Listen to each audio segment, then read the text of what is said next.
Okay, I've seen ads on my channel. I guess that means it's starting. Okay!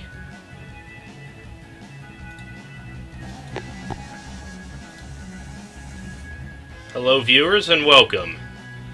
So, the Mega Man Legacy Collection just released today. Of course, I couldn't pass this up. This is a compilation of Mega Man 1 through 6 released on all the major platforms. From what I understand, I mean, so far throughout today I've been hearing good things about it, so... should we look at the challenges first? Okay, yeah, it has challenges. A lot more than... Basically, I think a lot more extras than what the Anniversary Collection gave us, so far so good on that, I think.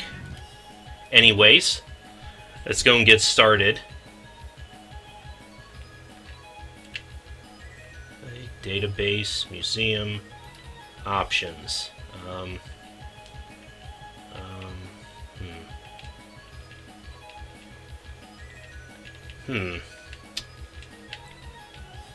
Not sure exactly what...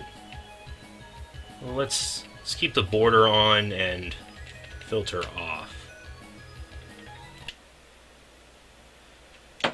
Okay, so let's get started with Mega Man 1. I really don't think these games need any introduction. I've LP'd them, you've all played them. I might do Mega Man 1 in a slightly different order than most people play it.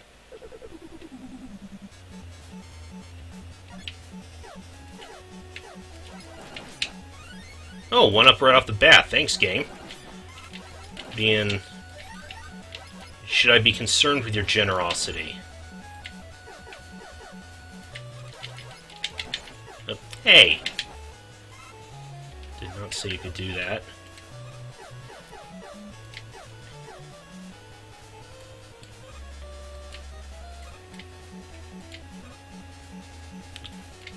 Oh, that was some nice dodge in there. As most people who've seen my other videos know, I prefer to start with Fireman when playing Mega Man 1, since I really like the Firestorm. I don't think the level or the boss is that difficult. In most people's order, where you start with Bomb Man first and get his shitty Hyper Bomb first, and then you get the Firestorm last. I don't like that as much. Because in that order, you don't get a decent weapon until you beat Elecman. Whoa, hello. Oh, crap, crap, crap, crap! Oh, we're off to a wonderful start.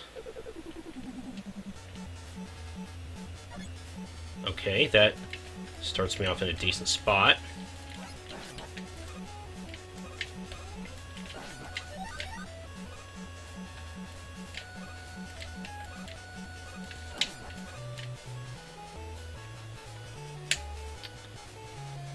The only part I don't like is this section here. If we had the magnet beam, this wouldn't be a problem, but... Oh, I got past the first one. You basically need... Your timing has to be perfect to get by those without getting hit.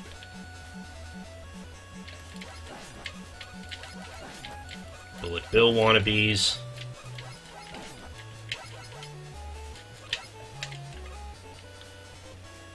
Well, actually, it's like the Bullet Bills from Super Mario mated with the Medusa heads from Castlevania. Everybody's favorite.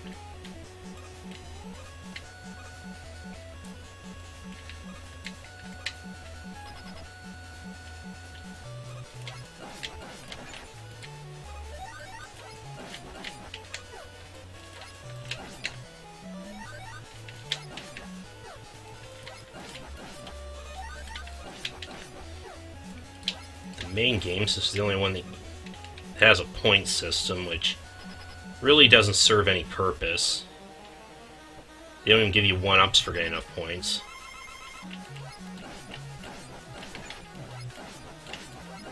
Okay, there's probably a system to beating Fireman without getting hit, but it's kind of tricky. Basically, you just gotta go in with enough health, kill him before he kills you.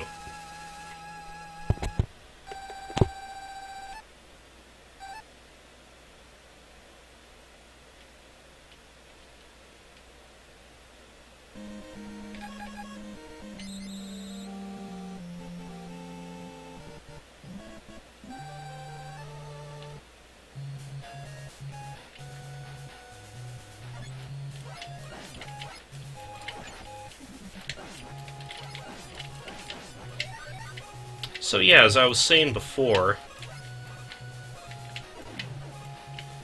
so far this game seems to emulate the NES originals pretty well. Again, based on what I've heard, does a very good job. I think it does it better than the Anniversary Collection did. The Anniversary Collection came back out in 2004 for the big three consoles out. PlayStation 2, GameCube, and Xbox. And while I was pretty hyped for it at the time, I think over the years I've started to realize just it was kind of a crappy port. Sniper Joe. Rather annoying version of him in this game, since he's kind of unpredictable. Less predictable than most other games. But the Anniversary Collection versions of Mega Man 1 through 6, they pretty much just ported the Complete Works versions of 1 through 6. Those are the versions that came out for the PlayStation 1, only in Japan. They had a bunch of really cool extra features with them, but the Anniversary Collection version pretty much took all of those out. So we were left with a pretty bare-bones port of that. Wasn't even that wild about the resolution either. I think, if I recall correctly, I'll have to take another look, but I think it was kind of cruddy. Okay, this segment. Hang on. This can be tricky because you don't. Oh, okay, good. You don't get invincibility frames on the spikes in Mega Man 1. So if you get knocked into the spikes, you die. No questions asked. But yeah, aside from that with the Anniversary Collection, we also got some pretty crud ports of Mega Man 7 and 8. I know Mega Man 7 had a lot of slowdown and they took out the ending. Mega Man 8 had some bad audio issues.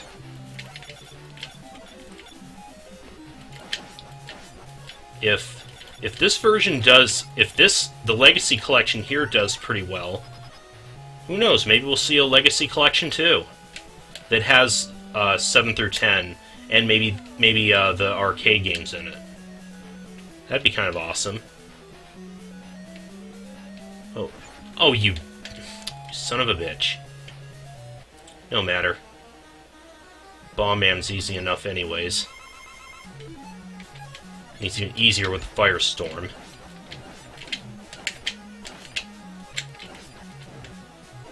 And dead already.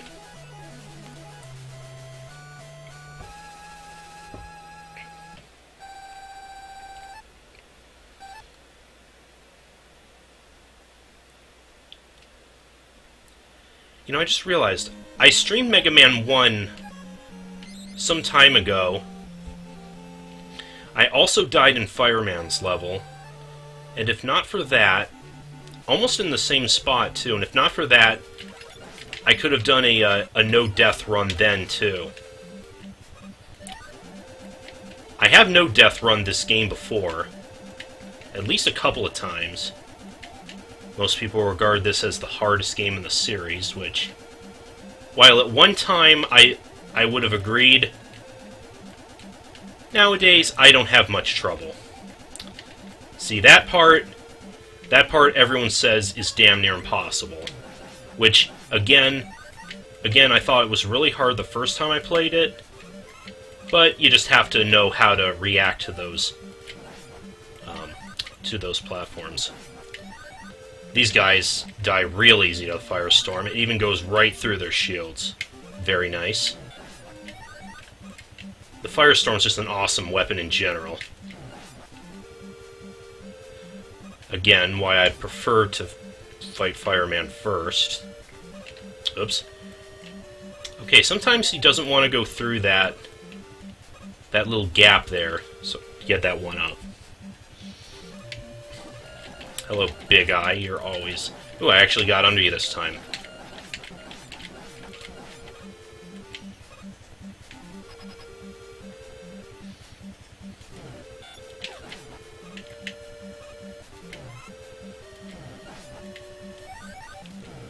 Yep, Gutsman does like his karaoke. I've even seen that in some of the comics, too.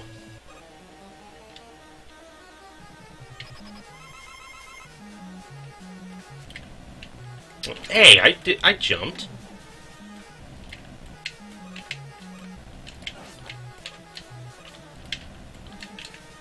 Okay, you're just gonna stay in the corner there? Okay, I'm fine with that. What the hell, Gutsy? He just sat in the corner the whole time, like a dumbass.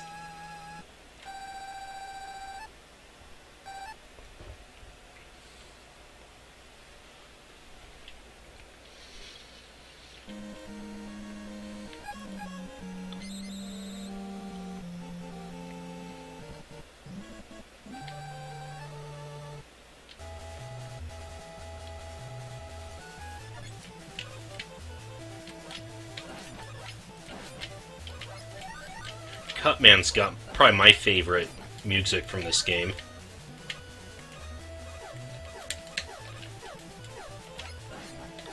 Heard a lot of really awesome remixes of this song, too. Really love the one they did for Smash Brothers for Wii U. It's a shame that one wasn't in the soundtrack CD I got.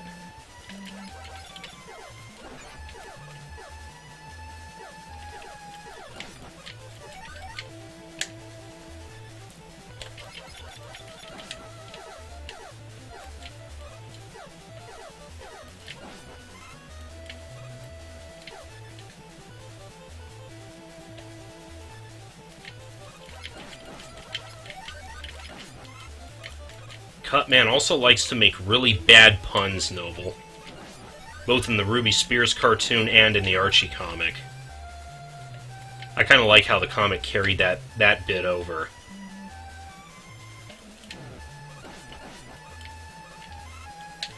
Although I can't picture that Cutman talking in that Peter Lorre voice.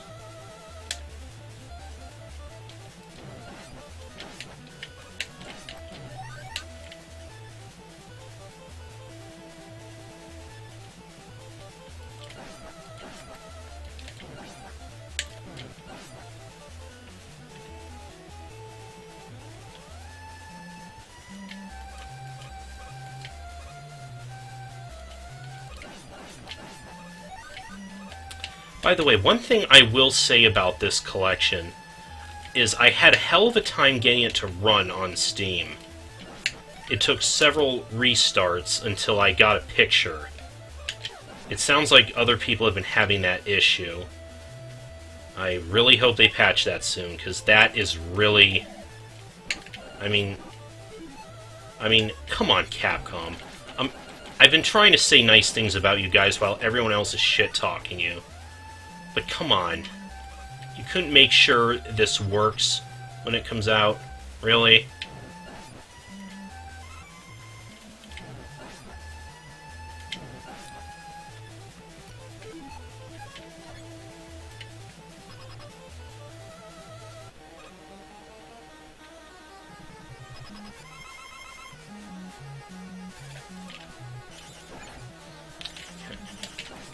I have to... I gotta be careful with this, because you only get the 2 shots with it.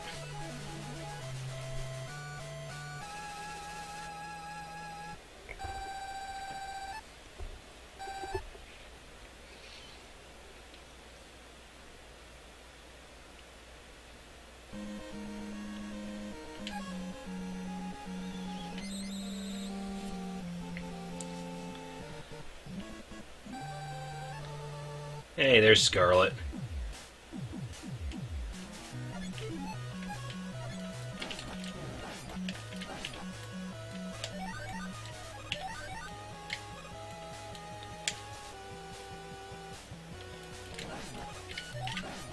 Time for one of my least favorite levels.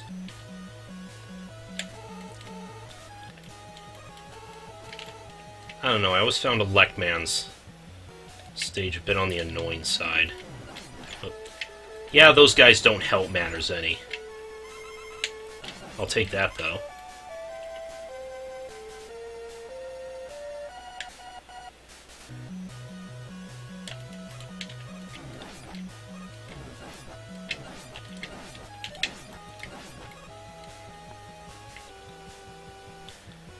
As Electman does seem to be also seem to be the most powerful of the 6 Robot Masters, it's probably fitting that the Archie comic seems to have him as almost the leader of the Mega Man 1 robots.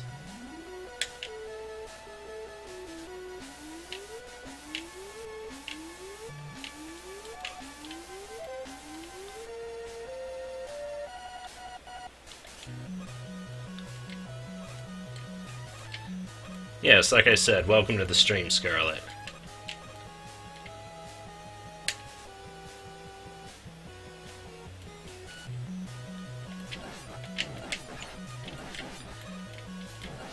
Yes, that's right. That's right, Noble. Keiji Inafune did say that Electman is his favorite.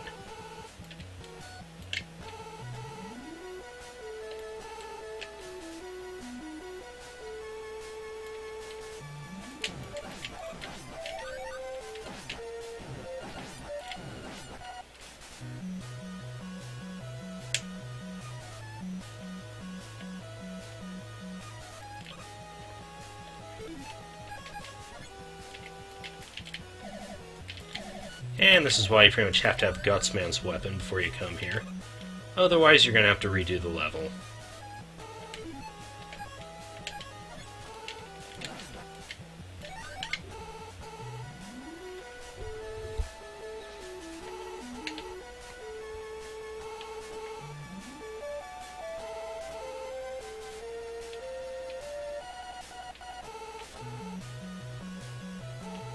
Iceman is your favorite, Noble?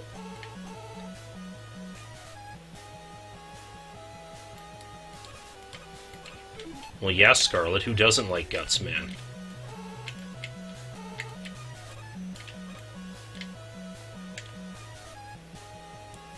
Hell, Dr. Wily can't get enough Gutsman. He's pretty much builds him like... pretty much has a whole assembly plant just for him. Whoa, oh, shit. You motherfucker. I mean, seriously, this damn Big Eye here.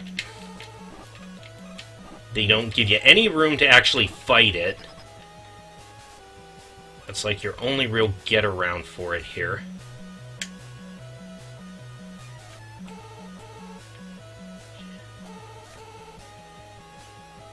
Shit, now I wonder if... oh, okay, that doesn't really help matters any. He can probably kill me in one hit now with what health I have left.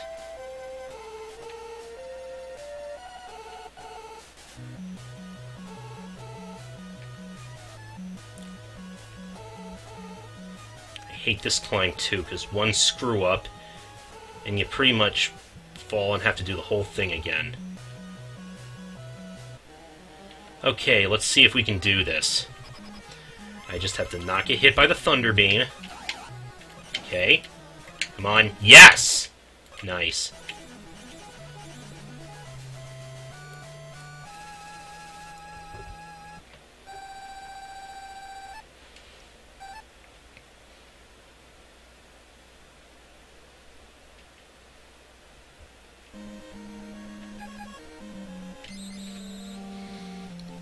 Alright, finally Iceman. The level you pretty much have to do with after getting the Magnet Beam.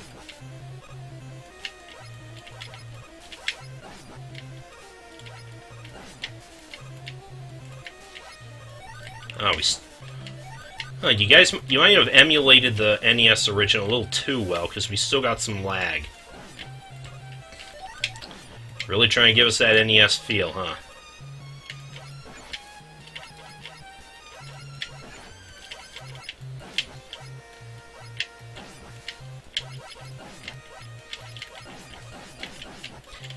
Don't forget that Iceman apparently also has the hots for his own sister. At least if the Archie comic is any indication.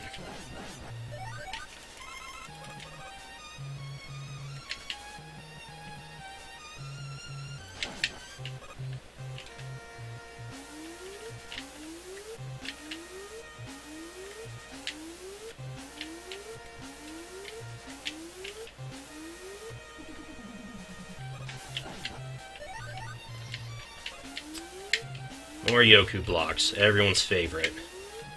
Oh, damn it, no! No, I think I want to save my Magnet Beam.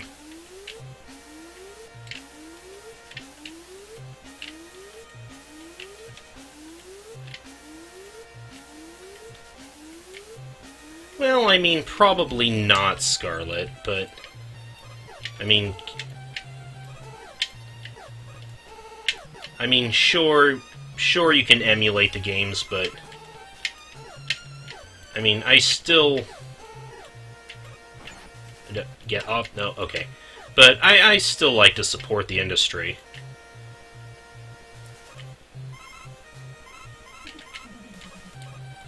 But, yes... Yeah, I talked over that section, but yeah, if you don't have the Magnet Beam for those moving platforms, you're gonna have a bad time.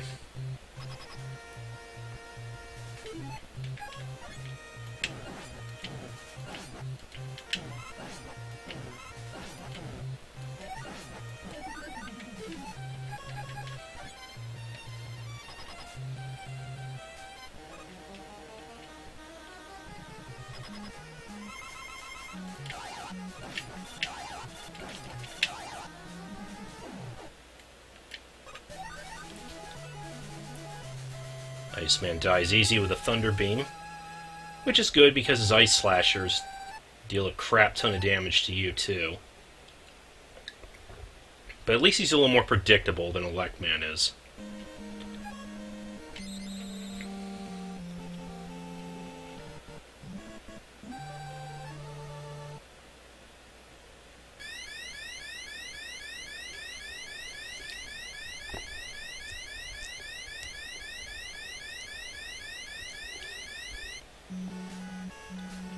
Yep, time for Wily. And we got Big Ice greeting us right off the bat.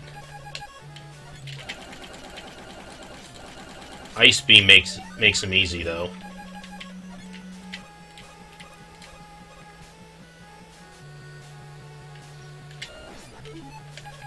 Hell, I'd be willing to fight Iceman first in my order if not for that damn Footholders section. And the fact that his Ice Slashers take off so much of your health. You pretty much can't afford to mess up at all during that fight.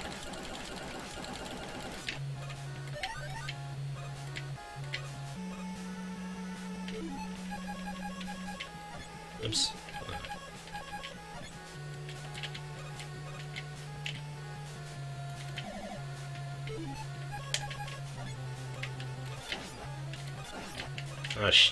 Oh, damn it. No.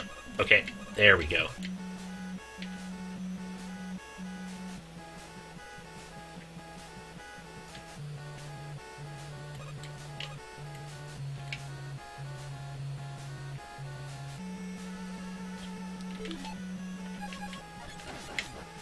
I know, Scarlet, it is unfortunate. It almost feels like a bit of a catch-22, I gotta say. I mean, I feel like... I mean, part of the reason I wanted to get this was... It was because I wanted to see how it held up with, like, other versions of the games, like the Anniversary Collection and whatnot. But partially, like I said, almost a bit of a catch-22 because if no one buys the games, then it's like they can go back and pretty much say, oh well, I guess nobody was interested. I guess no one's interested in this series anymore, and just stop making anything new with it. Almost, I think that was what they said about the port of Chrono Trigger for the DS. I think I heard it didn't sell as well as Square would have liked, so they've said they see no reason to continue on with the Chrono series.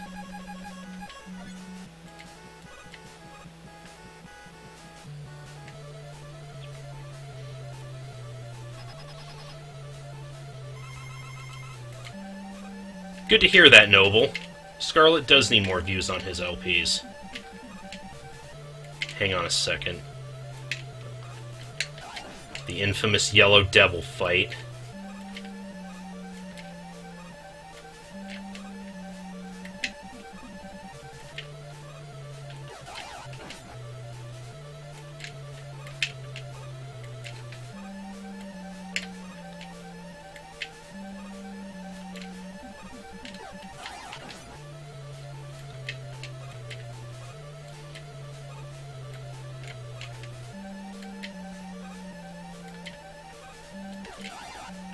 Oh, you son of a bitch, it arced right over it! And then I took a dumb hit because I was distracted. Oh, come on, I was doing so well.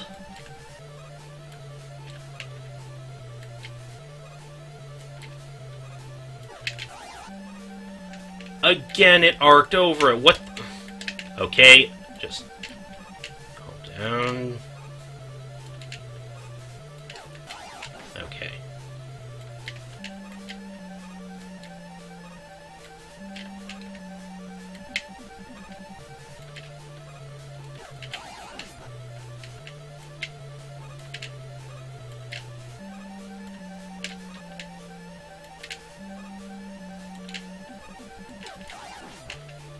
One more.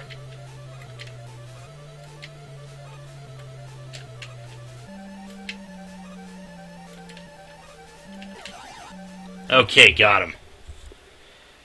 Yeah, I had to be silent through that.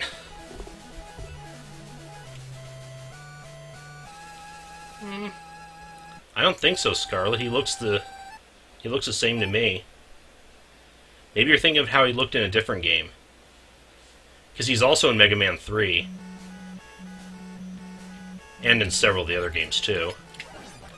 A few of them, anyway. Hey. Die.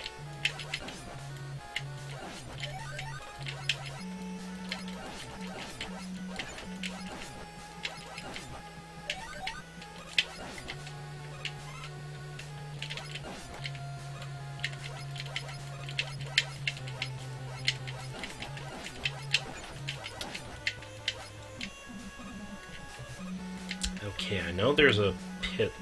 Is it there? Okay, I think it was right there.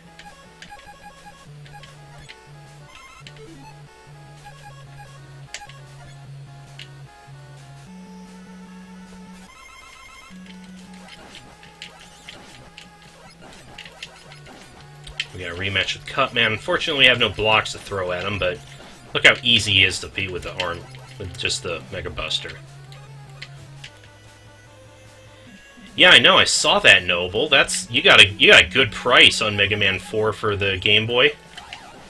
It's like I said, after you posted that, I went and looked on Amazon, and the next cheapest ones I could find, they wanted, I think almost, if I remember, almost double that.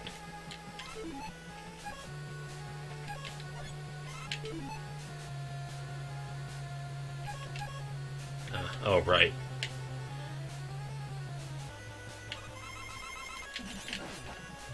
Match with Lekman. Good, got him before he could hit me with a Thunder Beam. Ah! Hello, Pyrojack. How are you?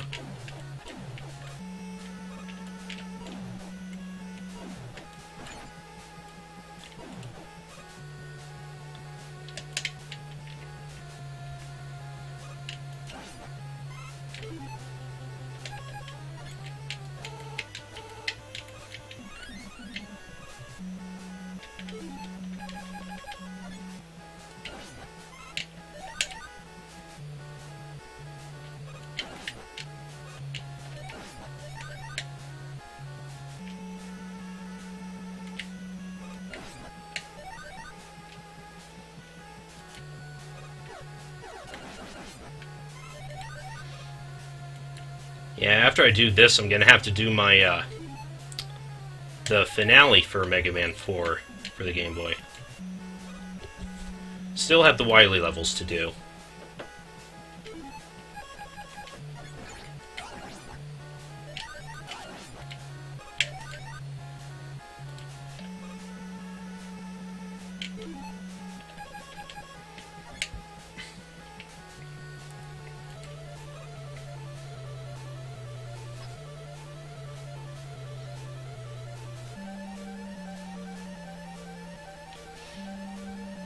Ah, yes.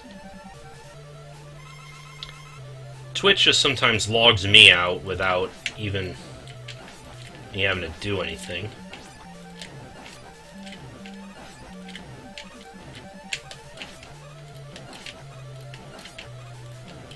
This boss isn't too difficult. You just remember he jumps whenever you shoot, so it's pretty easy to lead him into your shots.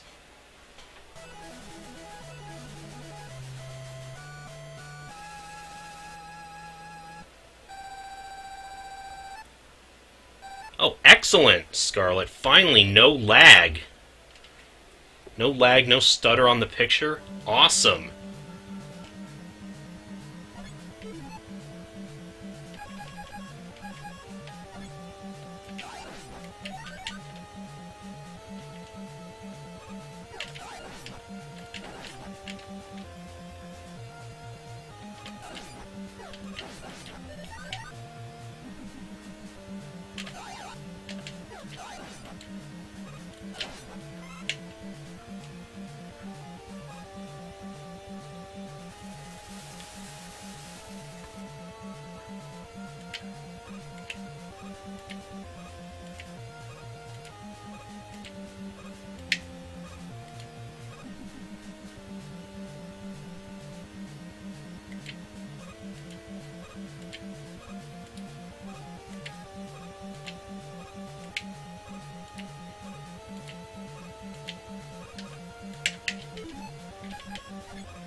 Okay, time for these guys.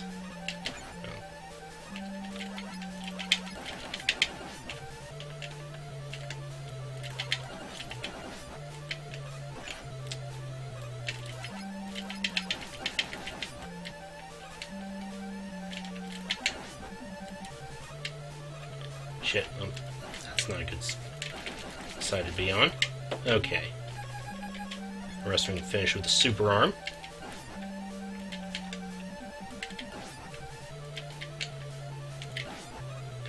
As they get faster and more annoying. There we go.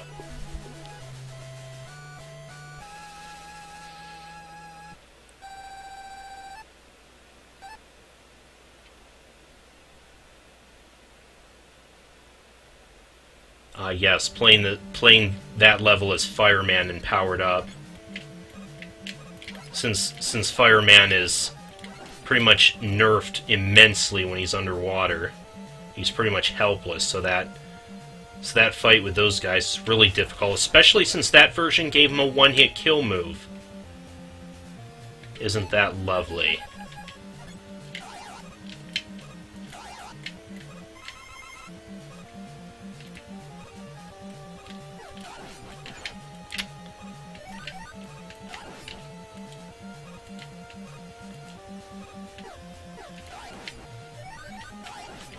Oh, is that right? Minakuchi did the Game Boy version of Bionic Commando, and that's why they turned development of Mega Man 2 for the Game Boy over to Biox. That makes a certain amount of sense then.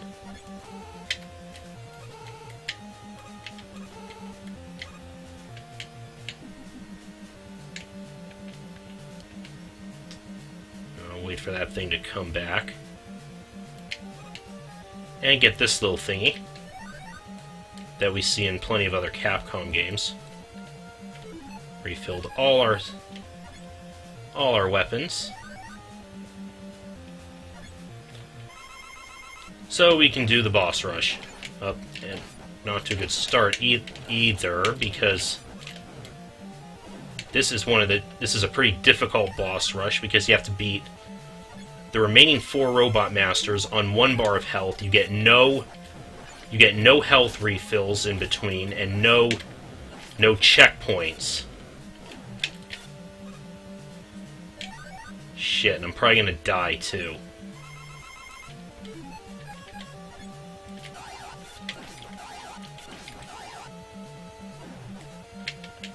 Okay, maybe not.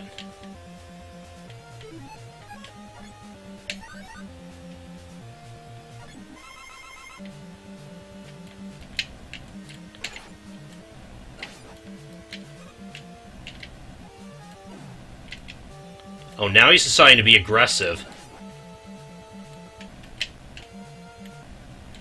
Come on, explode. Thank you. I'm probably gonna die to Dr. Wily now, because that's what's coming up next. And again, they still don't give you any health, but at least after the boss rush was a checkpoint.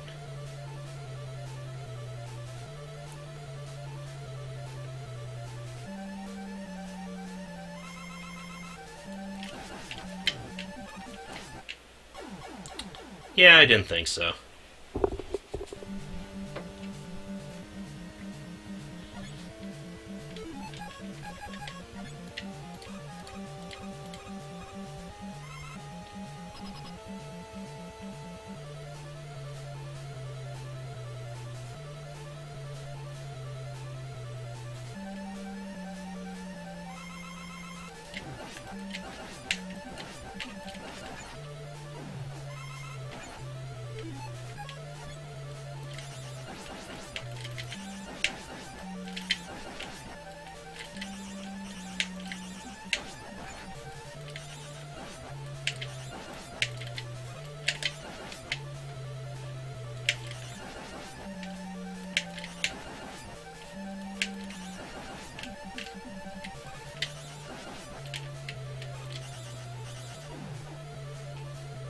Alright, got him. And achievement get.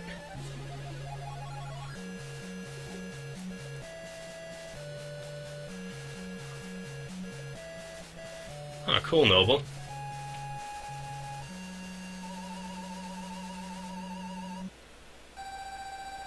Yeah, the NES Mega Man games are getting harder and more expensive to acquire. For some reason, it looks like Mega Man 5 is the most expensive of them all.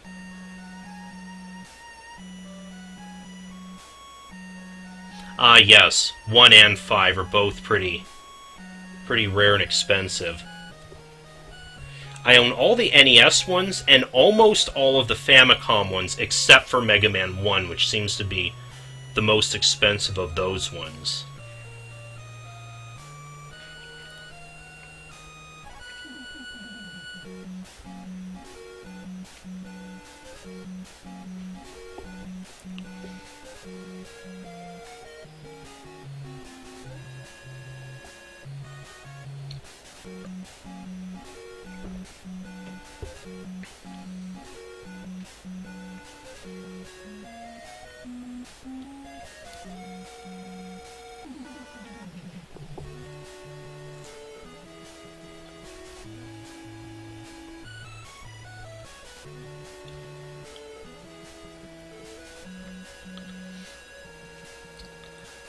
Well, that's understandable, because Mega Man 6... I don't think Mega Man 6 was released in Europe the first time around. It almost didn't get released in North America originally. It was actually Nintendo that published it in North America, and it didn't come out in Europe until, I think, either the Anniversary Collection or until it came out on Virtual Console.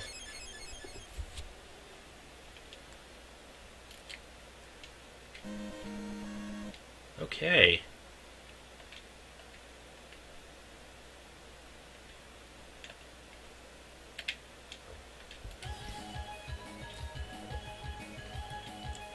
So, Mega Man 1 is down. It's 1 down, 5 to go. Let me just take a break for a couple of minutes, and I'll be back to start Mega Man 2. See you guys in a second.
Okay, I'm back. Did they save the...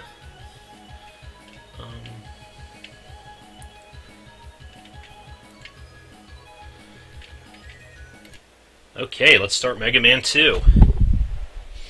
As you say, Noble, the game that put Mega Man on the map. This is the one most people remember. Probably the first one most people played, including myself. I didn't know about Mega Man 1 until I played Mega Man 2. I don't think it got as much of a release then. Most people were put off by the ugly box art of Mega Man 1.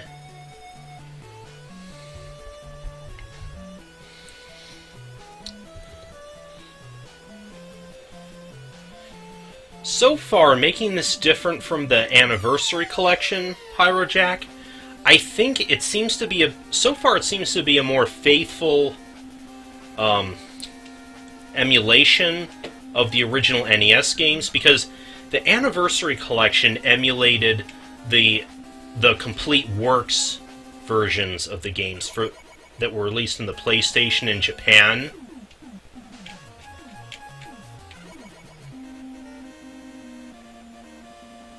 And even then, they took out a lot of the extra features that they put in that version.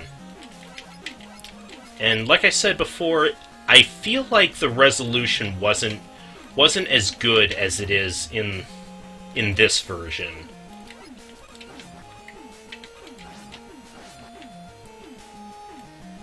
The thing I did like about the Anniversary Collection, though, was the updated HUD and music. They kind of did like the music. They did rearranged versions of a lot of the music, which was really good. I don't think this game offers that option though it might be kind of nice.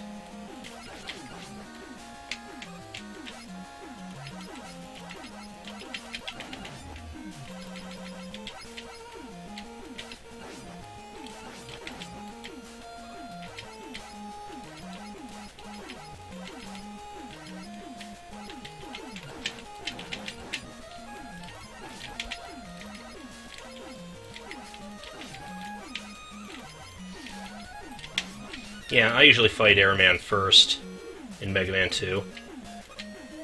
Because nobody can defeat Airman, right?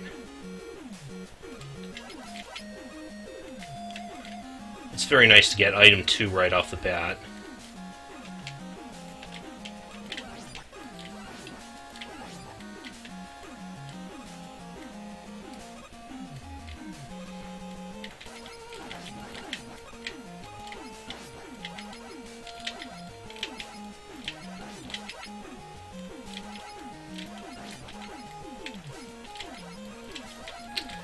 Unfortunately, it doesn't, Pyro. It just has Mega Man 1 through 6. Although, like I said before, it would be... Hopefully, I'll keep my fingers crossed if they'll release a Legacy Collection 2 that would have 7, 8, 9, 10, the arcade games, maybe Mega Man Soccer as well. Battle and Chase... Yeah, Battle and Chase didn't get a North American release until it came out on the Mega Man X collection, which I think was in 2005 or 2006. Before then, it only came out in Japan and Europe.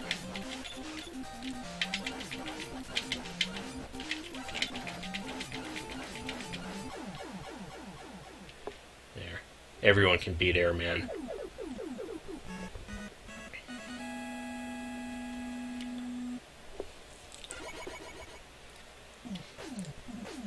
Yeah. Plus, Noble, I actually remember reading the manual for Mega Man 2, and it actually had a little mini walkthrough of Airman's level.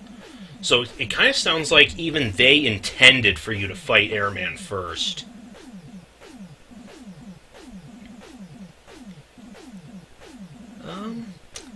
I might try Noble. I didn't mind Mega Man Soccer. I thought it was pretty neat. Of course, I've never been a big sports fan, so I think just having all the Mega Man characters, a soccer game with Mega Man characters, pretty much was the big draw for me in that game. Although I will say that the goalies are freaking walls in that game, unless you use like your little super abilities.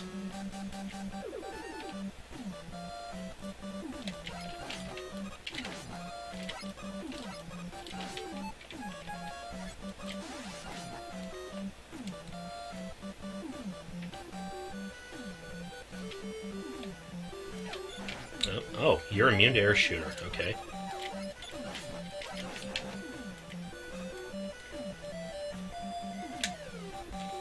A lot of enemies seem to be immune to the air shooter in this game.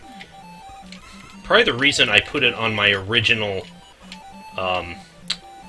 worst Mega Man weapons list. Although I will say the enemies it does work on, it works really good on. Particularly those hopping mechs, the Sniper Joes, are in this game.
If it counts, Mega Man Soccer was actually the first original series Mega Man game on the Super NES, too. Or at least the one to feature characters from the original series. So I think it came out around either slightly after or around the same time as Mega Man X. Mega Man 7 would come out until around the time X2 or X3 came out.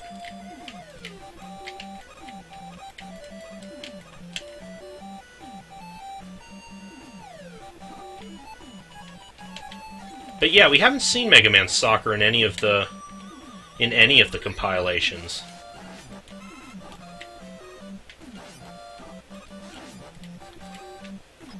It's a shame that the game is actually, it's kind of incomplete.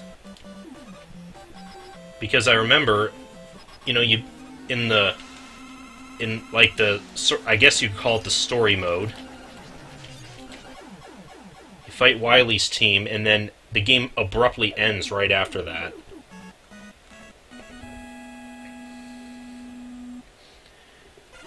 And in the free play mode, where you could actually select team members, you can see Dr. Wily's picture on off to one side of the screen, but you can never actually select it.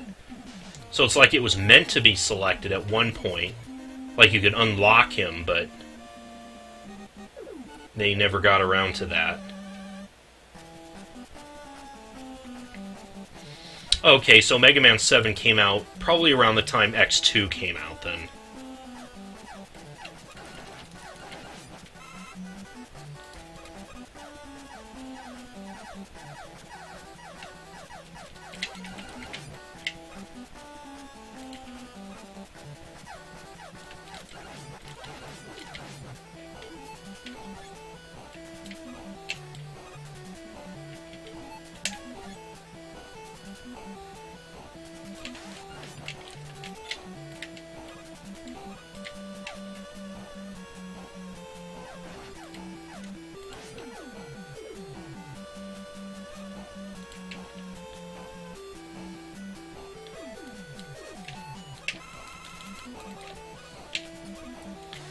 Well, I mean, it's not like the story made much sense in Mega Man Soccer anyways. It's like Dr. Wily says, it's like, I want to rule the world, and I'm gonna do that by beating you at soccer, apparently. Well, I guess it's better than trying to beat you at a children's card game, but still.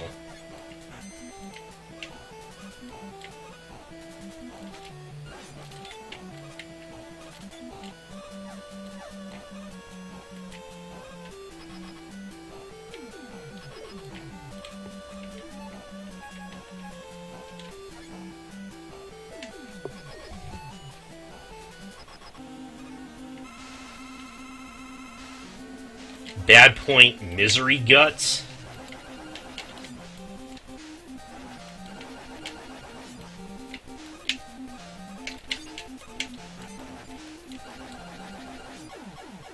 Nice.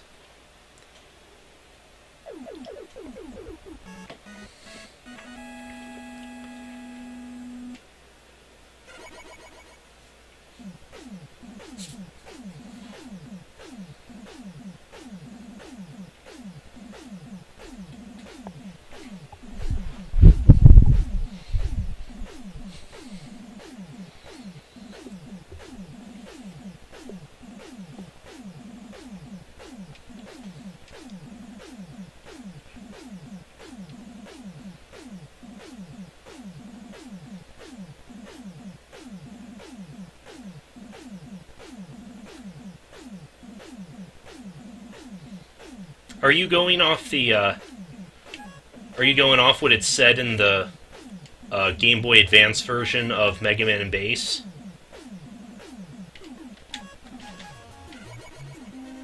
Because, yeah, it did have some pretty weird, things in those little stats for those guys.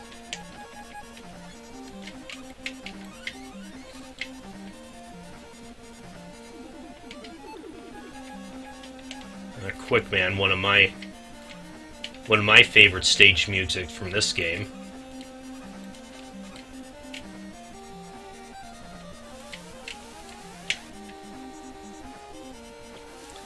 And the infamous insta-kill lasers. In this game, it's gotten to the point where, for me, I played this game enough to where it's not so bad. Some people make them out to be a bigger deal than they really are. It's the ROM hacks of this game where they got seriously... They just went crazy with these things in some points. Pretty much where it requires extreme precision, sometimes even makes the time stop actually mandatory.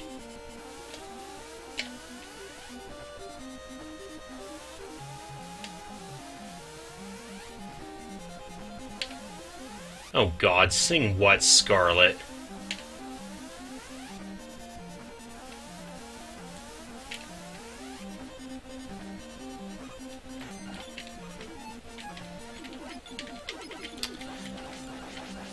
Yes, well thankfully, Quickman's... Yeah, Quickman's has spastic AI, where if you were trying to do a no-damage run for him, as Royal Mithril tends to do, yeah, you're gonna have a bad time against Quickman. But he's kind of he's a fragile speedster, so I don't think he'll be too much trouble. Not in this game, anyways. The Doc Robot fight in Mega Man 3, on the other hand, might be a little different story. And he did not jump the way I intended. I thought he would, anyways. Come over here. Oh, no. Shit, I think I'm gonna need an energy tank. Otherwise, I would have wasted my time stopper. And I don't want that. Come here. Well, shit, okay, never mind. I wasted my E-tank. Oh well. At least Probably better to use it and not need it than need it and not be able to use it. Oh, that song. Yeah. Oh, no, the Brentalfloss song? I don't even remember much of that song, to be perfectly honest, except for the part about Mega Man 7 allegedly sucking big dinosaur balls, which I never agreed with at all. I really like Mega Man 7.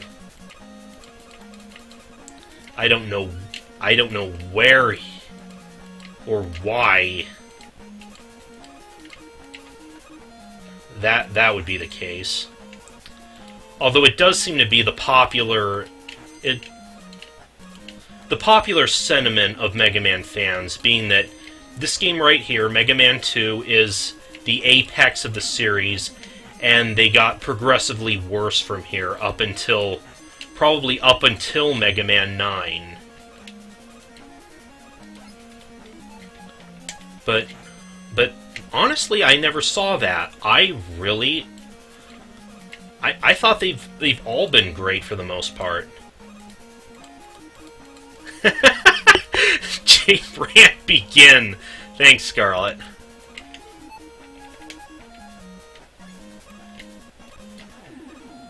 I don't intend to abuse the Metal Blade Noble. A lot of people fight Metal Man first for that explicit purpose.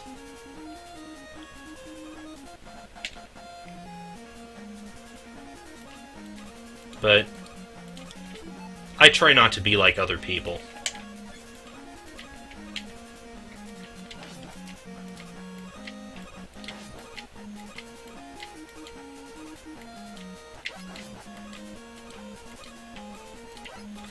Yes, I did hear that. Metal Man is Inafune's least favorite Robot Master, because he thinks that he made him too easy to beat. Probably combined with the fact that his weapon is so broken that yeah,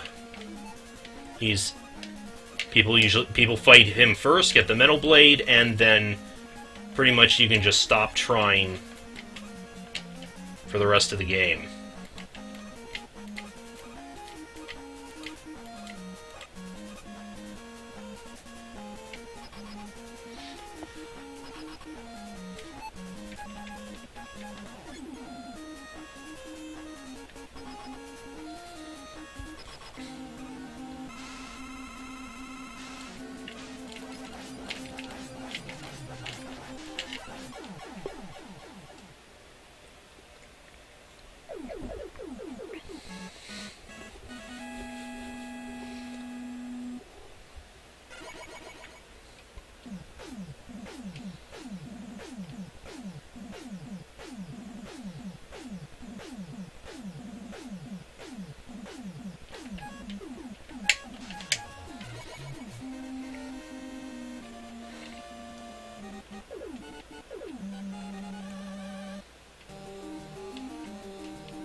Yes, Metal Man was the first robot that Wily designed, since the ones from the first game he just stole from Dr. Light.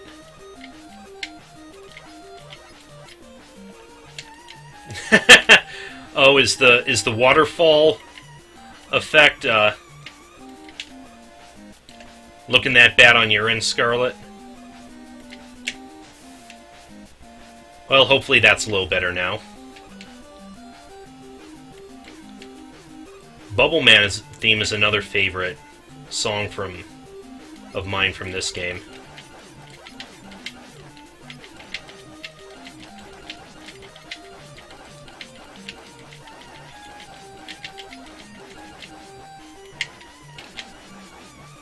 I had a feeling you were going to do that. Pop up at the last second there.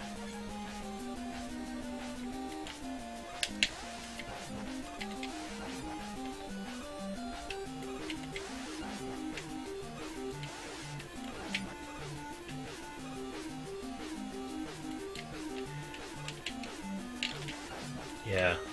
Hideline. I don't know how you pronounce his name, but his remix of Bubble Man's theme is probably one of my favorite remixes of this theme.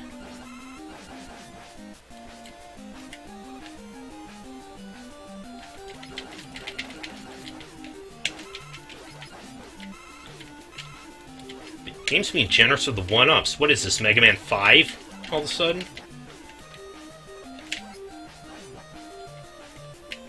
Up, cover your eyes, Scarlet. Waterfall again.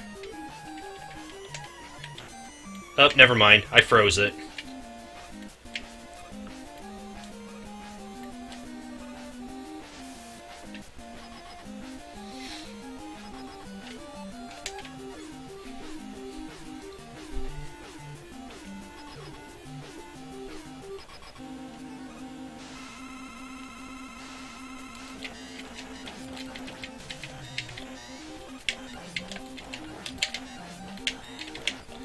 They also made a lot of the Robot Masters in this game, at least somewhat weak to the Metal Blade. I know it also messes Flashman up, does decent damage to Woodman, kills Metal Man himself in just 1 or 2 hits.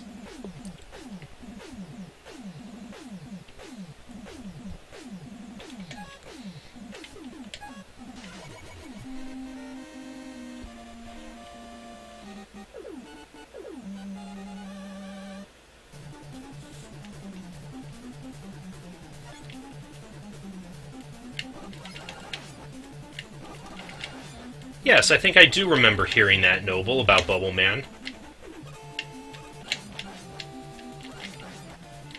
No wonder he's not that tough.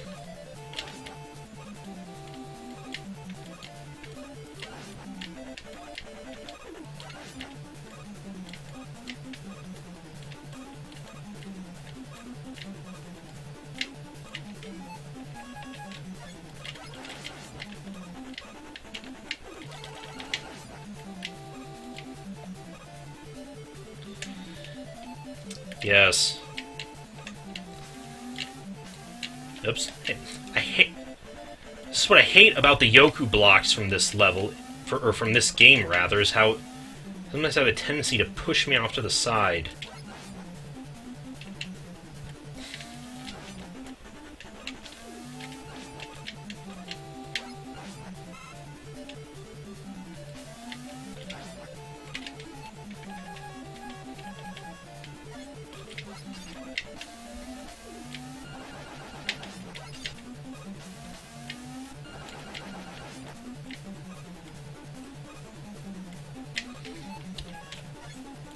Here's the Yoku block segment everyone dreads. Fortunately, we have item 2 to take us over that.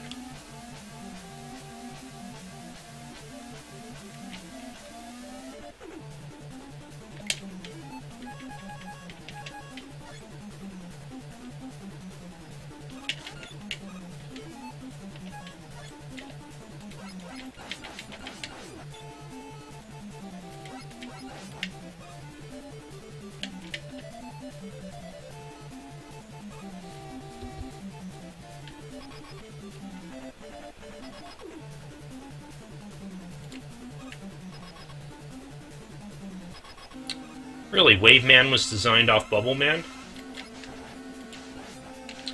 Rather odd choice, since you don't even... I know you don't even fight Wave Man underwater.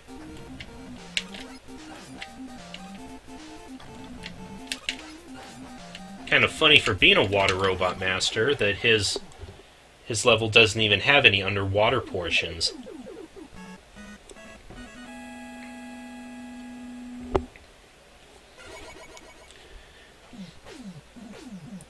I've done the segment without item 2 as well. Yes, Pyro, please don't spoil the games. I'm sure nobody's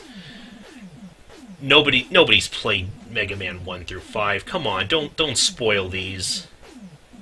I mean seriously.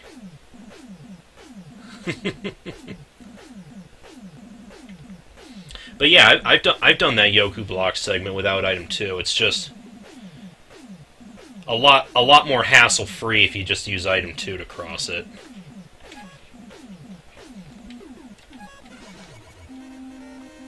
Roam Mithril tends to just do the challenge runs where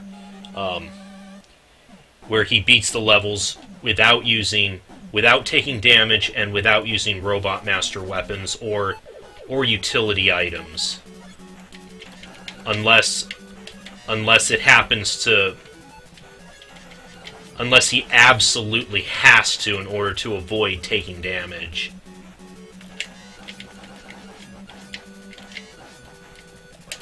Ah, good point. Good point. Waves do only appear on the surface of the water. And yes, I know,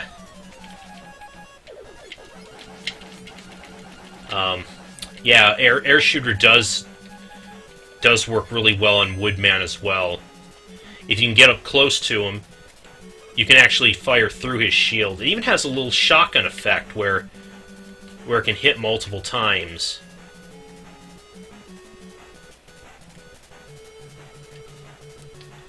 Woodman's weak to a lot of weapons, actually. I mentioned the Metal Blade. Air Shooter. Crash Bomb actually does go through his Leaf Shield. His biggest weakness is the Atomic Fire, which, as you say, Pyro, he is actually made of wood, so that weakness makes a lot of sense. The fully charged Atomic Fire kills him in only 1 or 2 shots, depending on which difficulty you're playing.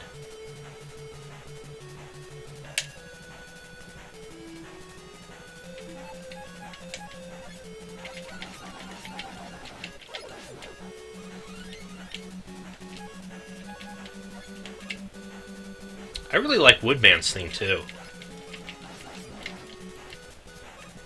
Of course,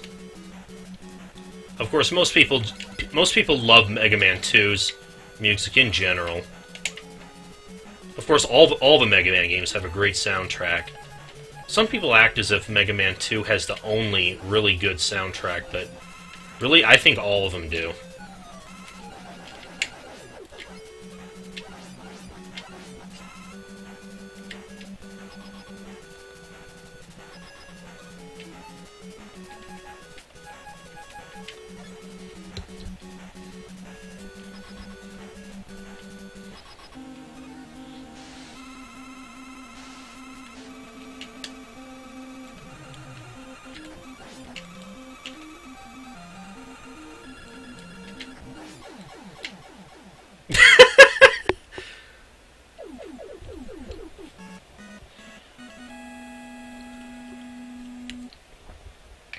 I don't know Scarlet, but apparently she's playing Killing Floor 2.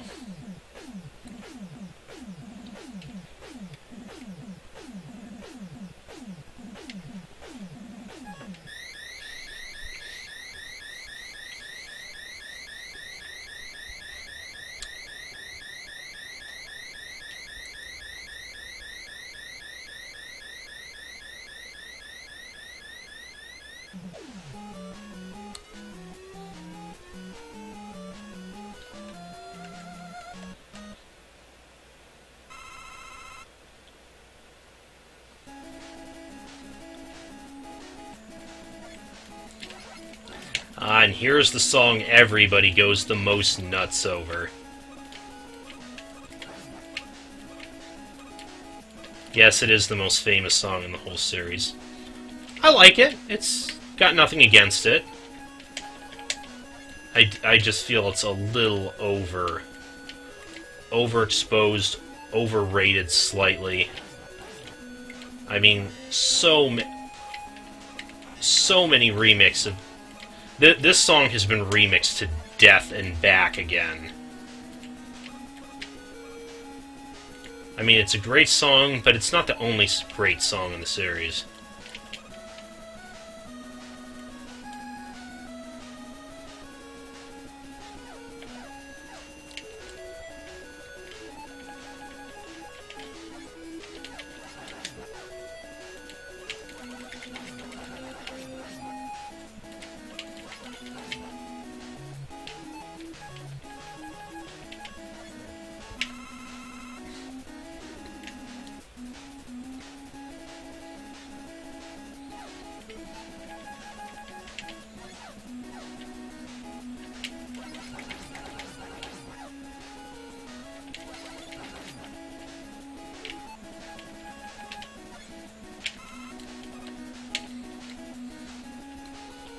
Jason just recently did a playthrough of this game. This reminds me. Because I think he was rebuffing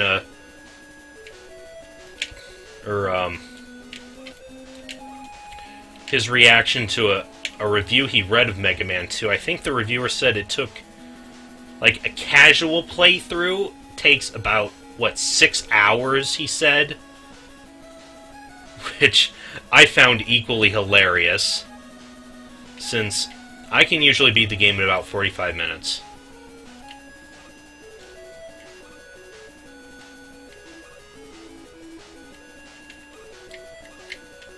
Okay, this part I know is one of the dicier segments of the game.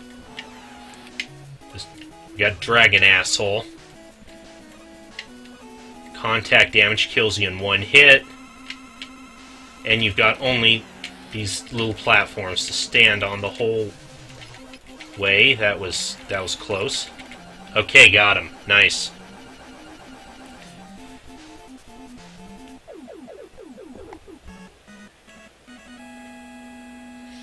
Oh yeah, the Mega Man stage in Smash 4 was...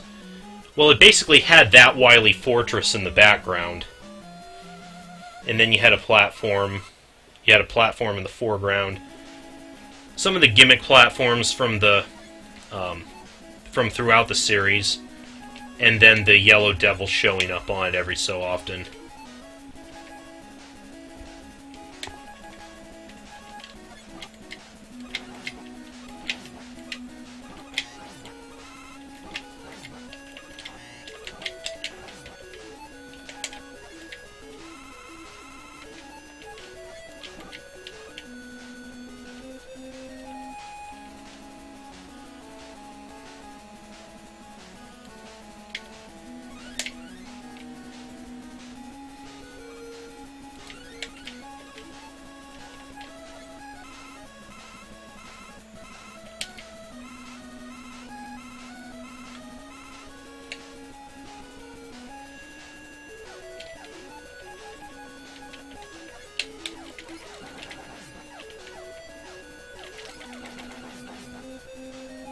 The Megas did a really nice cover of this song also. For those of you who are familiar with them, they've remixed... So far, they've remixed Mega Man 1 and 2, the soundtracks from both, complete with lyrics in most of them. They do a really nice rock opera feel of both of those games. They did Mega Man 3 only recently. Hopefully they'll do Mega Man 4. I feel that soundtrack is that soundtrack is underrated. Because I've heard a lot of people say that Mega Man 4's soundtrack sucks. I never thought so, though. Ditto for 5 and 6, also.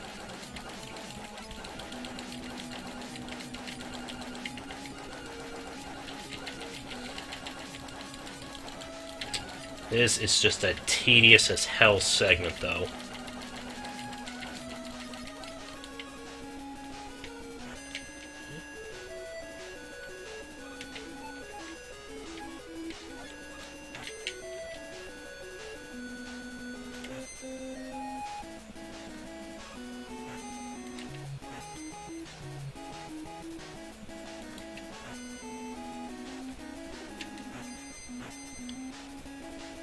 Okay. It can sometimes be hard slipping by those two close together without getting hit. The hit detection doesn't always want to agree with me.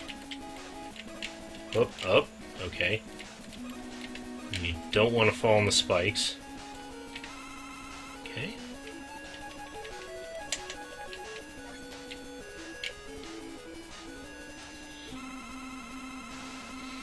I prefer to save my Leaf Shield energy. The Leaf Shield uses a lot of weapon energy. I prefer to save it.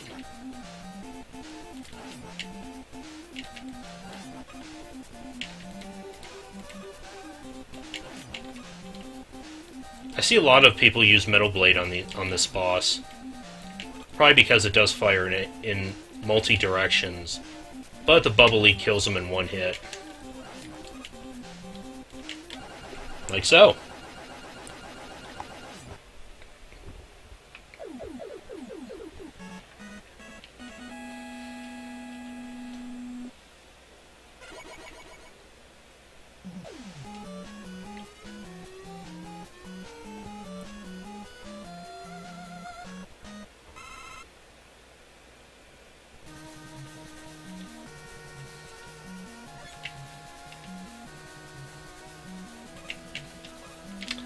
This Fortress theme, I feel, is a little underrated, too. I just really like that dark, sinister tone to it. It goes with the inner bowels of the fortress really well.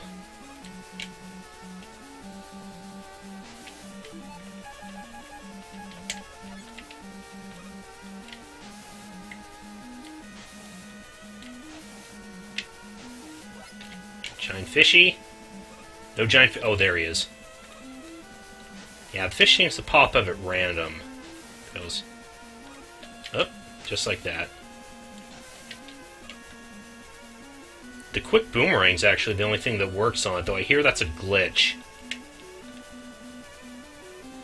Now for this segment that sometimes gets me at least a couple of times. Although I think I got it. Yep. Rest of it's not so bad.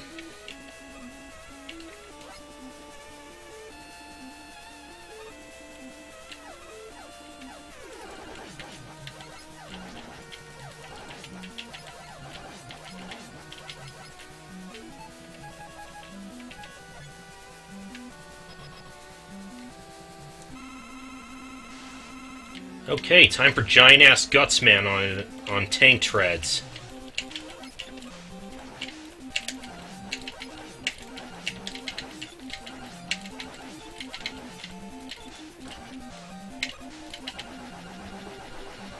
But he dies real easy. So much for that.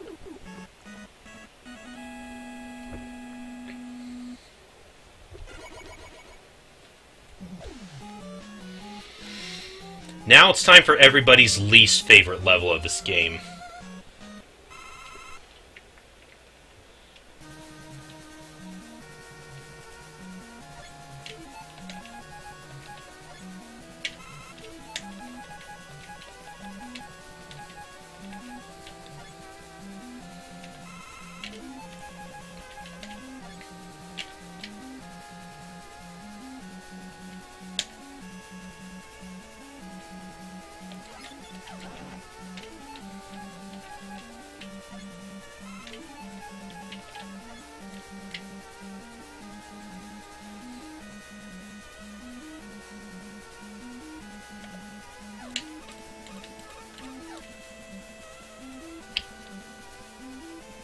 We got the illusionary floors all over the place. Oh, damn it! I was supposed to jump over it. Hello, kitty. Yes, Scarlet, this is the one where you have to use the crash bomb. And because they barely give you any ammo for it, you have to make every single shot count. Otherwise, you just have to kill yourself on purpose, farm more energy for it, and then try again. Sounds fun, huh?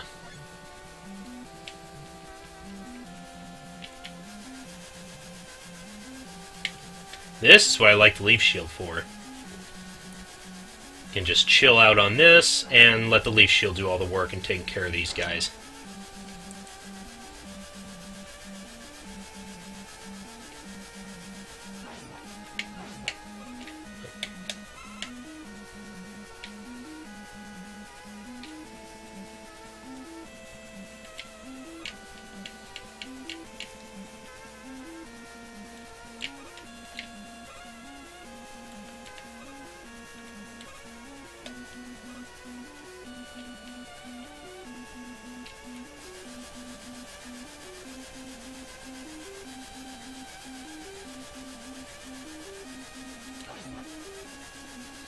Yes, I know they're called tellies.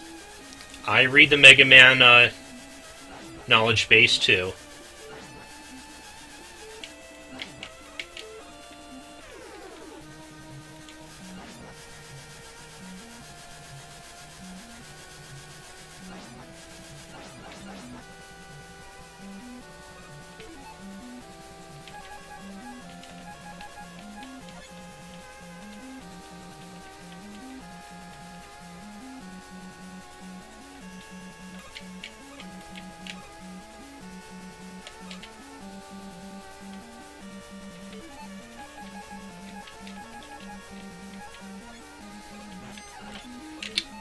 get the Sniper Joe Gauntlet.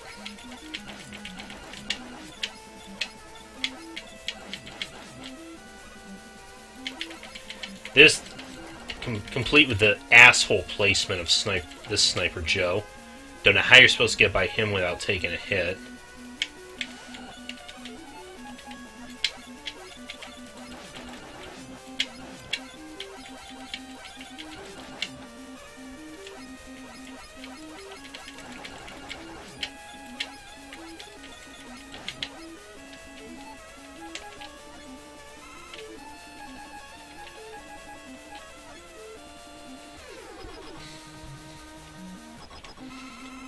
Now it's time for Asshole Boss.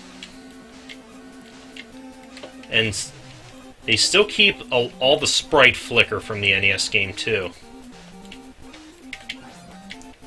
So much of it. It's really hard to avoid their shots, too.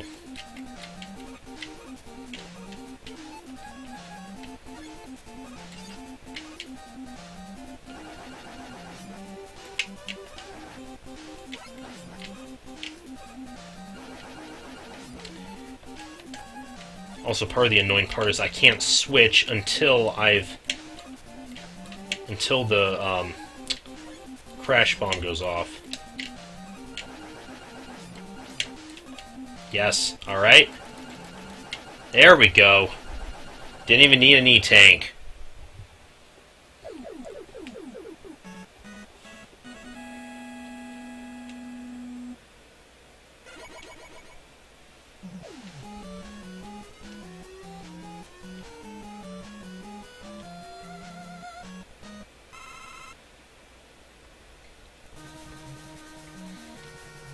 Now the boss rush level, in the style that most of us are familiar with at this point.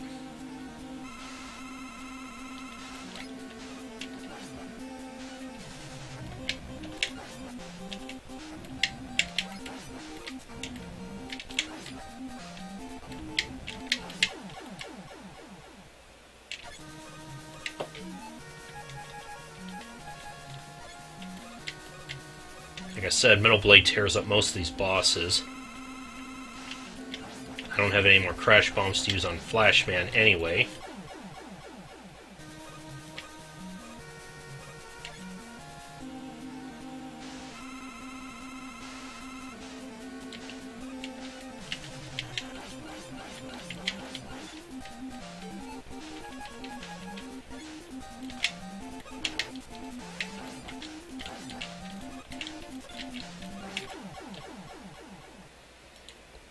There's that trick with the air shooter I mentioned. Actually able to fire through his shield.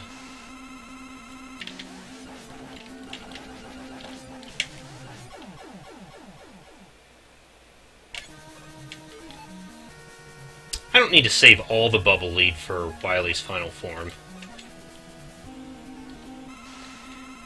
Only time I got tripped up on that was in that one ROM hack I played, where they messed with the energy usage. The bubble lead was the only one to actually use more weapon energy than it did originally.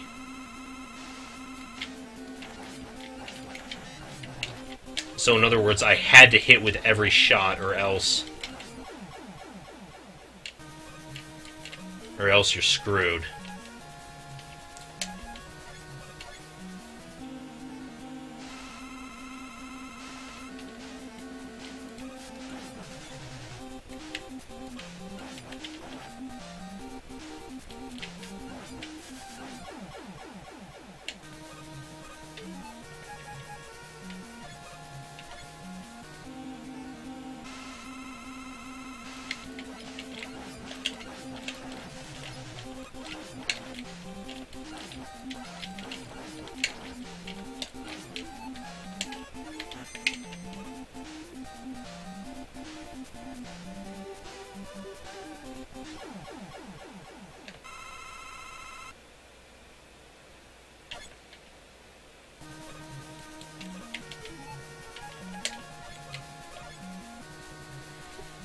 Alright, Wily time.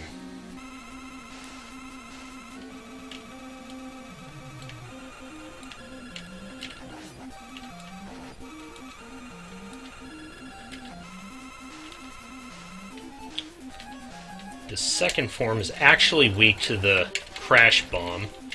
Kind of a dick move to do, since we used up all our Crash Bomb in the previous fight.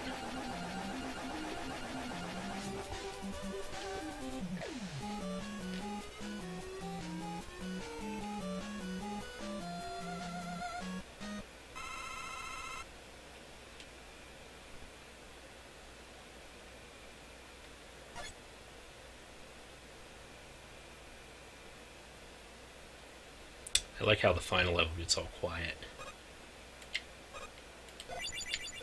No enemies, except the acid dripping from the ceiling.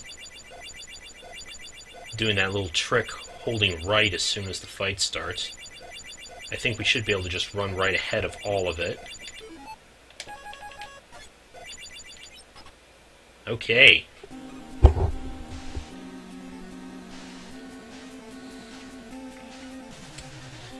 Yes, Wily's an alien. Oh god, what a twist. Except not really. Pretty dickish of them, though, that they made this so that, like I said, the bubble lead is the only thing that hurts it. So if you do run out, you're screwed. But I have plenty.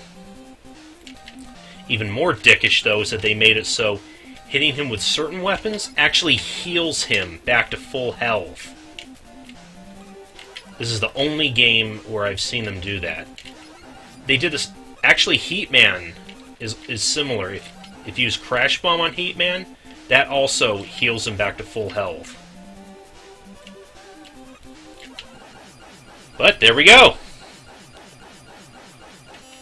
Another achievement, and Mega Man 2 is done.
Really, that final approach was your most hated part of the game, Pyro? Well, it's true you don't want to let any of that acid touch you, because it deals a crap ton of damage. And so does the Wily alien hologram thingy. Like I said, that little trick you saw me do where you just hold right as soon as the stage begins, that'll take you far enough ahead where you can just run past everything.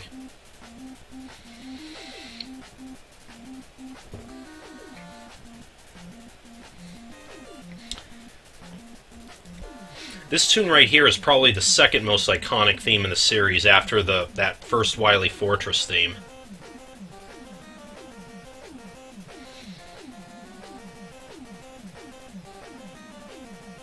tends to be regarded as Mega Man's main theme song.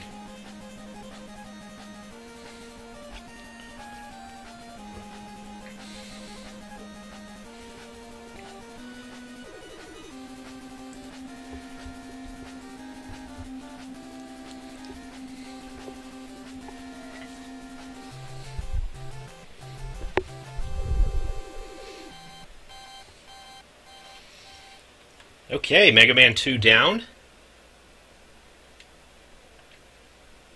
Return to the main menu.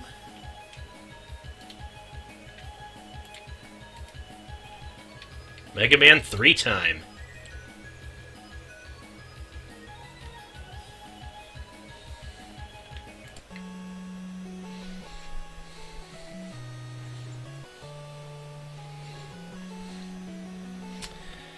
This one doesn't give us any intro. Unlike the patched version of the game I LP just a little while ago. This song goes on for quite a while if you listen to it, though.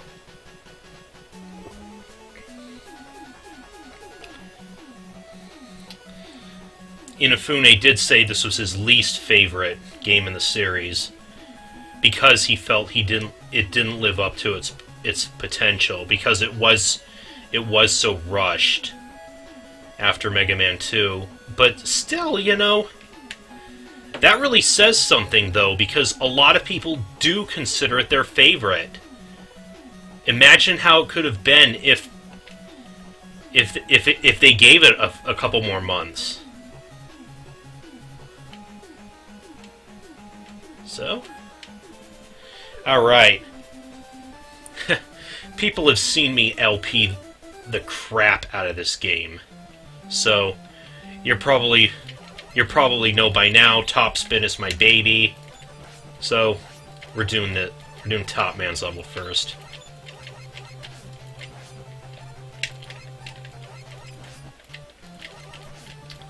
Dude, die. These frogs are so annoying because you can't really shoot them when they're on ground level with you.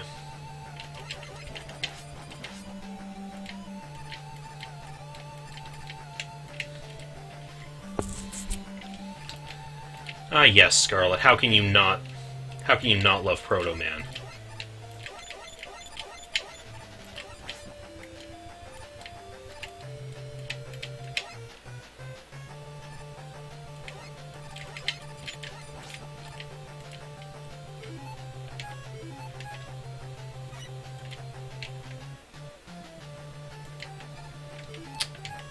This is the game that introduces us to Rush,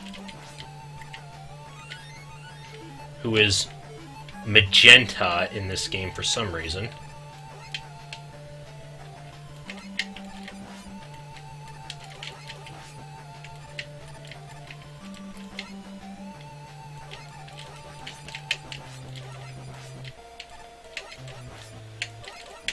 Oh yeah, I think it's pretty obvious they base Zero off Proto Man. Just with a pretty ponytail instead of a scarf.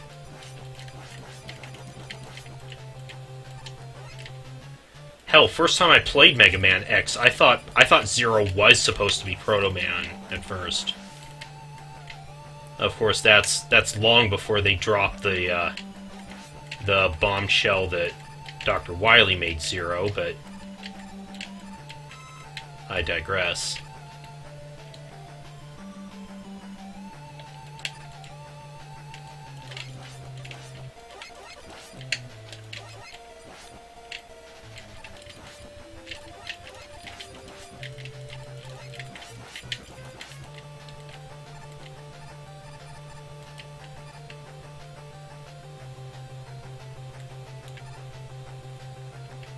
Oops. Hold on. I'm busy reading the chat and not paying enough attention to these platforms.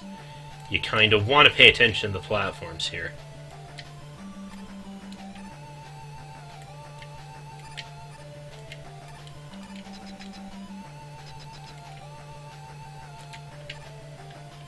So 2 was your first... Mega Man 2 was your first Mega Man Pyro?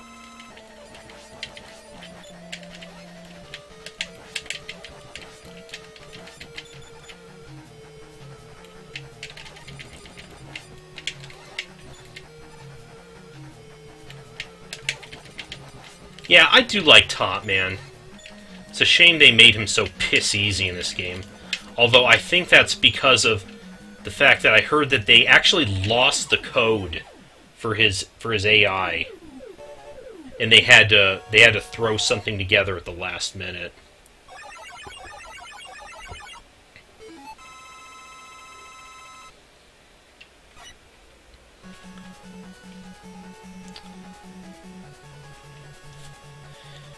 You know what, Scarlet? It could either be a Scarf or an Ascot. It seems to be a different link depending on how Proto Man is drawn. Sometimes it looks long enough to be a Scarf, other times it looks short enough it could be an Ascot.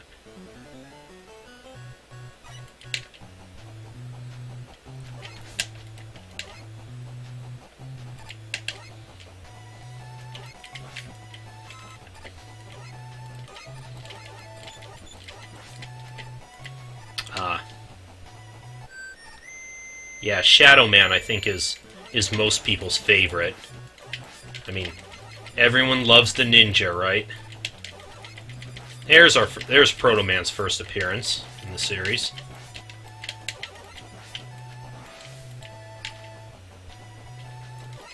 As to why he actually shows up and fights you throughout this game, it's never really explained. Hell, he's not even mentioned in the manual.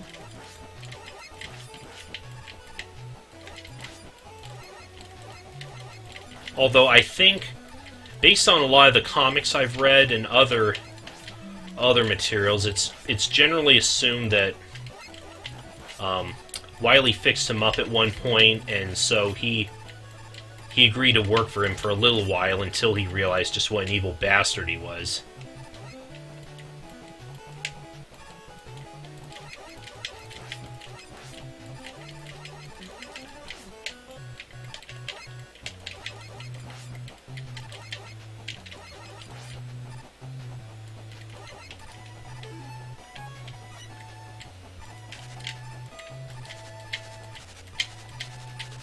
Wee, spin, spin, spin. Most underrated weapon in the series.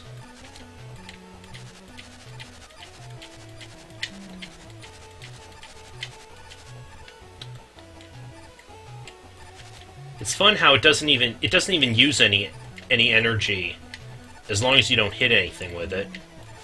And even if you hit something, it only spends energy as long as you're in contact with the enemy. Which in most cases, it dies in one hit, so it's not a big issue. Biggest problem is with bosses. Okay, jump, jump, slide.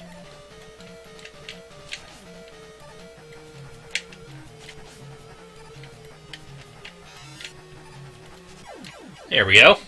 Awesome.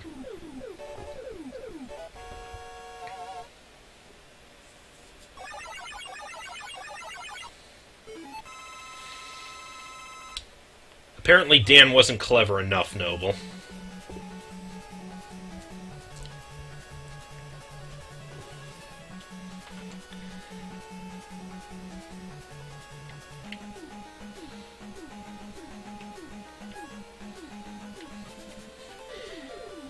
Yes, I realize you're going off my comment from a comment I made in my Mega Man 3 Game Boy run about Shadow Man, when he jumped over the Gemini laser at just the right moment.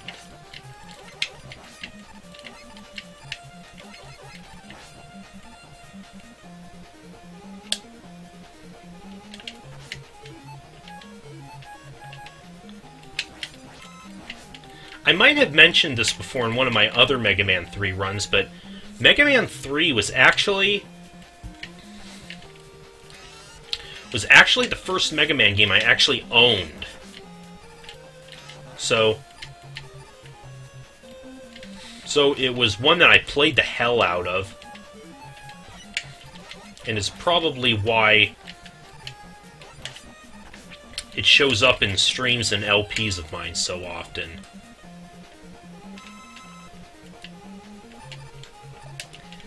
Yeah, Snake Man's theme gets remixed a lot, too. I really like Snake Man. Snake Man's theme is one of my favorites from this game, though, so I don't mind at all.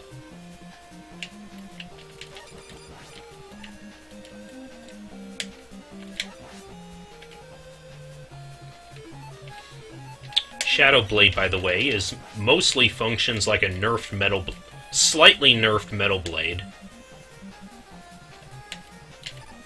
It's multi-directional, except for downward. Also uses up little weapon energy.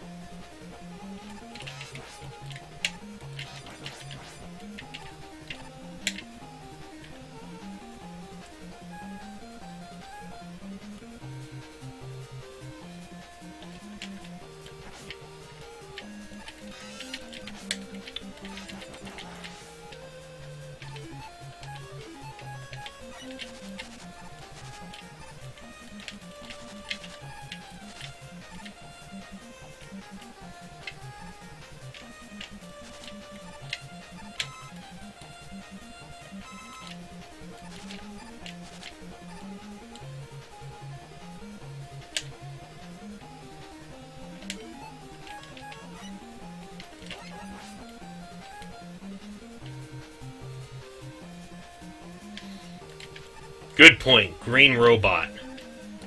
He's green. That's his only virtue, apparently.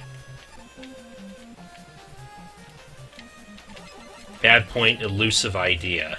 Yes.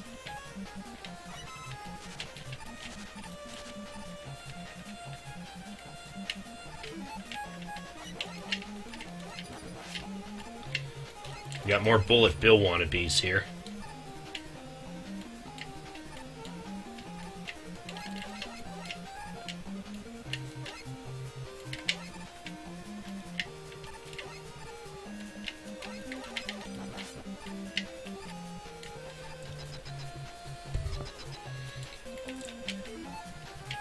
He also made more appearances in the Ruby Spears animated series than any other Robot Master, aside from Cutman and Gutsman, who were in every episode.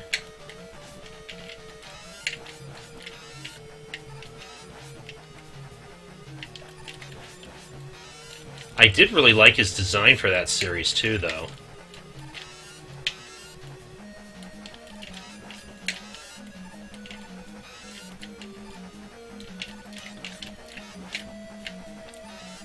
Shadow Blade still works really good on him. It's not his actual weakness, but since they, for some reason, divided the Robot Masters into two weakness loops, still does a pretty good job.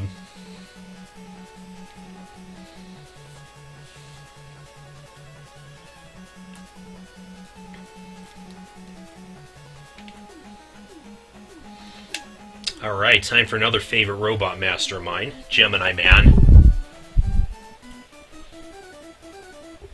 I do really like his design. I like his music here. I like his somewhat surreal level. I mean, it starts out like a sort of either nighttime or outer space crystal level, and then goes into like crystal swamp or some really weird crap. Like I said, really surreal. But I like it. He's got a really neat weapon, too. At least I always thought it was pretty cool.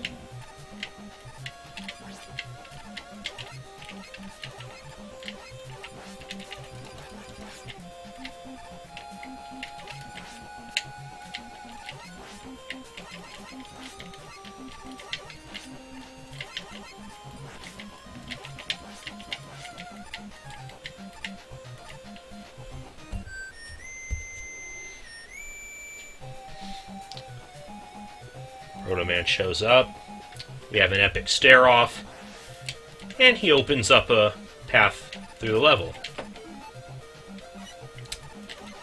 Very interesting, the way he, you know, you have the way he helps you sometimes, but fights you other times. Makes him all mysterious-like.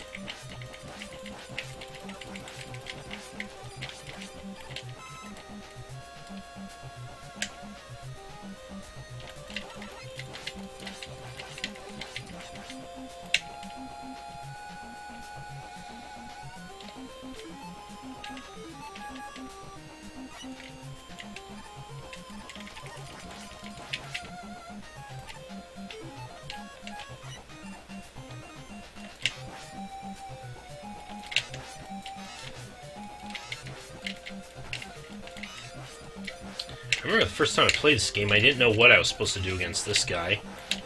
Didn't quite realize I was supposed to shoot him in the eyes. Of course, as I mentioned in the Game Boy game, they changed it to shoot him in the crank.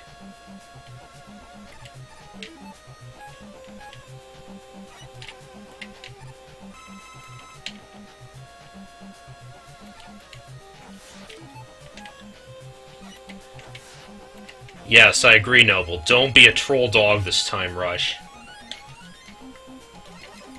I haven't forgotten what you did in my Mega Man 4 Game Boy run there.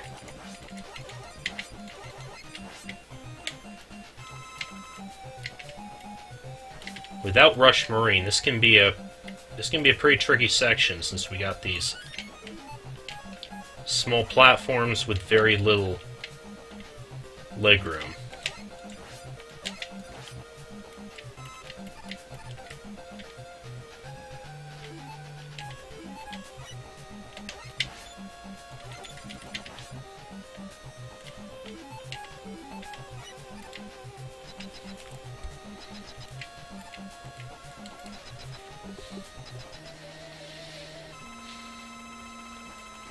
Gemini Man might be the first Robot Master I can think of that actually has multiple phases to his boss fight. His Gemini laser still has massive lag, though.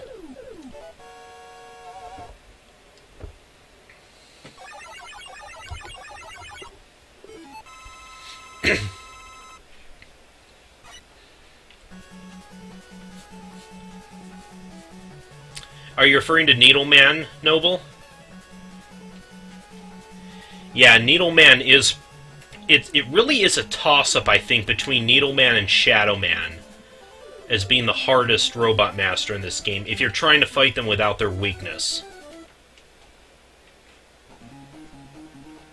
They're both extremely difficult without their weakness.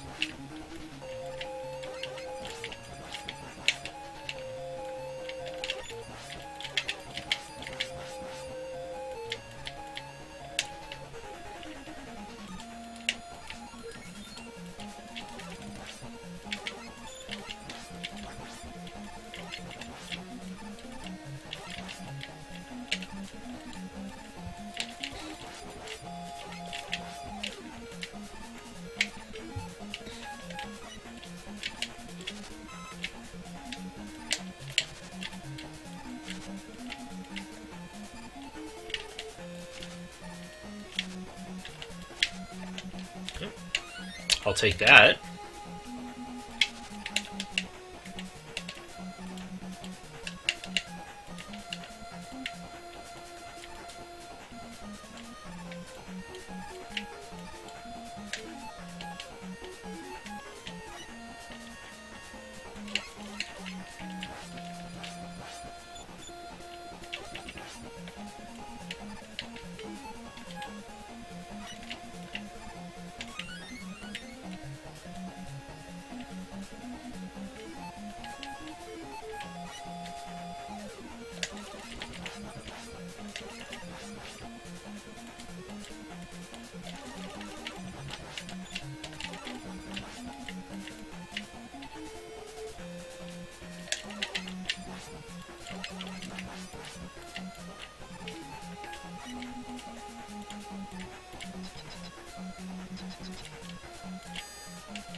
I've already spoke on the Gemini laser. Pretty cool weapon, just a shame that you can only fire the one. Oh, killed Needleman really easily with it, though.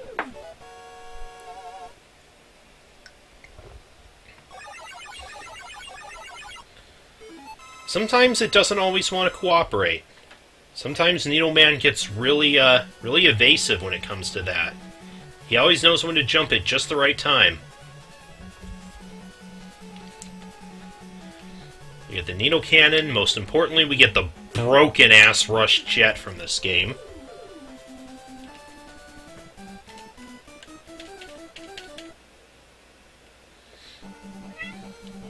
Kitty! You here commentate too?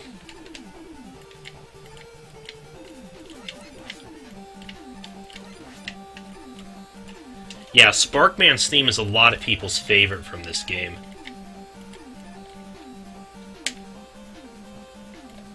In fact, a remix of that was featured in both the 3DS and Wii U versions of Smash 4 for Mega Man's level.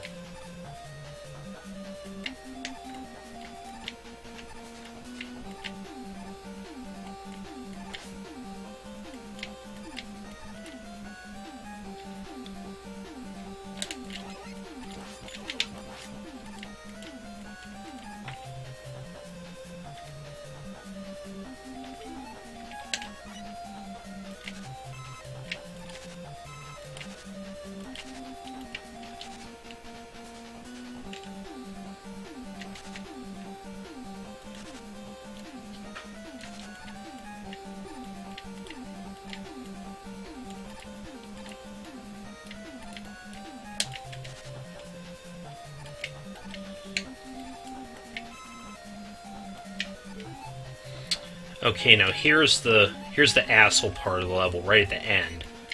It's a lot of very narrow platforms, plus the rising ones. We got these nut and bolt guys. Very easy to get knocked into that pit, so that's why I come here after getting rushed, chat.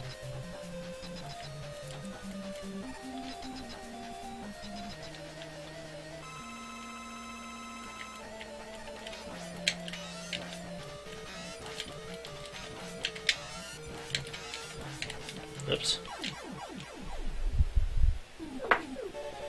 He's a pretty easy boss no matter what weapon you use. Sometimes I'll actually use the needle cannon on him. That does pretty good on him too. Official sources say he's at least twice as powerful as Electman. Which, hard to really see that, although I think it's explained that he might be more powerful, he just can't focus the energy as well.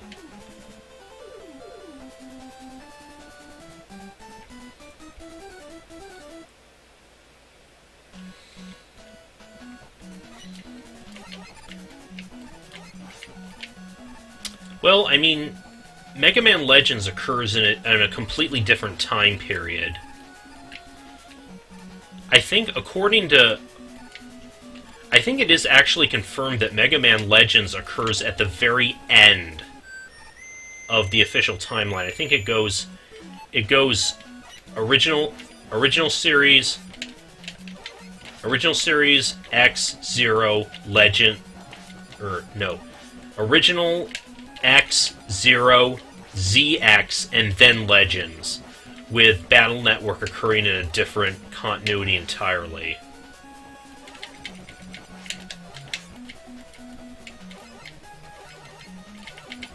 I think in place of Rush was that dumb monkey in Mega Man Legends.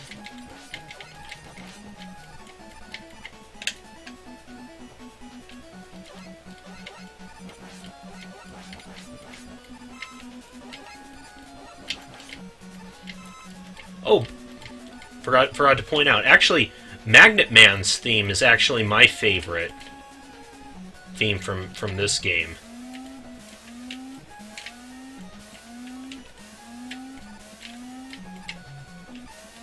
His level features another Yoku block segment. Fortunately, it's not as bad as most of the others. But again, that might just be because I've played this game so much.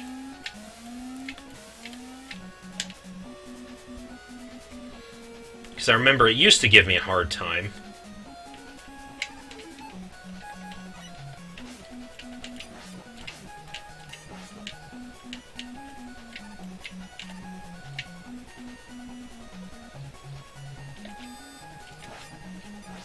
Oh, damn, get away from me.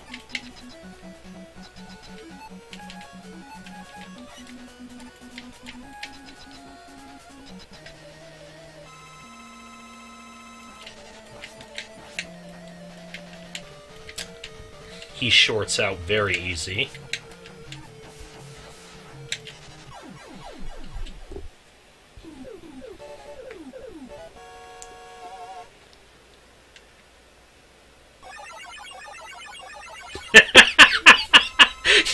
Yes, I know exactly what you're talking about, Noble.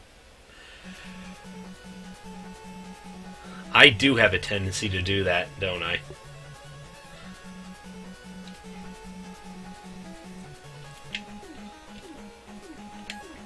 Alright, last but not least, everybody's favorite for, just get the penis jokes out of your system now, folks. Also, yes, as Noble said, bees, not the bees.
I know, Scarlet, it's like they're self-aware. They're not even trying to hide it.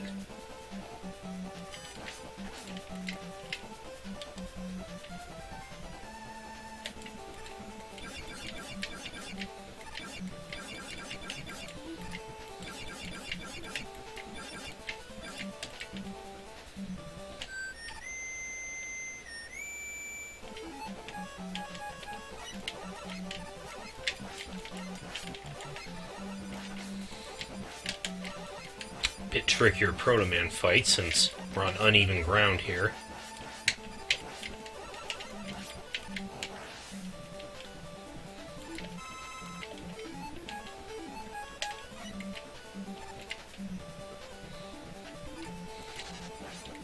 Oh, Woodman gets plenty of them too, Scarlet. Between him and Hardman.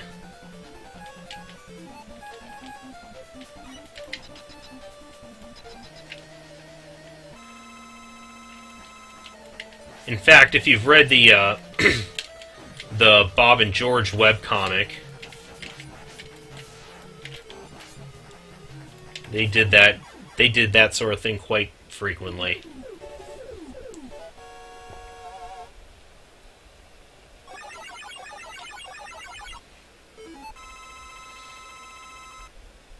Yes, you're right, Noble. I could have used the top spin on the monkeys too.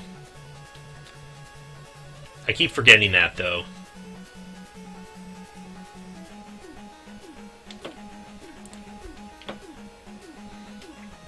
Alright, so this is the first Mega Man game where we don't go right to Wily's Fortress after beating all the Robot Masters. We instead have a interlude first. And in this case, it's the Doc Robot levels. We revisit battle damage versions of some of the levels from before, which is where we fight the Doc Robot battles.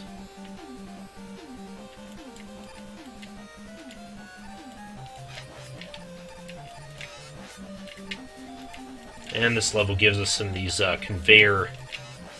these little spinning things, which I don't always like to use, so how about we just fly over that, shall we?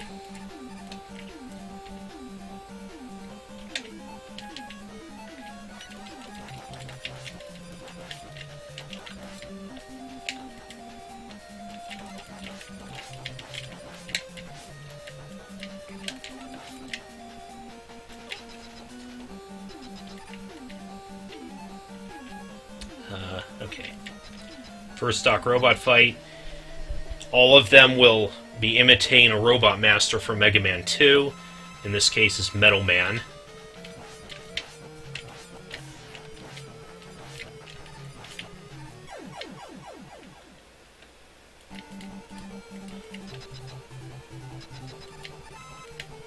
Magnet Missile is his bitch, though.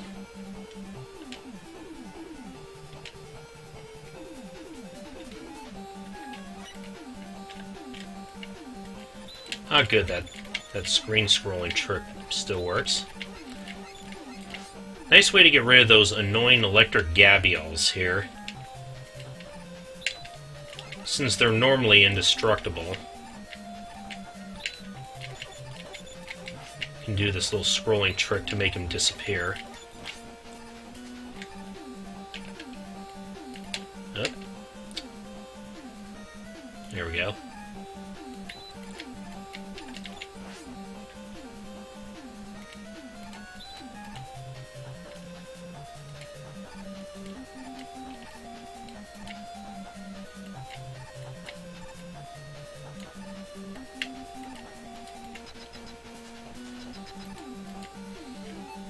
Second Doc Robot fight.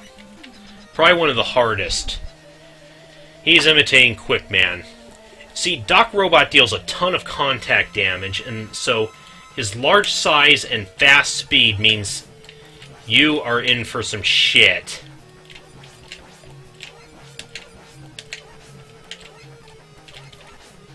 Okay, got him.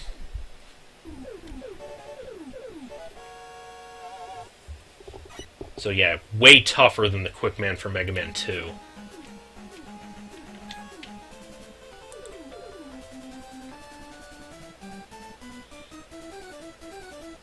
Yeah, the Gemini laser works on Doc Quick Man also, but I prefer the Search Snake because you do get 3 shots with it. You can shoot 3 of them at a time.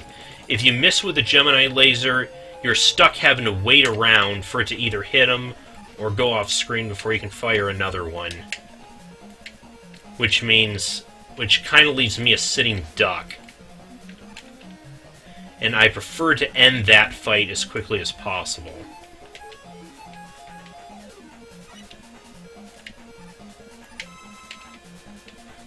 Yes, as Scarlet says there.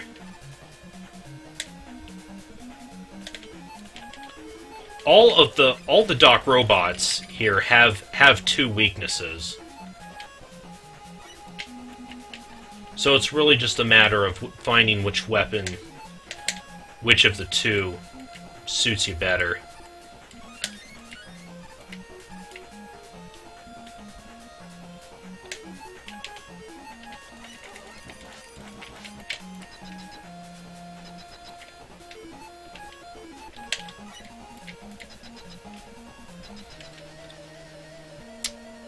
And now we got Airman.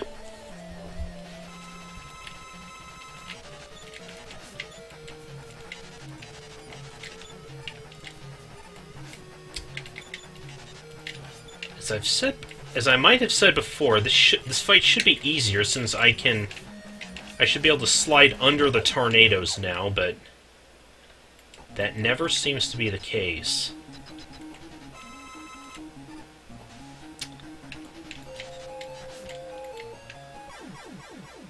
And so I just kill myself here at this point usually, because there's a checkpoint right here, and I really can't afford to die between now and the boss, because we got a long ass chasm here that we have to cross with Rush Jet.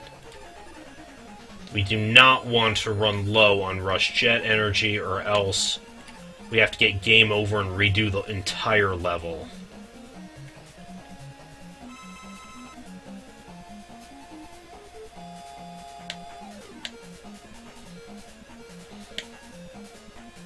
Yes, thank you, Noble. Another who agrees how much the Spark Shock is mostly useless in comparison to most of the other weapons in this game. again, like I've said before, at least they made it more useful in Mega Man 3 for the Game Boy, so you could stun enemies and then switch weapons to finish it off.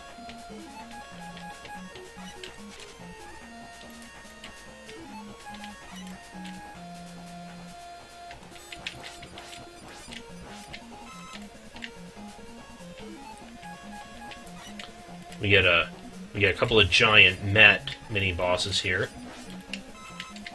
as well as one's flying Mets here.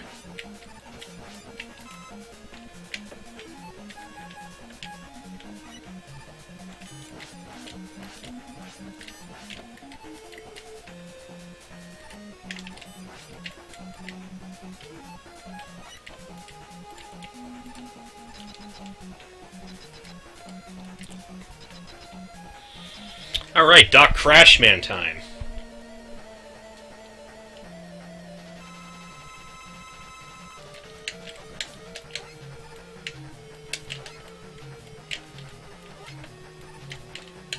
It can be hard to hit him with it because the hard knuckle moves so slowly. But we got him. For those who saw my Wily Wars LP, you saw it's almost impossible to hit him with it due to the way they tweaked its mechanics.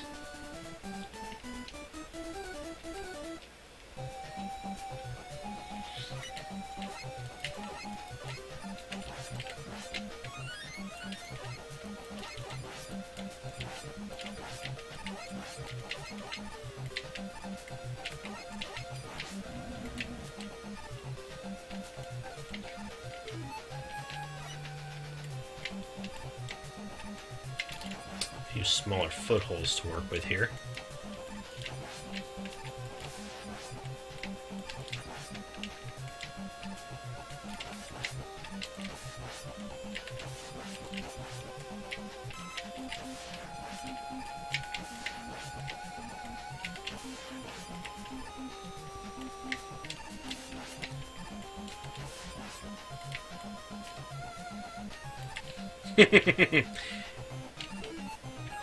Yes, he is. Or yes, I am glad for that, rather. I already pointed out Proto Midget in the Wily Wars games, due to the way his sprite was proportioned compared to Mega Man's.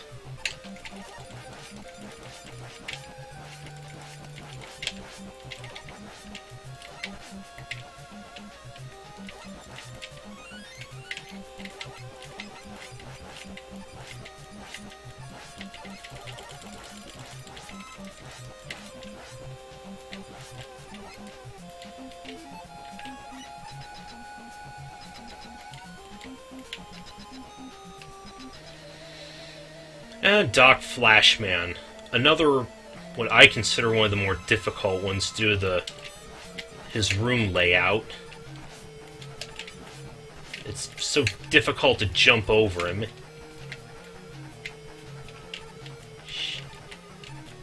Shit.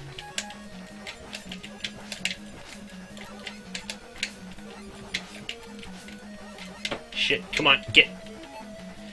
Okay, I'm just gonna use the E-Tank. Okay, still got him. Never mind. Yeah, like I said, that fight's hectic. Sometimes it goes really well, sometimes it goes really bad.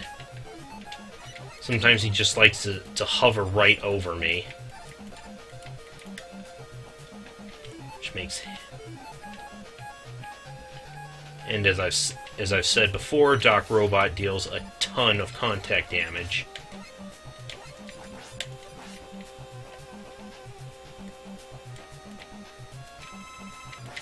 I think this is the only game where you can bring Rush Marine onto land. Of course, he can't move very well on it, but it still gives you the option of doing it nonetheless. Considering Rush Marine was only in this game in Mega Man 4.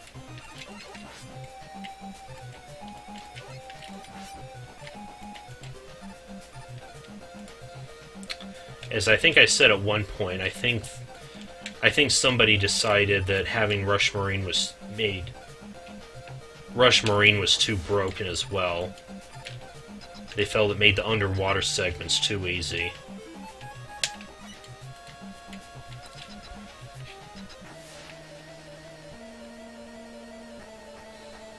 Time for Doc Bubble Man. Even weak to a similar weapon as before.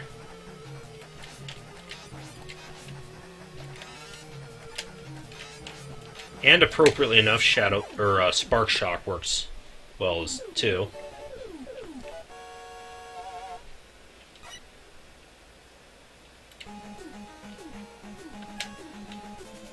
Final Doc Robot stage.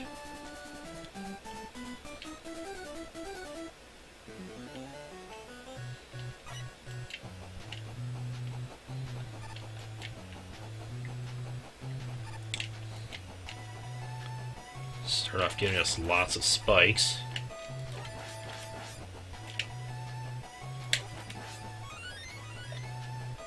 More generosity with the one-ups. What the hell?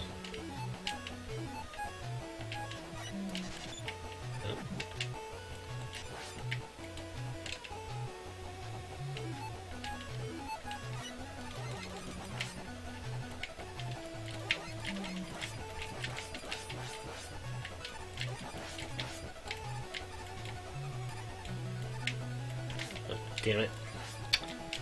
Wasn't supposed to fall through that.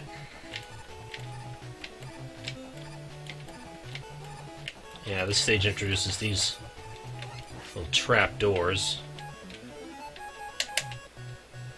I don't like navigating these, so again, that's what Rush Jet is for.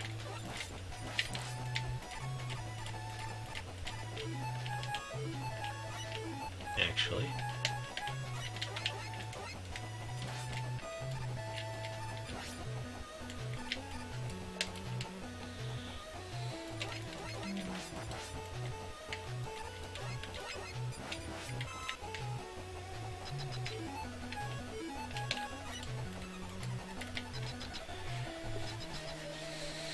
Doc Woodman. As Noble says, another one of the more difficult ones.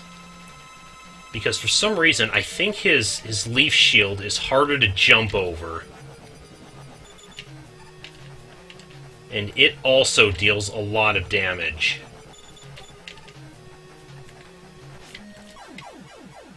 There we go.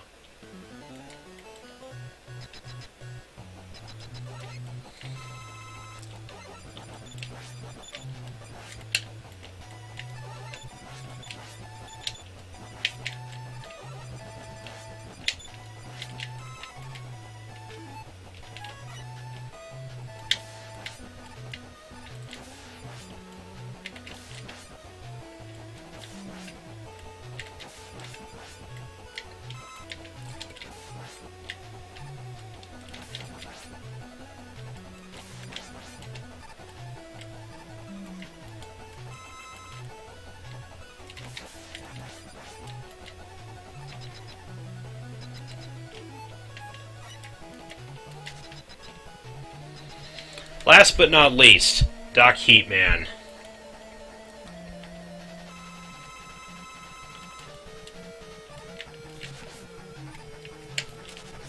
See if I can beat him with the top spin. Nice! That was a pretty good go with it, too.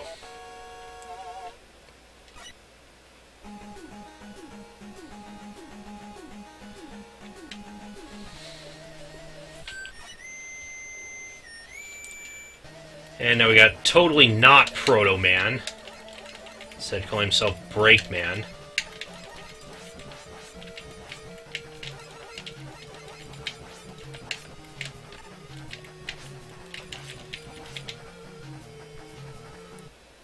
Still pretty easy.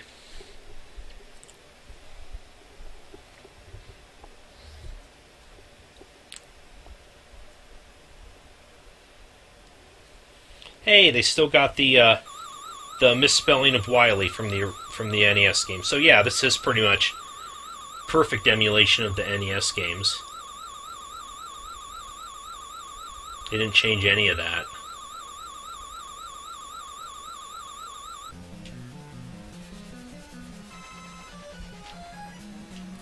So, Wily Fortress time. And now, it is time for the... probably... for the easiest Wily Fortress of the main series. Original series, anyway.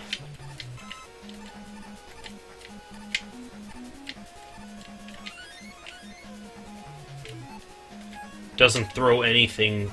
never throws anything too difficult at you. But it does throw tons and tons of 1-ups and energy tanks at you. It's like Wily's not even trying anymore at this point. Yeah, the Doc Robot levels were by far harder than the Wily levels.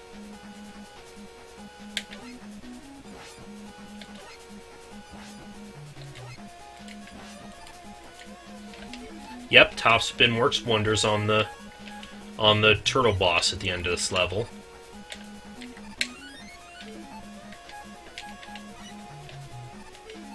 Oops.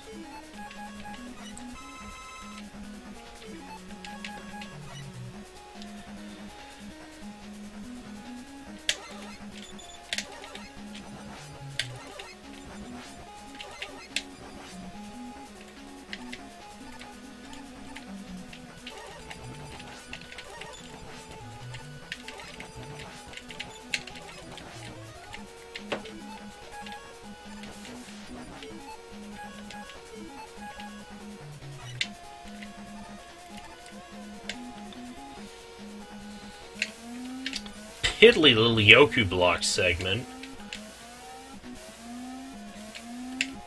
Even gives you a place where you can skip most of it.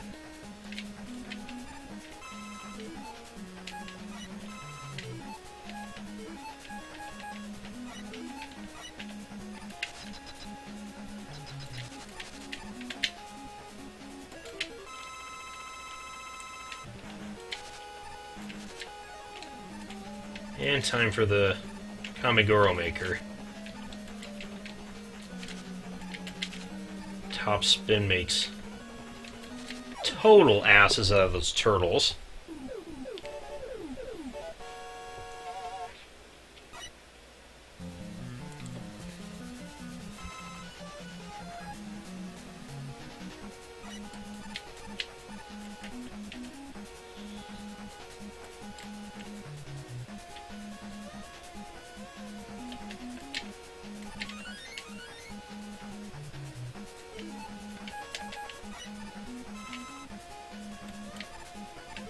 Oops. Oh well. Like I said, the fortress is generous with the power-ups.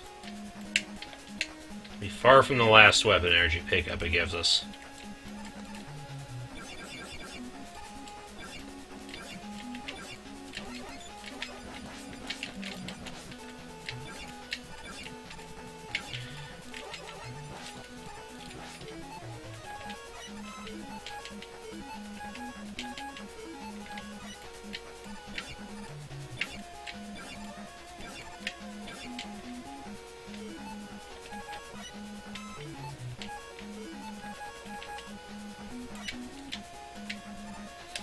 Yep, this game brings back a couple of bosses from Mega Man 1.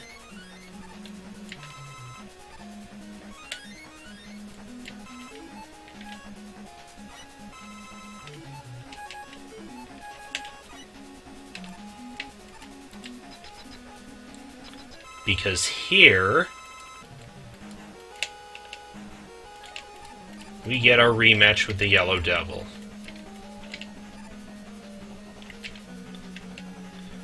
Fortunately, I think overall he's easier here than he was in Mega Man 1. Partially because you can slide, partially because you have access to E-tanks.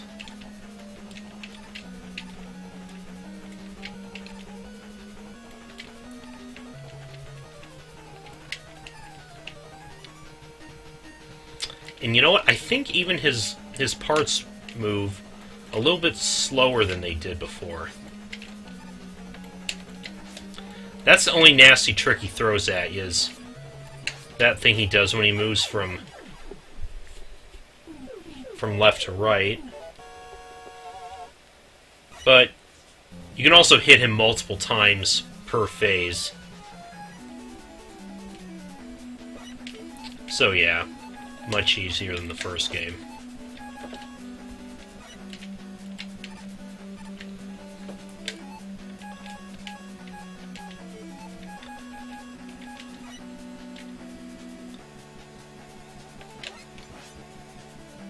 I really like this Wily Fortress theme too. I've heard a really kick-ass version, or a remix of this, that also had lyrics. I want to do a awesome VGM on it one of these days.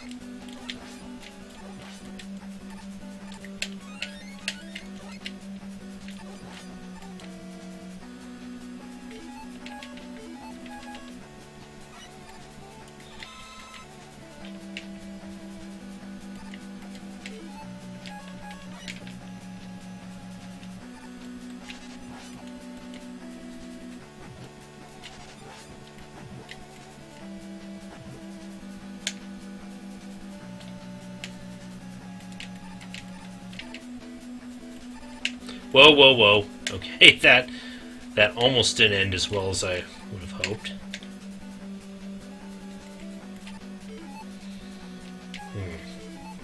Yes, as you'd say, Top Spin can one-shot this boss, too. Let's see if I can do it. Yes, there we go. Either Top Spin or Surge Snake takes that boss out with ease. Just the real one always appears on the top row first, so just go right for it. Ignore the other two. Just hit it with either Surge Snake or Top Spin, and down it goes.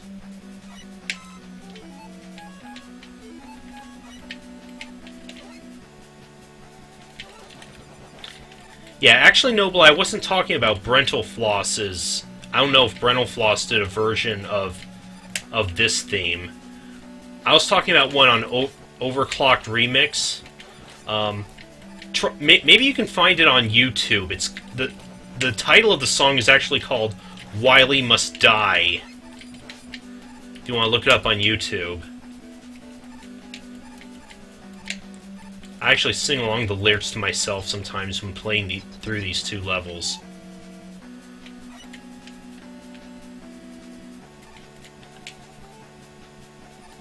Boss rush time again.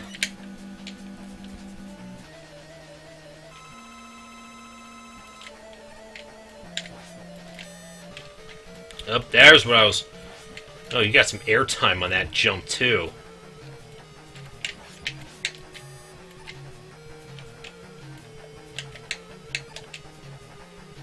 Oh. Nice.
Still does this little bug here. If I'm too close to Top Man when I finish him with the hard knuckle, it'll freeze for a second.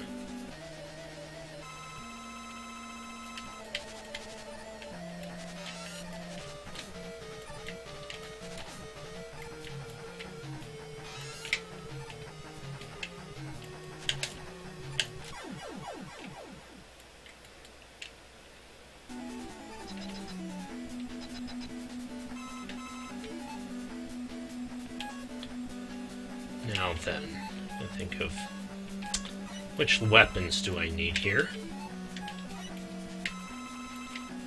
Okay.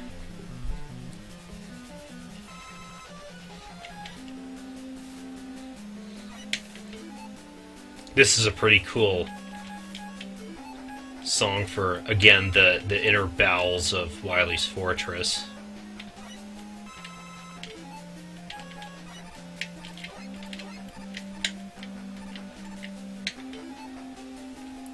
Really? I thought I tried top spin on the bees and it didn't work.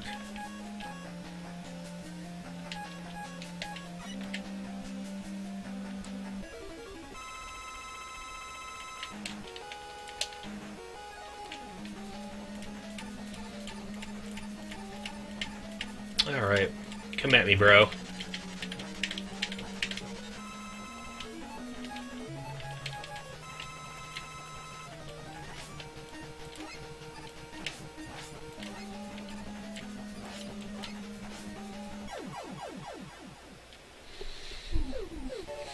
Easy.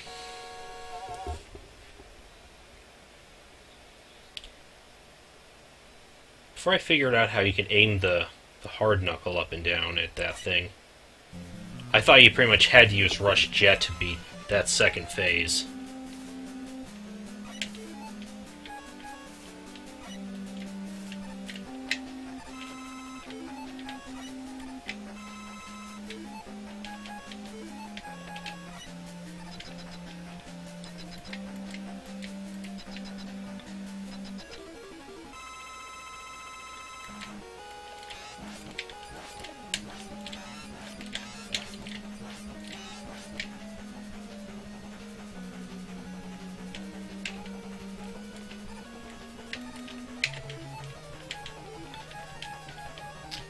Ready to die? Nice.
Yeah, Hard Knuckle works on Gamma's first phase too.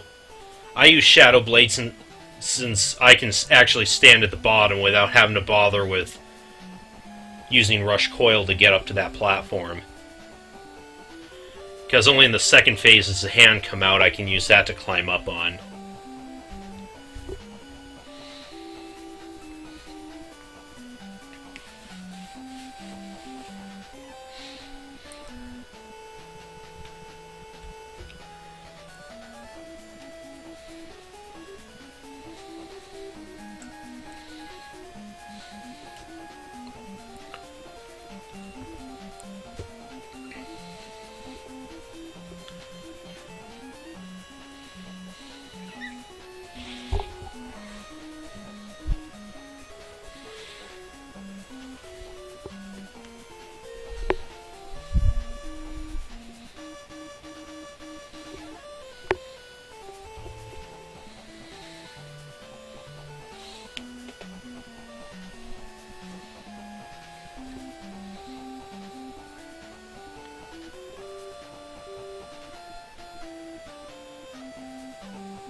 Alright, we're halfway through this now.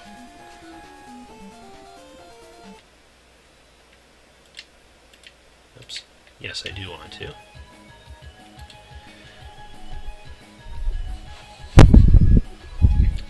Three down, 3 to go. Time to start on my personal favorite.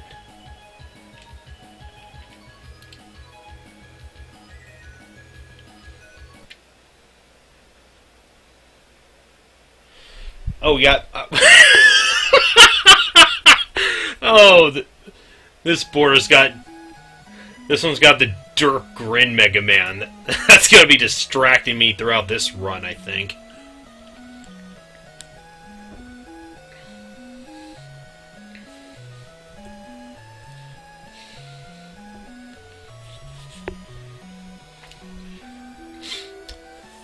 The intro to this game, though, actually gives us a flashback. Actually, finally goes back and sort of tells the origin story.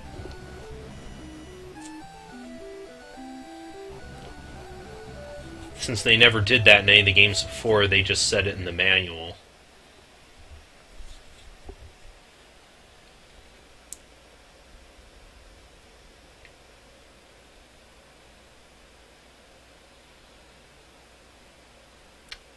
Welcome back, Noble. The super fighting robot, Mega Man, was born.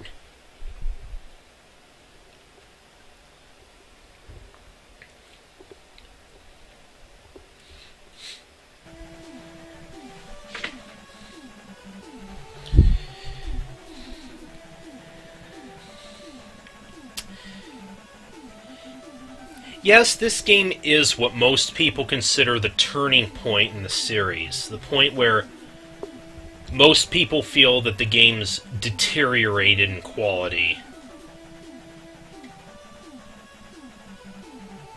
I myself, like I said earlier, I never really saw that.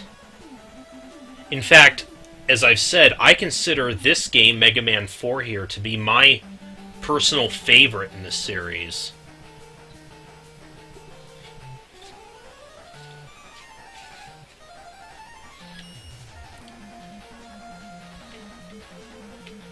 Partially, I really like... Again, like I said, I really like the music. I feel it's underrated. I like the robot masters in this game.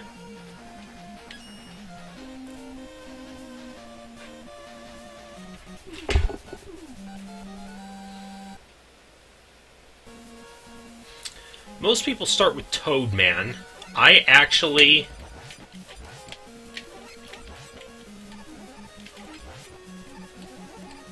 start with Dustman. I prefer to do his level first anyway.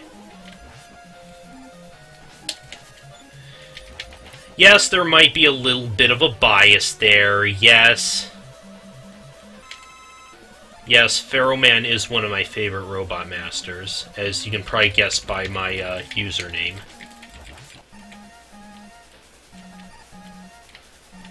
But still, there was a lot more I liked about this game too, besides just that. I felt it was more balanced than the previous Mega Man games.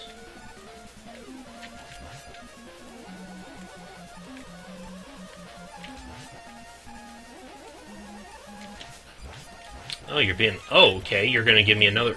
You dropped one up in the spike, so you were a nice guy and gave me another one. These Takatentos are still a pain, though.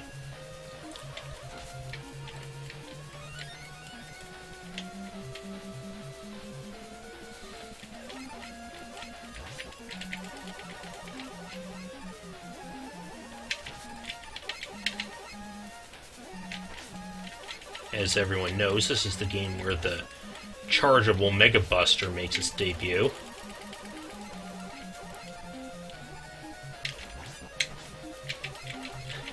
Sometimes I wonder if that was part of why the later Mega Man games are considered not as good as the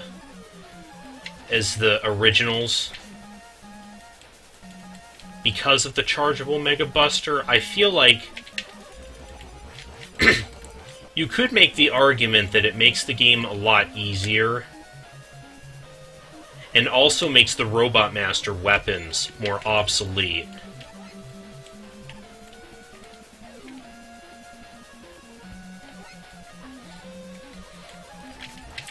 Which is probably also a reason why they took that ability away in Mega Man 9 and 10.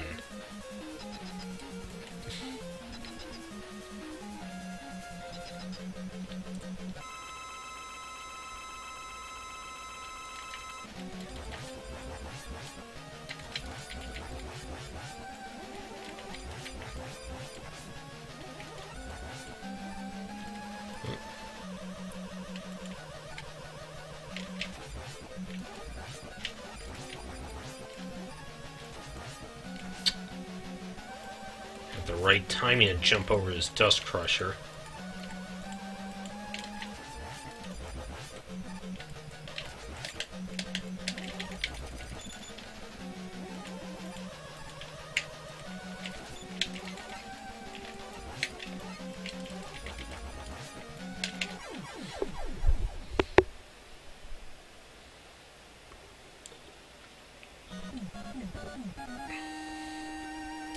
Oh yeah, Pharaoh Man was... I think everyone agrees how badass Pharaoh Man was in the Ruby Spears cartoon. It is such a shame that he didn't appear in any more episodes after that one.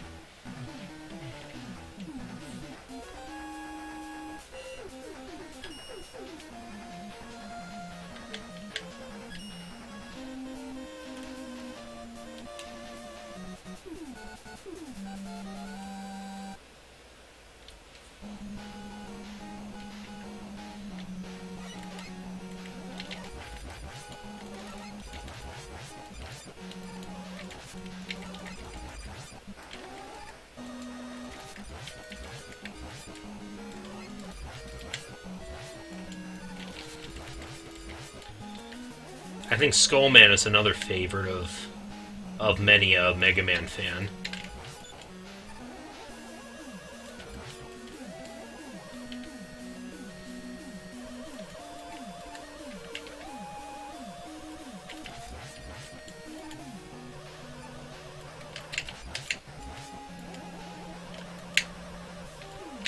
Yeah, as Noble says, Pyro, Dustman is supposed to be a sort of a vacuum cleaner robot used for sucking up garbage.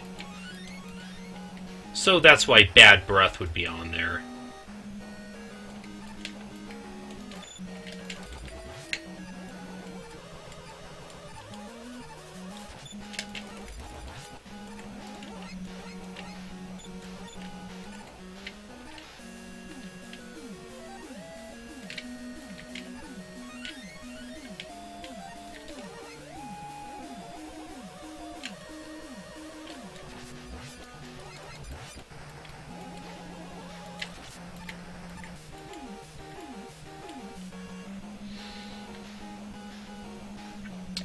basically all the I'm sure everyone knows by now that that Dr. Cossack, the guy that we're meant to believe is the main villain of this game, is actually being manipulated by Dr. Wily. He had kidnapped his daughter and forced him to reprogram his robots to fight Mega Man. Most of his robots being ones that he had apparently built with other purposes in mind. So it makes sense that, like, for example, Dustman was originally built as a waste disposal robot.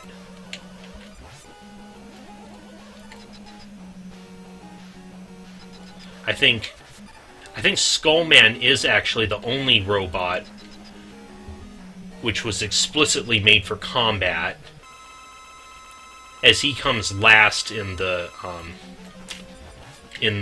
DRN order.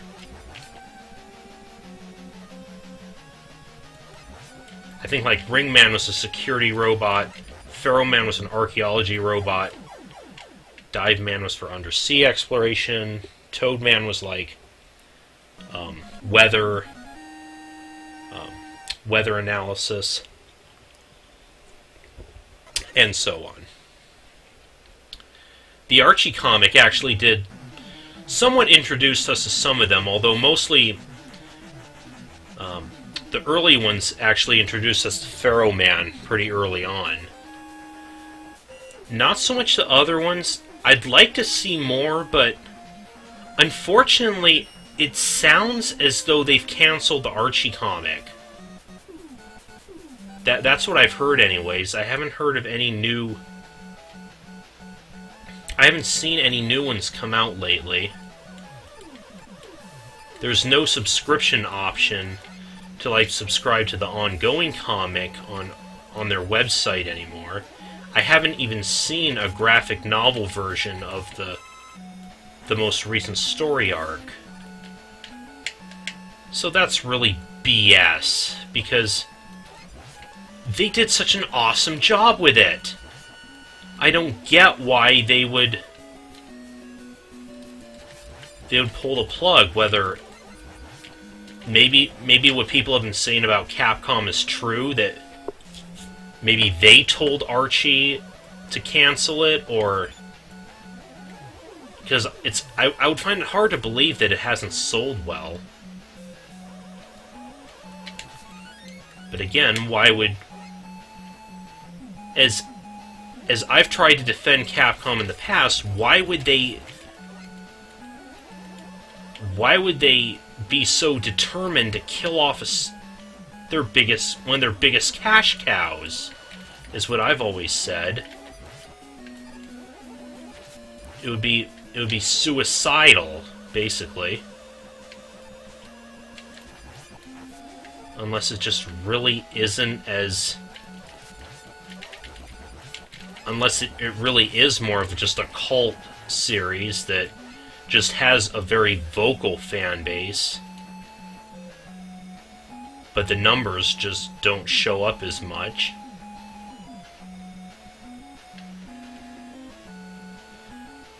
I actually have a really good system fighting Diveman, Noble.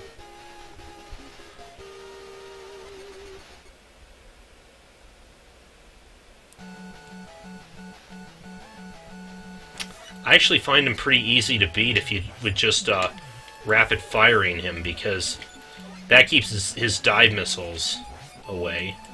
And actually, reading his facial expressions, I found you can tell as to whether he's going to fire dive missiles or charge at you.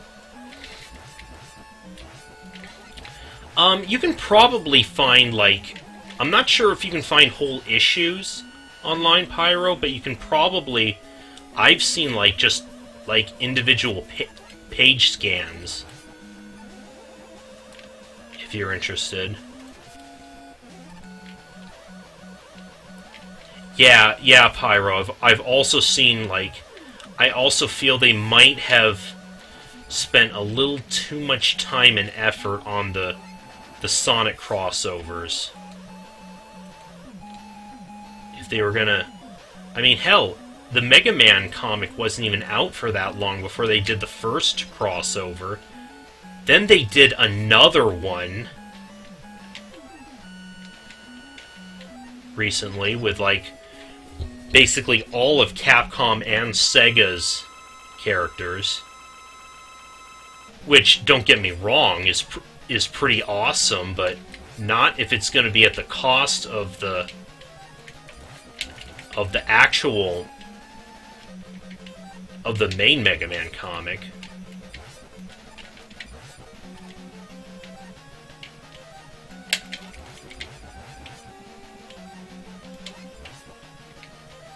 Oops.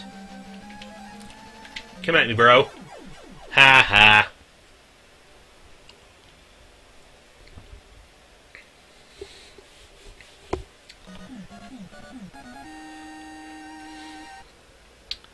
Frankly, Scarlet, I think my excitement for Mighty Number 9 has worn off quite a bit. Maybe it's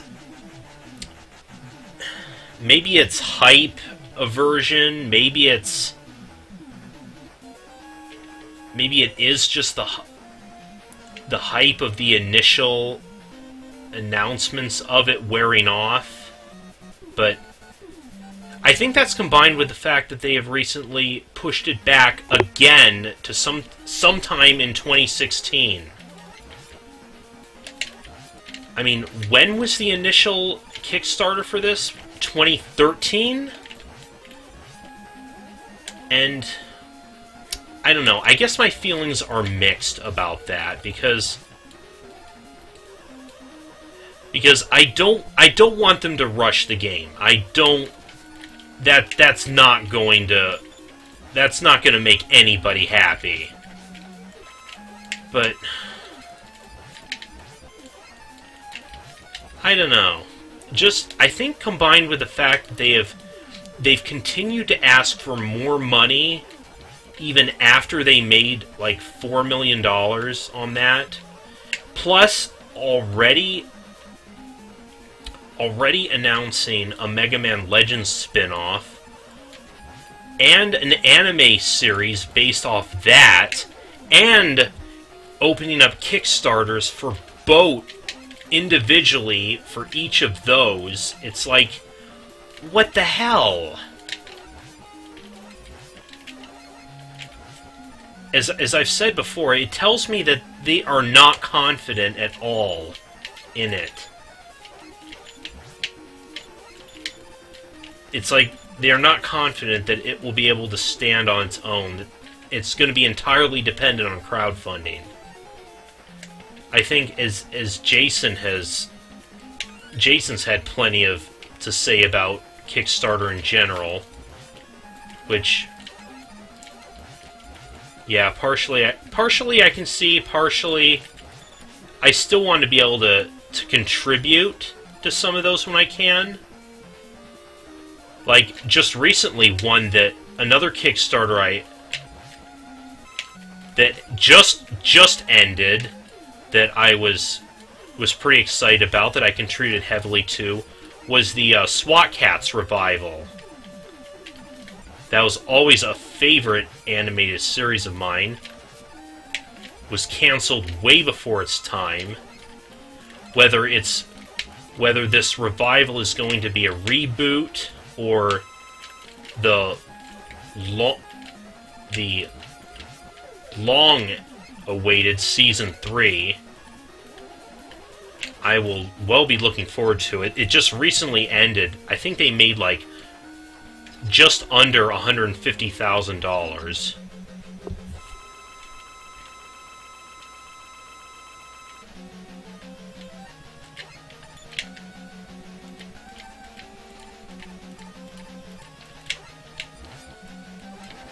Again, I'll be looking forward to seeing how that comes out.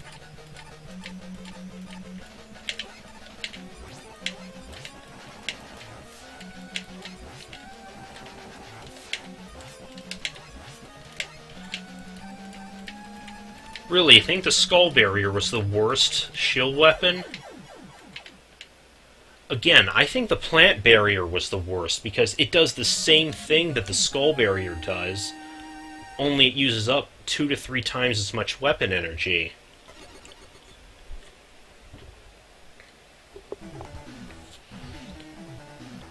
Junk Shield, I thought, was actually a pretty nice weapon. It doesn't reflect projectiles, but at least it... Yeah, as you say, it's good for ramming, as it does absorb a lot of contact damage.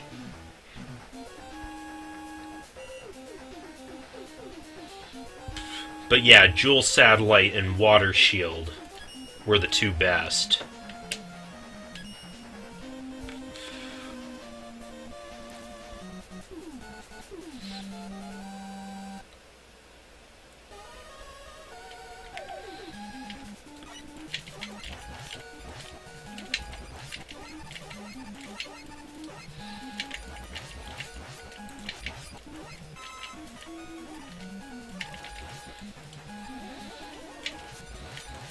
As I might have said before, I'm a big fan of the Drill Bomb. That's why I don't like people's usual route of fighting Toadman first, because that usually means you get the Drill Bomb last. And the Rush Jet as well, as it's going to have some use in a little bit.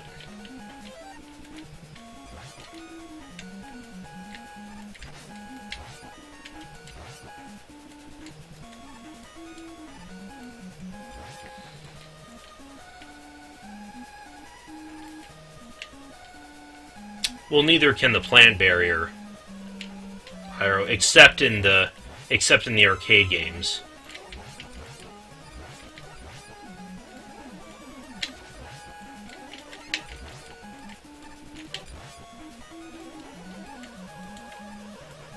Yes, I haven't played Axiom Verge either, but based on everything I've heard about it, it sounds pretty good.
Forgot to mention, they nerfed the Rush Jet quite a bit since Mega Man 3.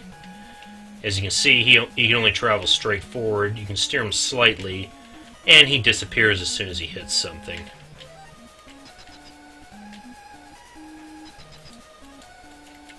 Yeah, poor Toadman gets no respect.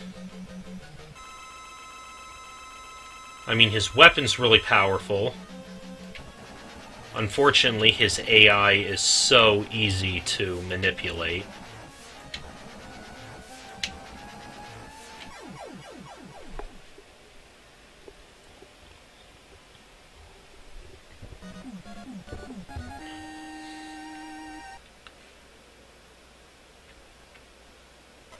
Really, you can't shoot it in Mega...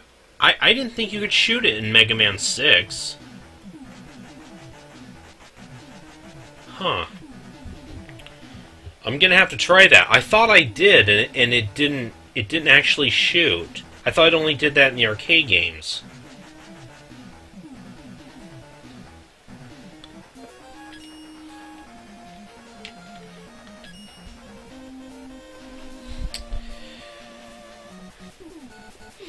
This is... Brightman's level is my shit level in this game.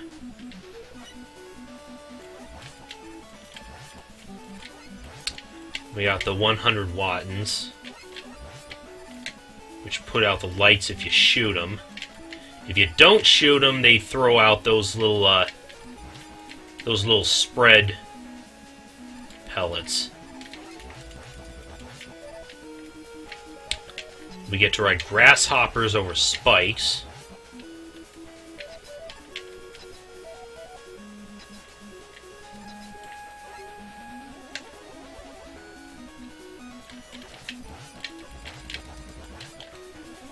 And then we have the real bastard portion near the end of this level.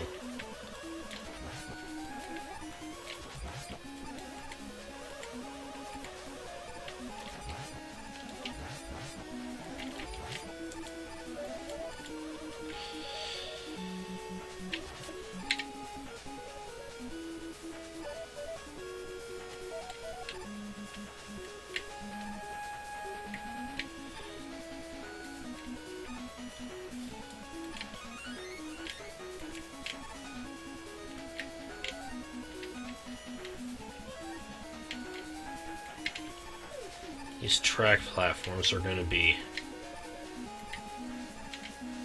the worst near the end of this level.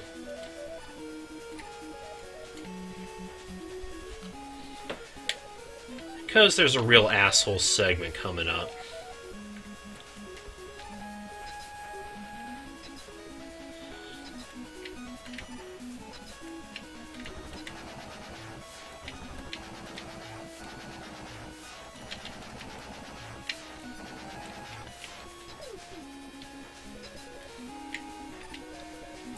You're not working there as well as I thought.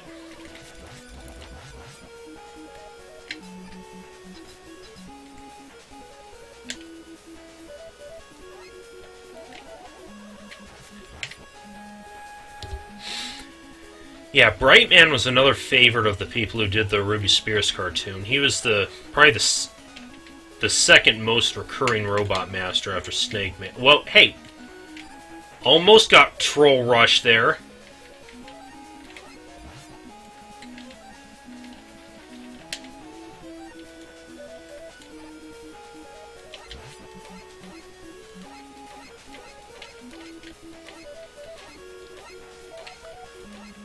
This is why I like to have Rush Jet for this level. Just fly him over this jackass segment.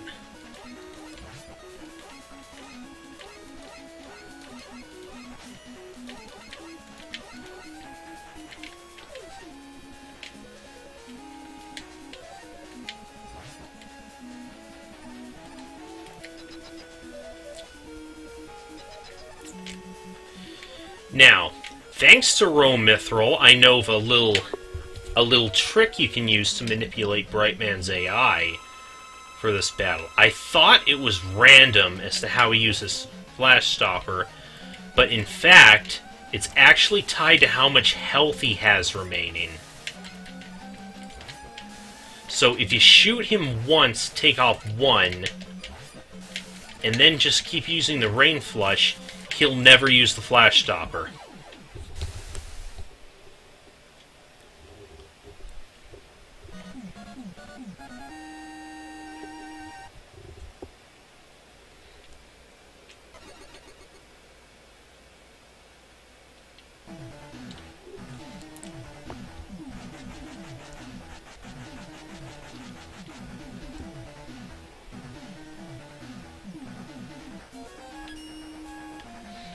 By the way, that's another thing I really like about this game. I really like that, that weapon get sequence.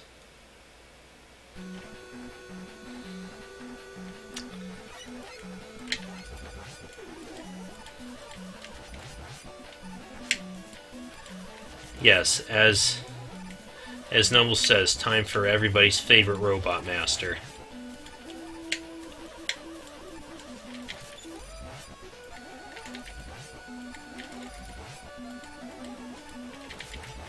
Unfortunately, he's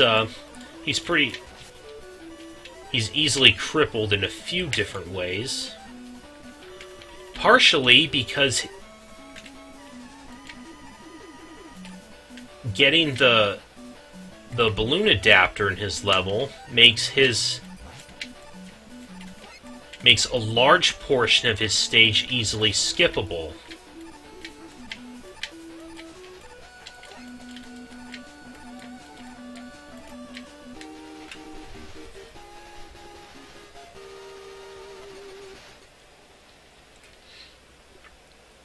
So yeah, we got the balloon adapter, and as a bonus, it warps us right to the midway point of the stage.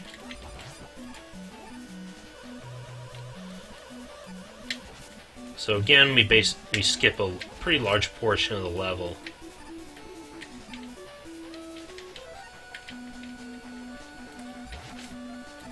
Shit! Oh, almost. Couple things to look out for here. We got the Batauntauns coming from above. We got these footholder wannabes that also shoot at us.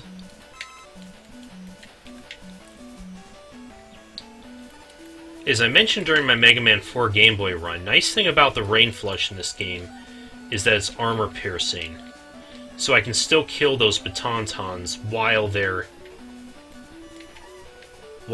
in their normally invincible curled up state.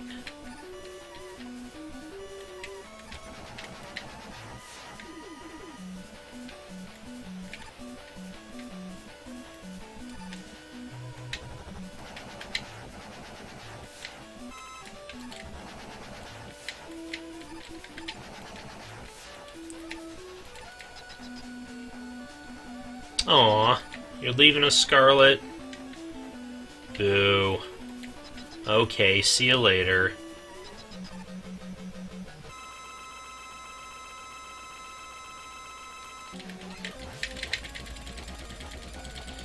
And Pharaoh Man is also easily crippled by his weakness. Turns him into a joke. So, I still try to draw it out a little bit, just in the interest of keeping it semi-interesting.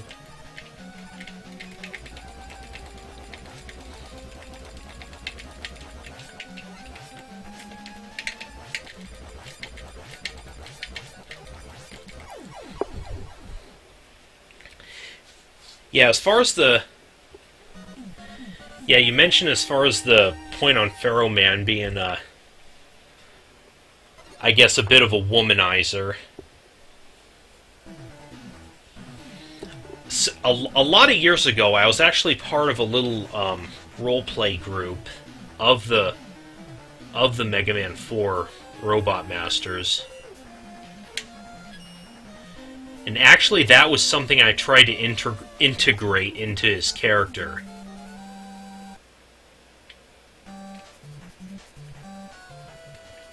And try to find ways that can get him into trouble at times.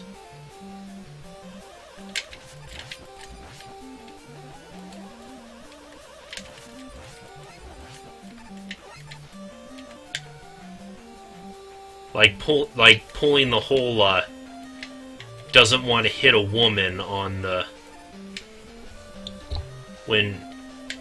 during a battle against say a female opponent, that sort of thing.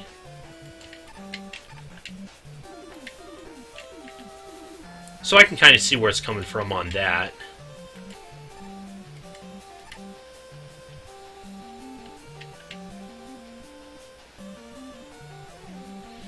Our Ringman stage, mini boss central here. We got a bunch of the hippos, and we have those Whopper spring guys later too.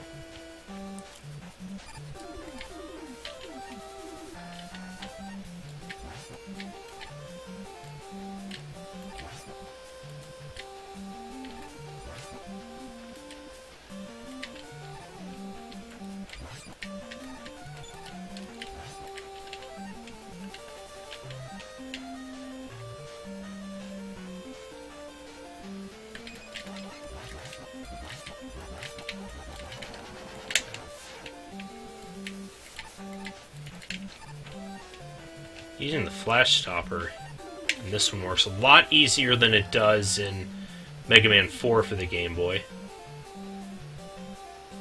Thanks to Mega Man's faster rate of fire.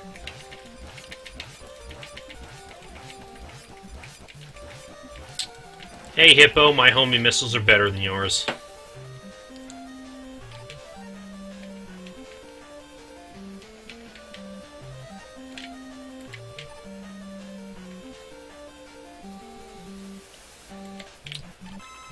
Yeah, I don't know if Ringman is supposed to be Quickman 2.0, or judging by his weapon, at least the way his weapon works when I use it, it feels like a nerfed version of the Shadow Blade, which itself was a nerfed version of the Metal Blade.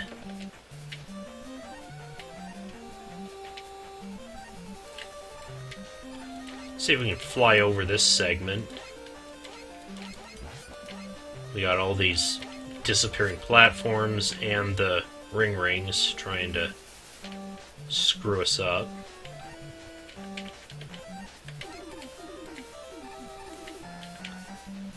Where'd the rain go? Try to chip me.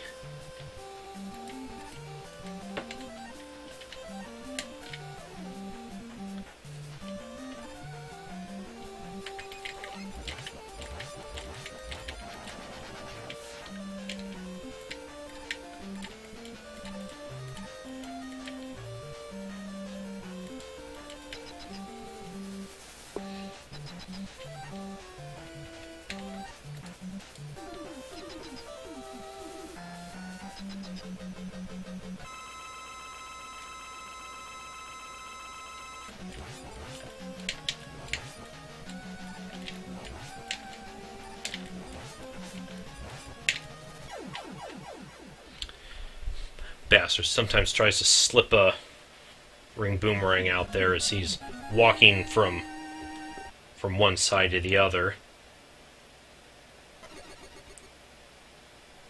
Mostly overall, he does have a pattern, though. Unlike Quickman, who seems to just be spastic as all hell.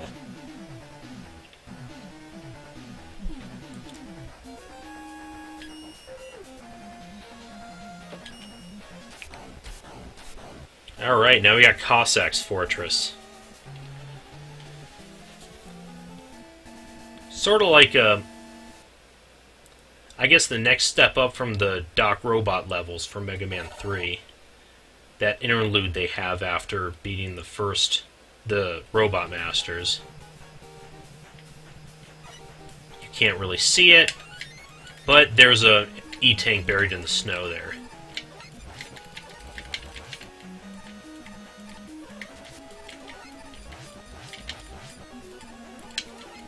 The only problem with this I can think of is the fact that there's really... You can't actually save in between any of these levels. The farthest the passwords take you in 4, 5, and 6 is to the beginning of this interlude after beating the 8 Robot Masters. So you would really have to beat the entire rest of the game in one sitting. That might create a feeling of ending fatigue, which may arguably also be why people didn't like 4, 5, and 6 as much as they did 1, 2, and 3.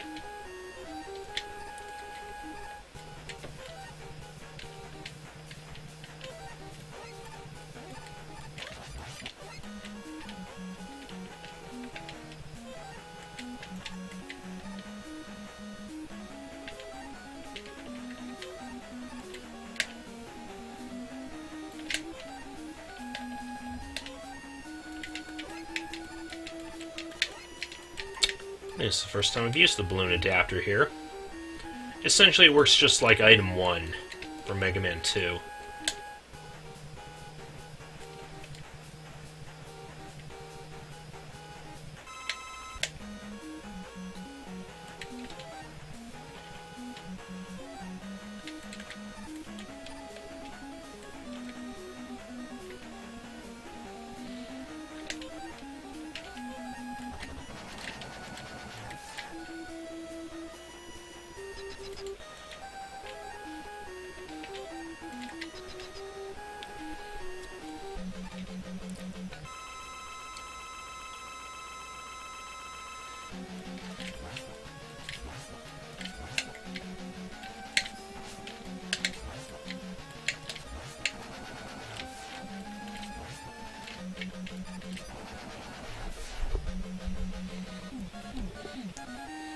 Easy boss. His only deal is destroying the floor. But that doesn't become a problem unless you draw the fight on for too long.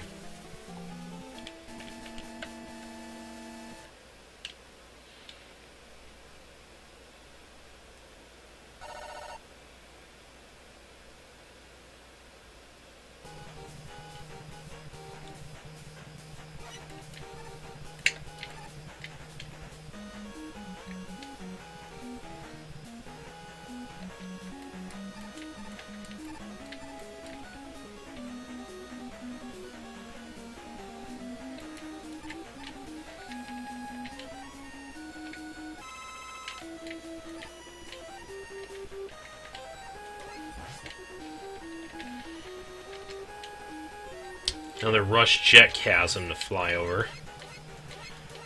Not quite as much as the Doc Needleman stage from the last game, thankfully.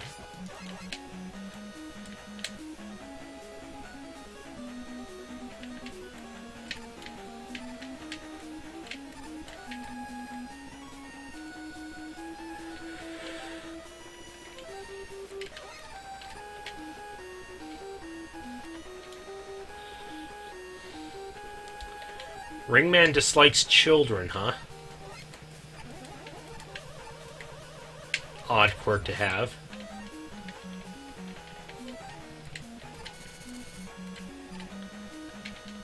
Especially since he's basically out throwing hula hoops. Although I think he was actually originally... I think his original purpose was actually as a security robot.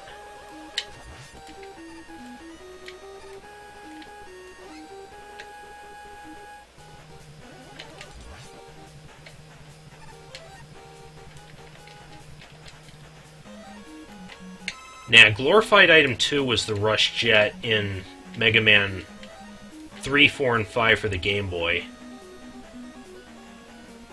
There you don't even have any control over its vertical movement.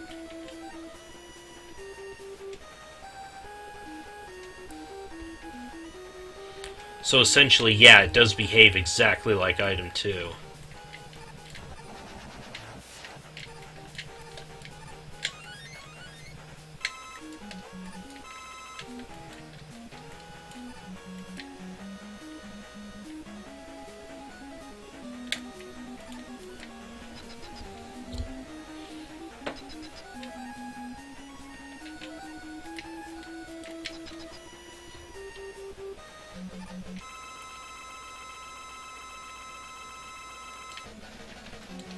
Hey, it's this guy. Not a hard boss, just takes a while to kill because he's to wait for it to assemble, and he does. Oh, good. I'm glad I can get 3 shots in on one go.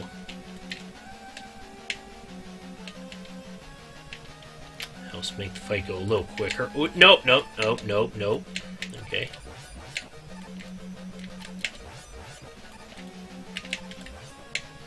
Oh, this is going too well. Come on, let's just go one... Okay.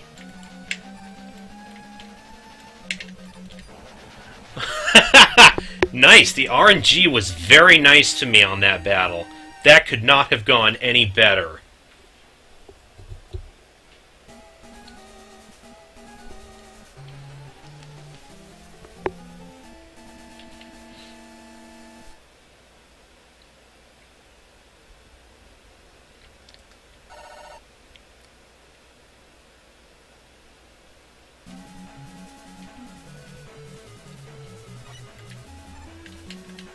Now this is new.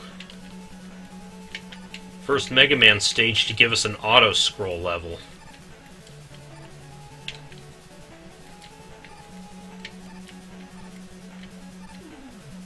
Wouldn't be the only one, but it is kind of a rarity. Oh, damn it. Oh, no, no, no! Oh, you fucking dick cannons! I hate these cannons. I hate them so much. They're only vulnerable for a split second.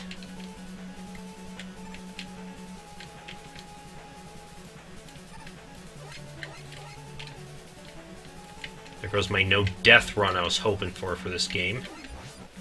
Oh, there now it dies without any trouble.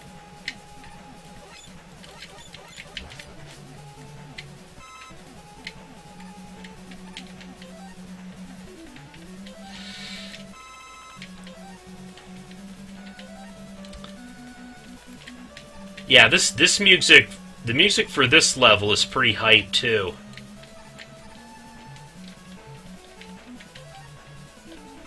I hear this whenever Mega Man 4 music is remixed. It's almost whenever something representing Mega Man 4 is remixed, it's almost always this song.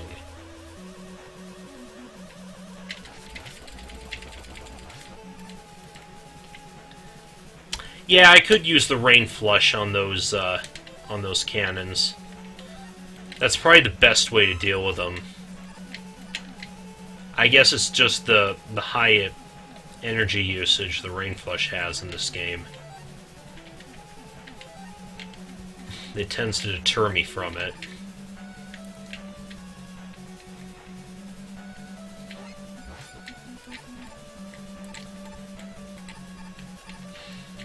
Now we got gimmick platforms here.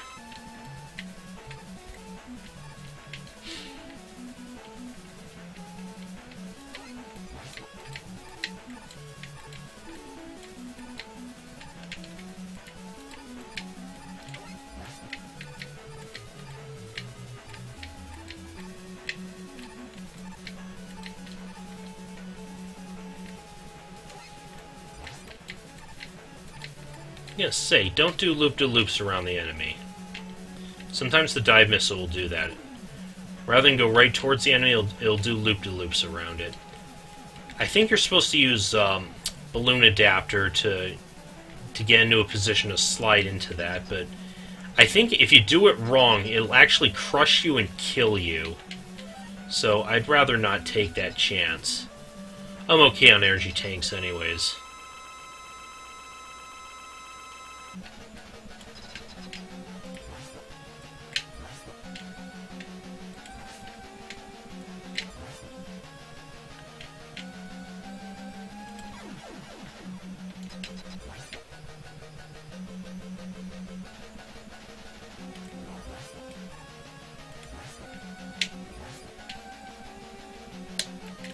No! Oh! I can't believe it.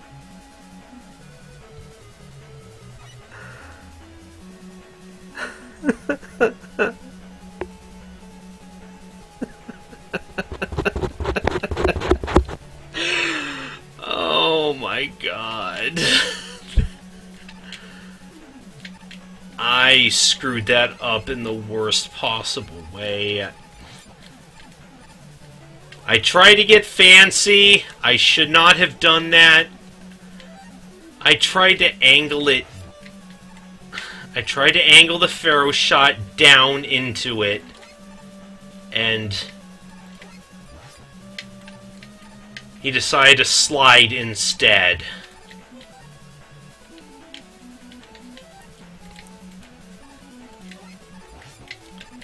And yes, as you can see, they don't put a checkpoint in the boss corridor.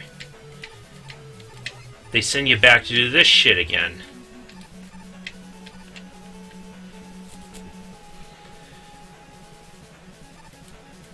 Oh, that was... I can't believe I...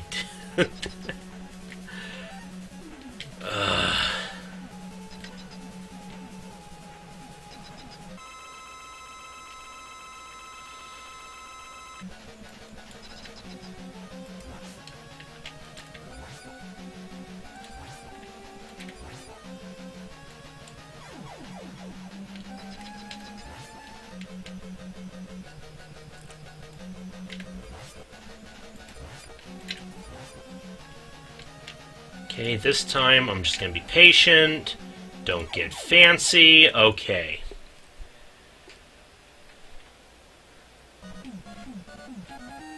Didn't set me back that far, but... Oh, gee.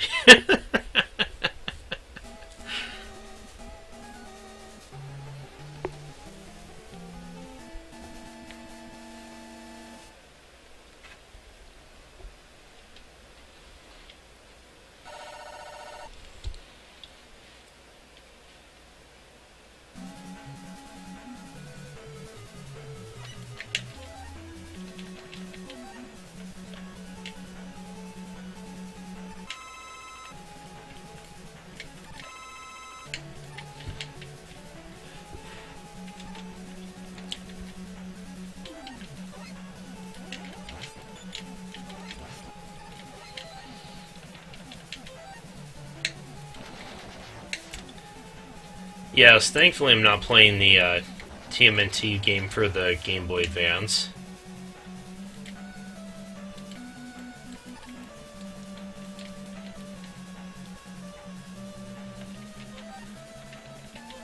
I don't think I accidentally slid into spikes in that game, though.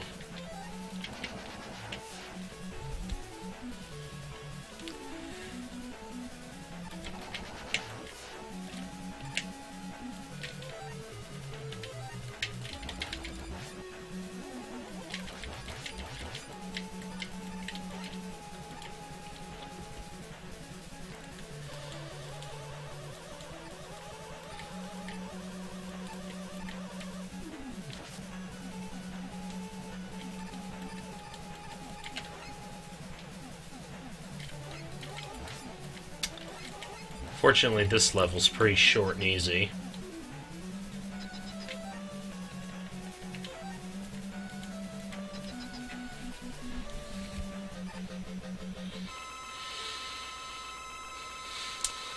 Yes, the damn elevator segment from that game. How can I forget that?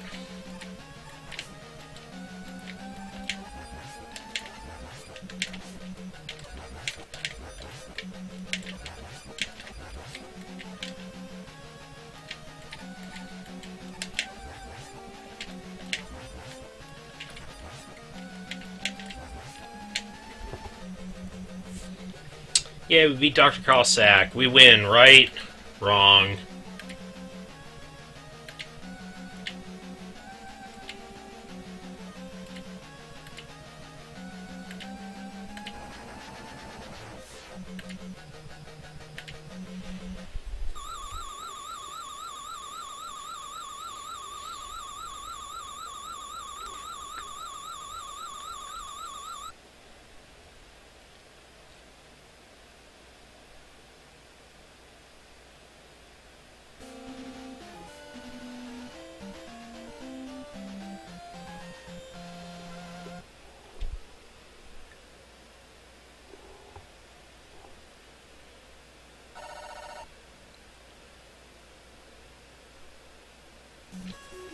Wily Fortress time.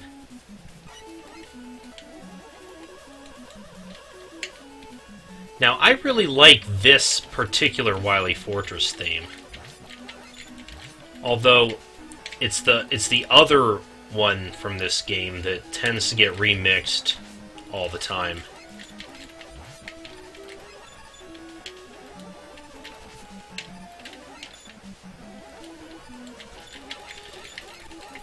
This level is an entire Met party, though. They basically throw every type of Met at you.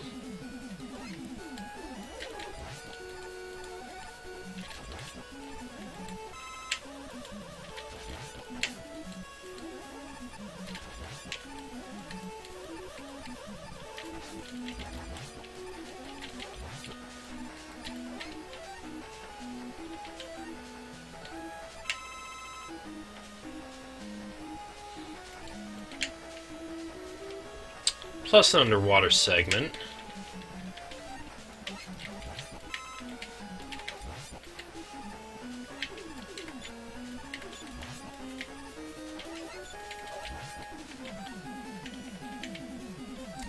Time to dig out the Rush Marine. Get past some of these trouble spots. At least that one. probably, again, why they took the Rush Marine out of the later games. And now the long-awaited Yoku blocks.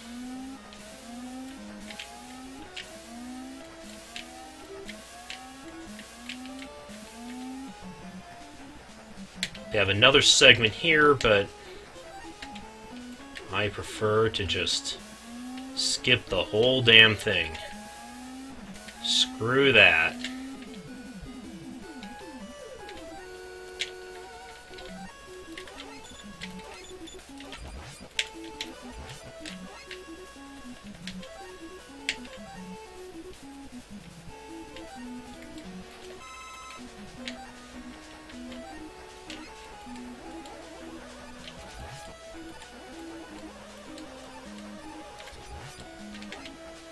Did I already? Yeah.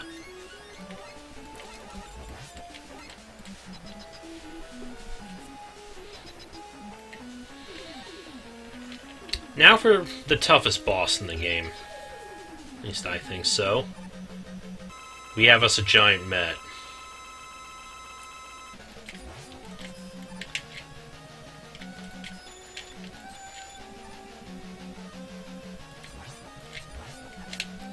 Hard to get around this thing when it jumps.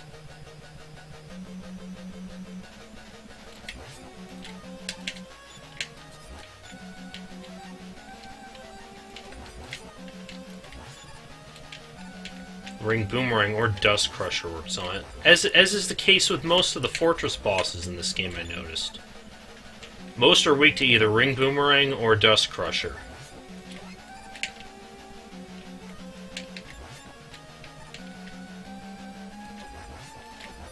Think I have enough E-Tanks, I might as well just use one just in case. Because he does deal a lot of contact damage. If he kills you, you get sent back to the midway point, which is the start of the water segment. And I'd rather not do that again.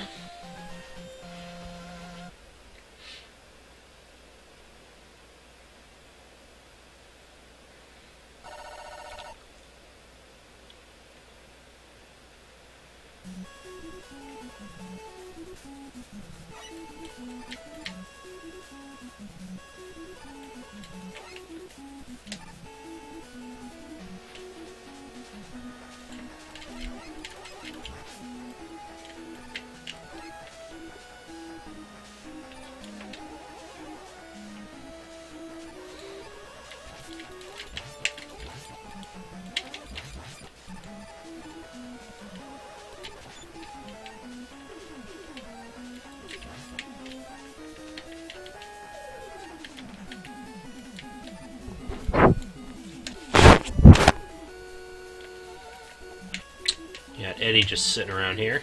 Oh, you got another one up for us. That's great.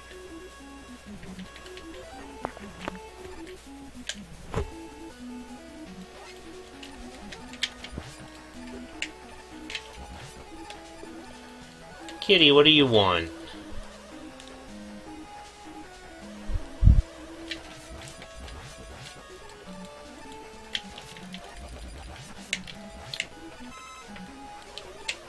Kitty, don't walk in front of the screen.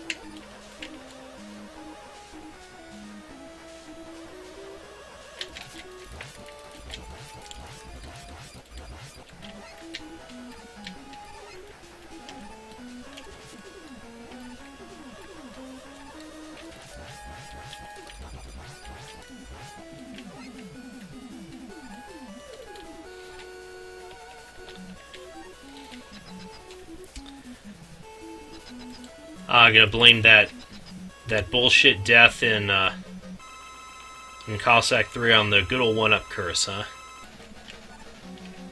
Sounds as good as anything.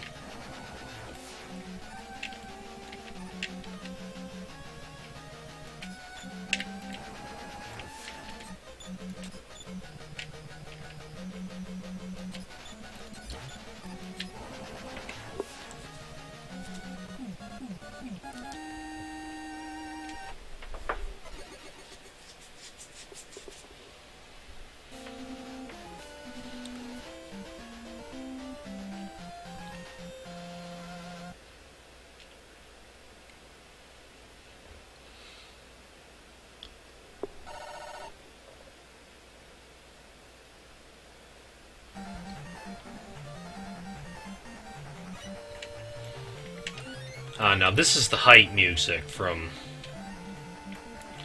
this game's Wily Fortress. Like I said, this is the one that most Mega Man 4 remixes. If any Mega Man remix represents Mega Man 4, it's either this one or the second Cossack Fortress theme.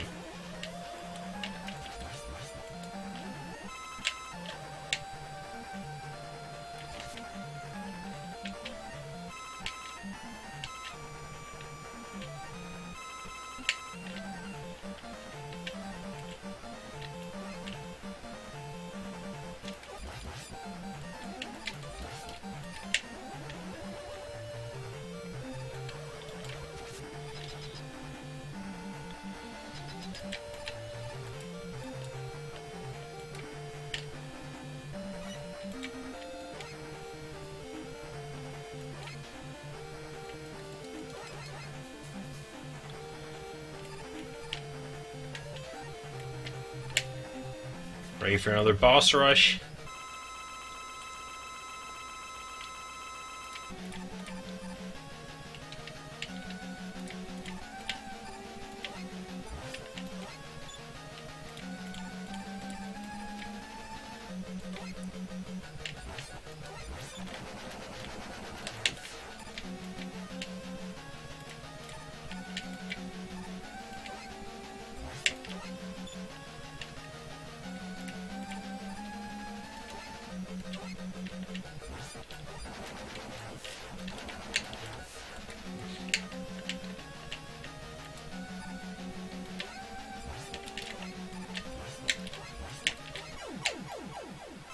There we go.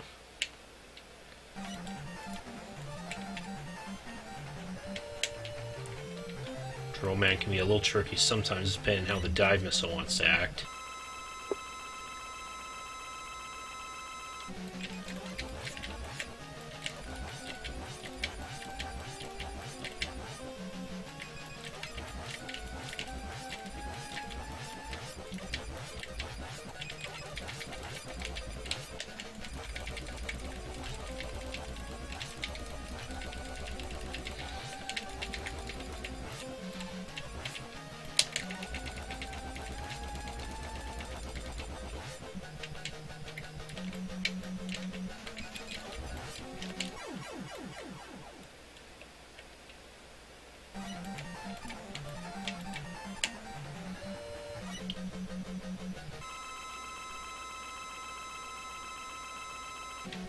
Okay, same as before. Shoot ya. And then rain flush him.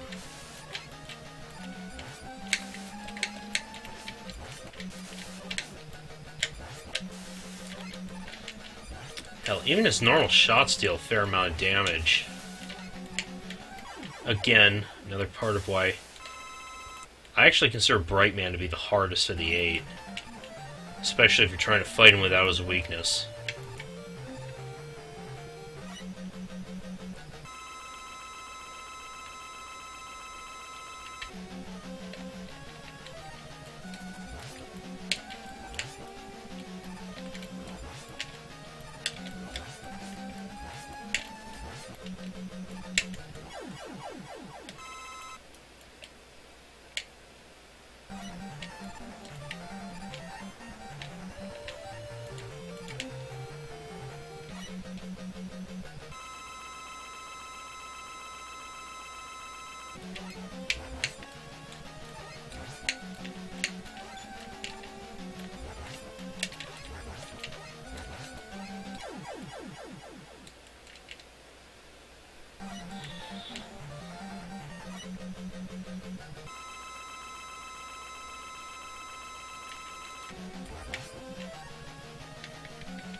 Could have gone a little better.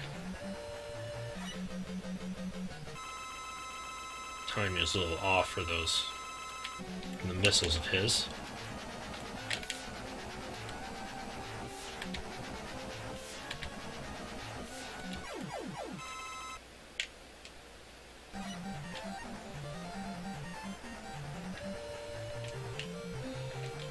Yeah, I'm aware of that little trick using the rain flush on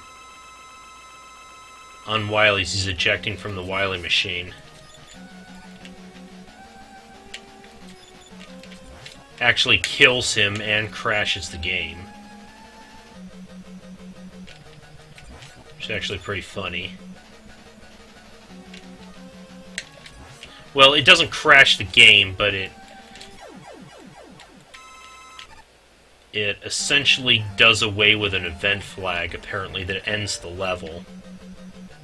So you're basically stuck in this room forever.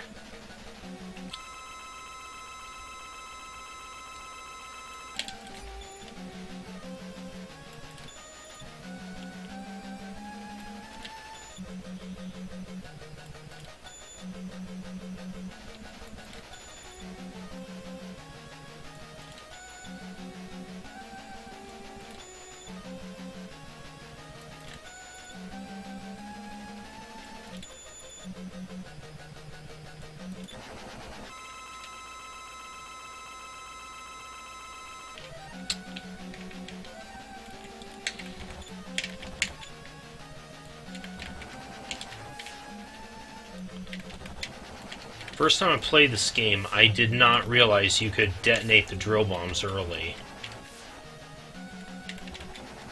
Which ended up making this boss fight a lot harder than it needed to be.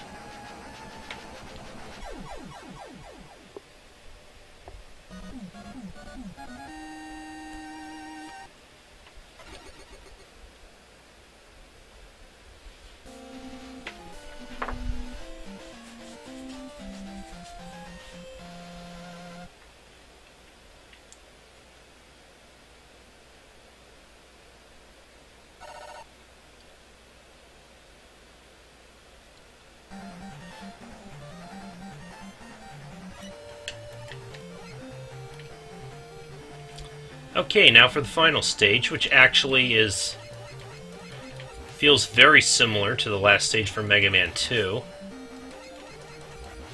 Including stuff falling from the... Start off with the drop, stuff falling from the ceiling. I kind of want to go back and forth and build up some weapon energy for the Pharaoh shot. How much do I have? About 2/3.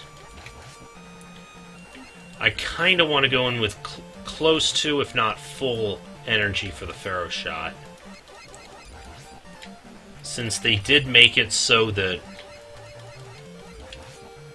the final boss here, Pharaoh shot and Ring Boomerang are the only things that work on it.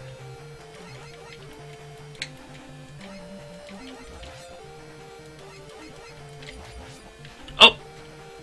Son of a bitch. Wasn't paying attention, walked into it.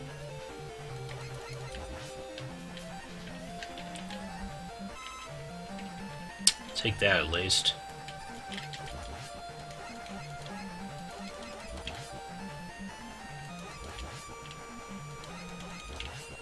Okay, that's better.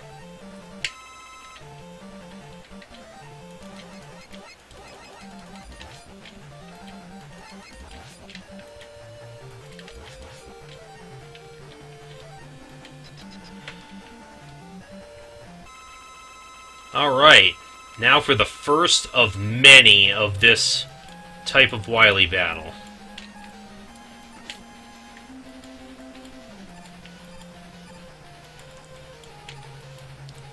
Basically the whole appearing, disappearing saucer shtick.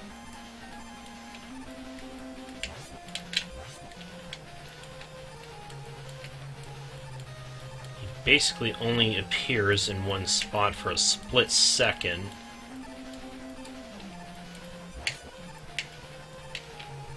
So between trying to trying to hit him and avoid the shot he fires. Got him!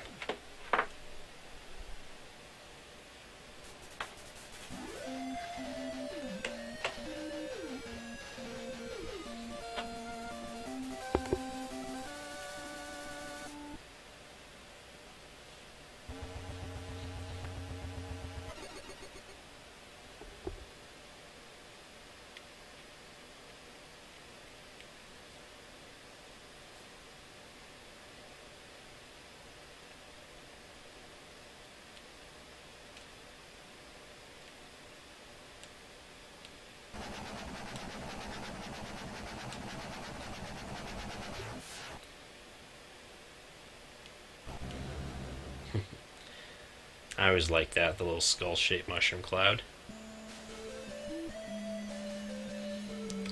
And this song here is Mega Man Takes the Train Right Home.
I don't know what's up with the order they put the Robot Masters in. If you look at the numbers, they kind of put them out of order a little bit.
My thoughts on Mega Man 4? Well, as I said a few times before, I actually consider this one to be my favorite for a few reasons that I've already mentioned. I just feel it's really underrated, I guess.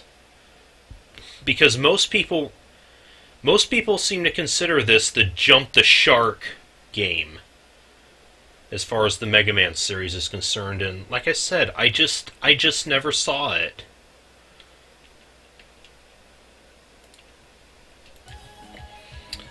So anyways, time to start Mega Man 5.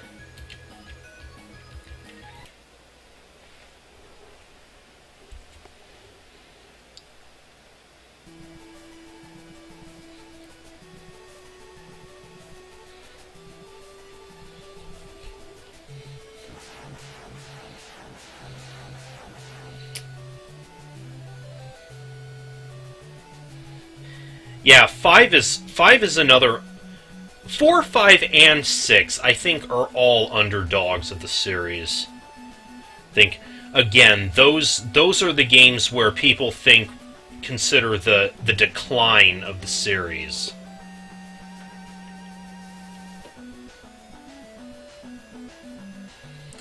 And yeah, I don't think you're alone, Noble. 5 is a lot of people's least favorite Mega Man game. I can understand a few of the reasons why. I think, I think people feel it's a little too generous. I know I've pointed out several times how generous the game is with the 1-up drops.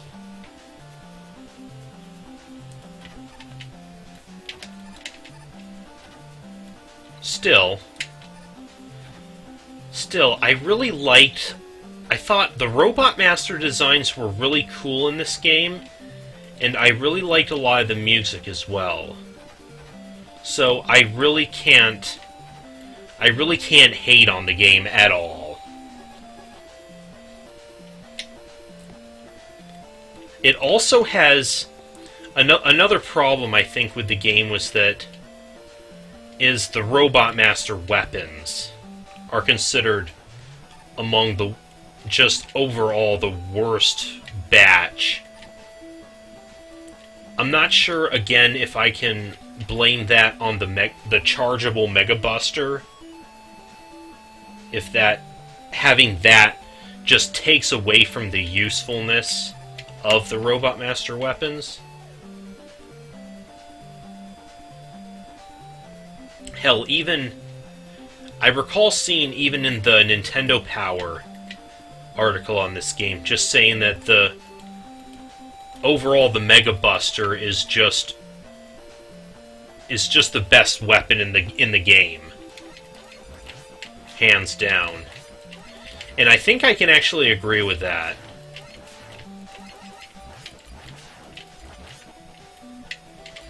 Although I've said before, and I'll say it again, I didn't think the Power Stone was as bad as a lot of people say it is.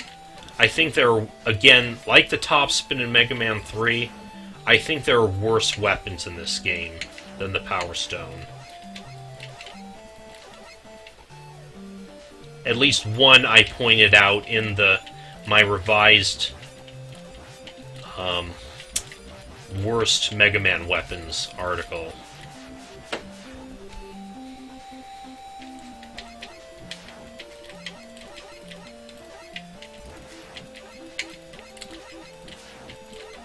Although, something like this segment in the stage was a pretty cool innovation, I gotta say. And hell, it looks awesome for the NES. Mega Man 4, 5, and 6 especially. I mean, some people will talk crap about those games, but if you consider, they really pushed the NES to its limits in its presentation. As far as graphics and sound are concerned, they look and sound amazing, especially since most franchises had gone over to the Super NES by now.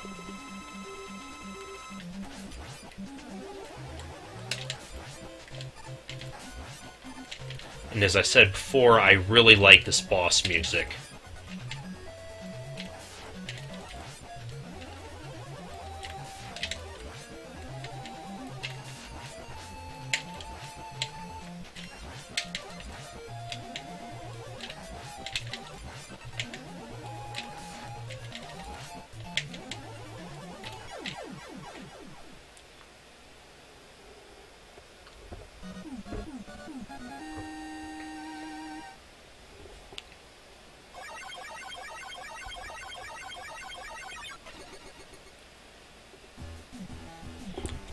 Mega Man 6 is kind of polarizing based on what I've seen about it. Some people I've heard like it a lot better than 4 and 5. Other people consider it the worst of the NES Mega Man games.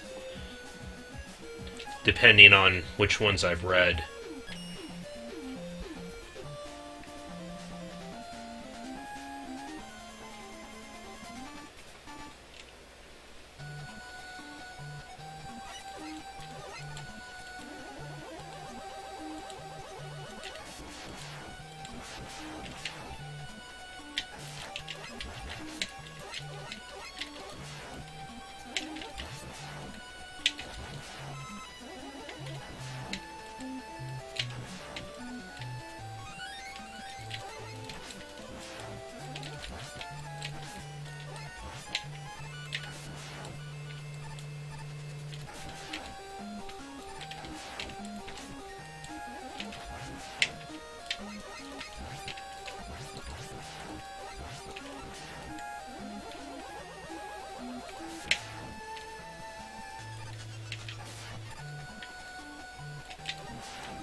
Damn it. They throw some tricky jumps in here.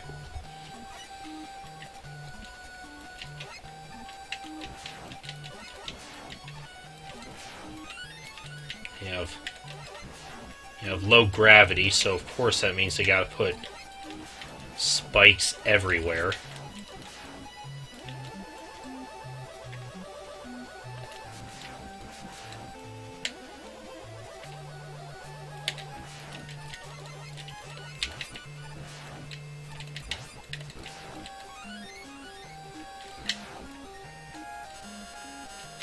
Oh, we got these bastards.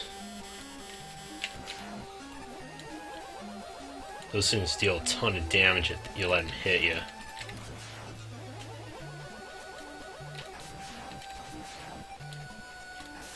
Gonna be a troll and drop the one up on the spikes, huh? Oh well, like I said, this game's infamous for its one-up drop rate.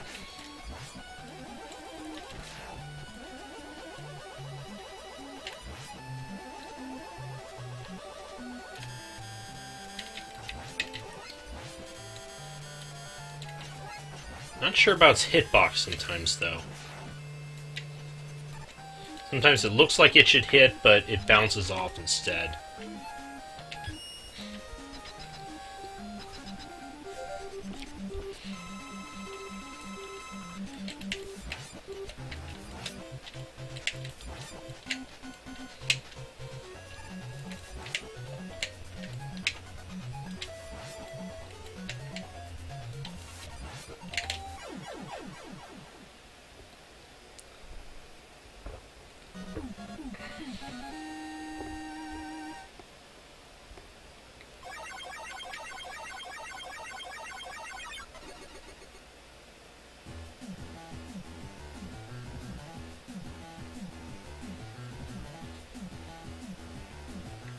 What annoying quirk is that?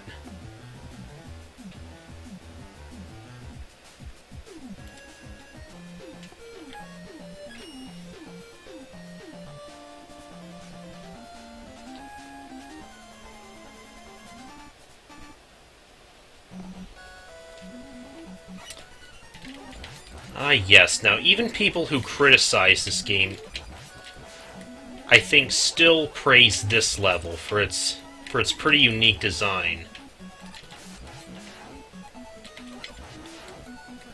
of the whole gravity switching gimmick, which I always thought was really awesome.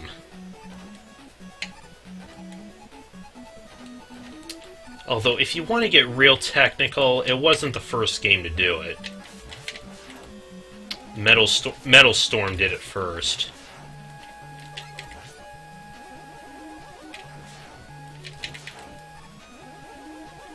Oh, yes, you're right. That was an annoying quirk. After being used to Mega Man 4, if you get hit...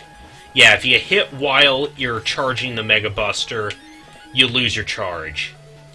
Which, I suppose, they probably did that to balance out the Mega Buster a little more. To make it sort of a high-risk, high-reward thing.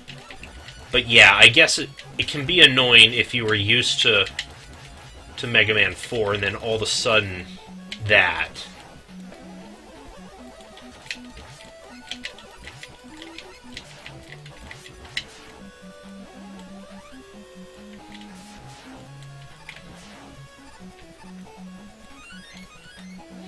But still, I've actually done runs of 4, 5, and 6 with basically no charge runs, where I would play through the game without using charge shots, just to give a little more challenge to it.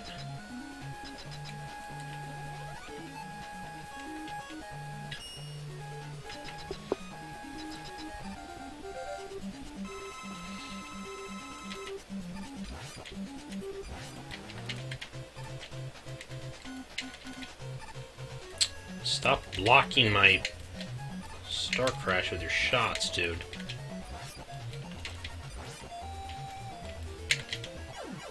There we go.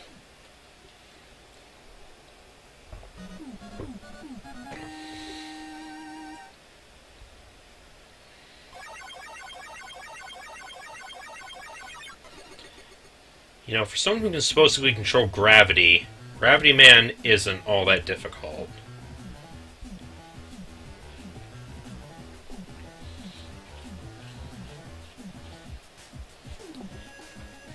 He does a lot less with his power than I can do with it. The version of the gravity hold I get can actually fling enemies up into space. Albeit it's still not that powerful. It's, in fact, another thing with the weapons in this game. The gravity hold is probably the weakest of the full screen effect weapons. In fact, it doesn't seem to do that much more damage than a standard Mega Buster shot. It just has that really cool effect of flinging enemies up into the air if they're killed by it.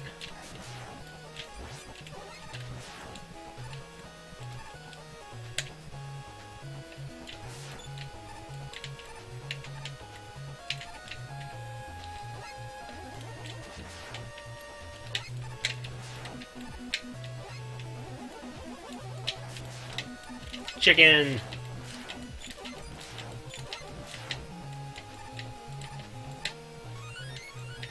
Uh-oh. Yeah, going for that one-up respawns the chicken.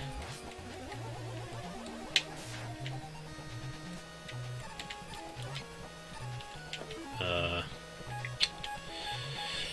do we want to do with you?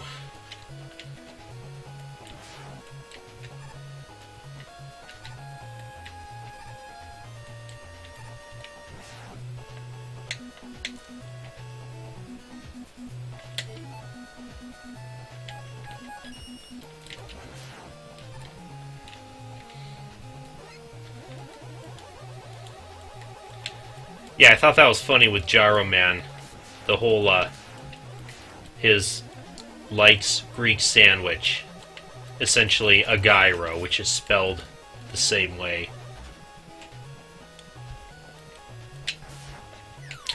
Of course, I can't blame them. Those sandwiches are damn good.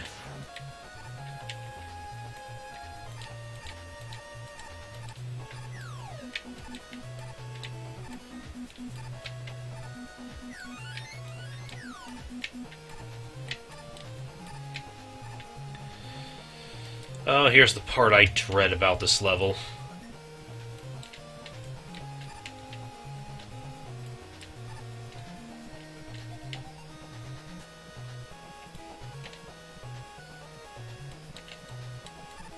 Okay, made it.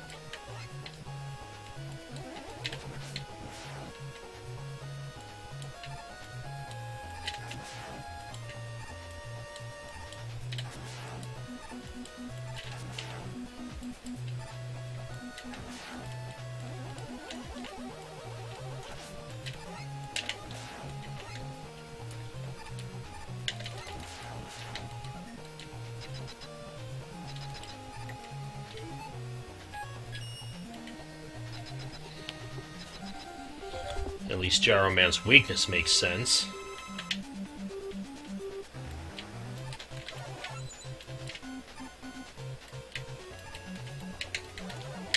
Oops, shit. I accidentally hit the button twice.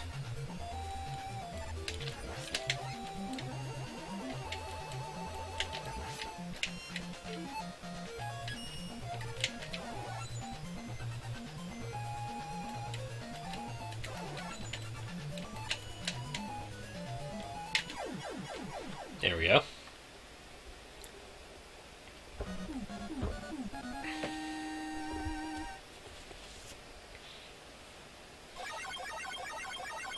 Yeah, it is possible to rapid fire the gravity hold, which you don't want to do, since he does get some mercy invincibility after getting hit.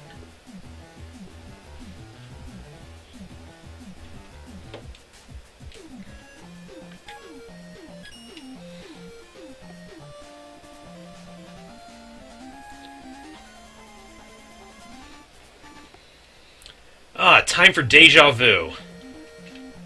Because I just fought you guys in my Mega Man 4 Game Boy run.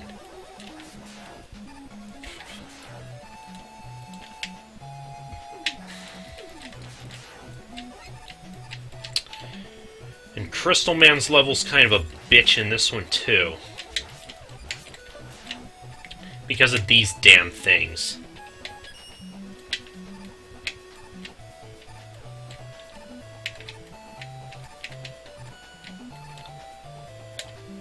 Star Crash seems to get me through those the easiest. Otherwise, I'm spending a lot of time waiting around until I see like a sort of a lull in their falling pattern. Yeah, Pyro. There's a have you ever heard of a gyro? It's spelled the same way, G-Y-R-O. It's basically like, either lamb or beef or some sort of, or some meat like that in a pita roll. It's usually got like tomatoes and lettuce and onions and whatnot in a sort of a sour creamish cucumber sauce. It's really, really good.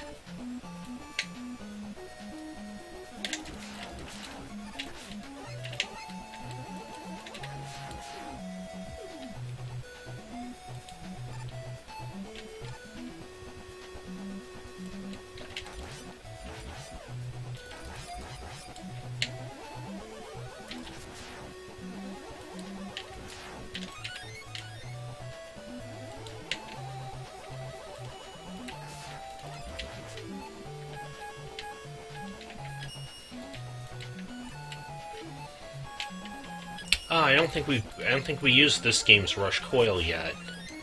Yeah, he has that really awkward version of the Rush Coil in this game. At least awkward if you're not used to... if you're used to how he worked in Mega Man 3 and 4.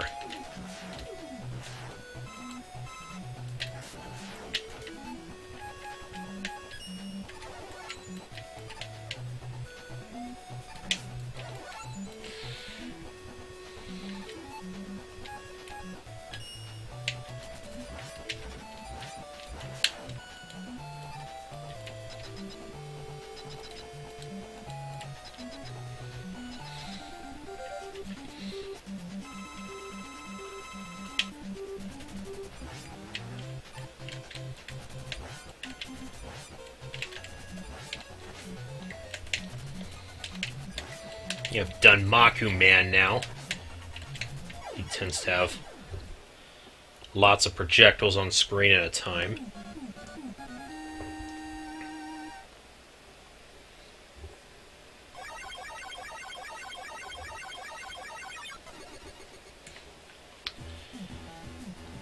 Well, I don't know, Noble. I mean, it has like the crystal the crystal look to it. Otherwise, I don't think it's that much like Gemini Man's level.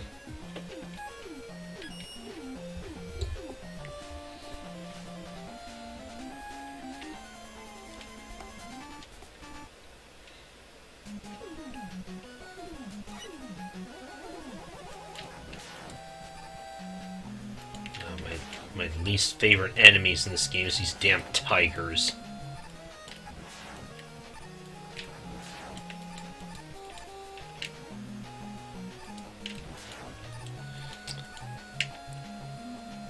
Yes, Napalm Man's theme gets remixed a lot, too.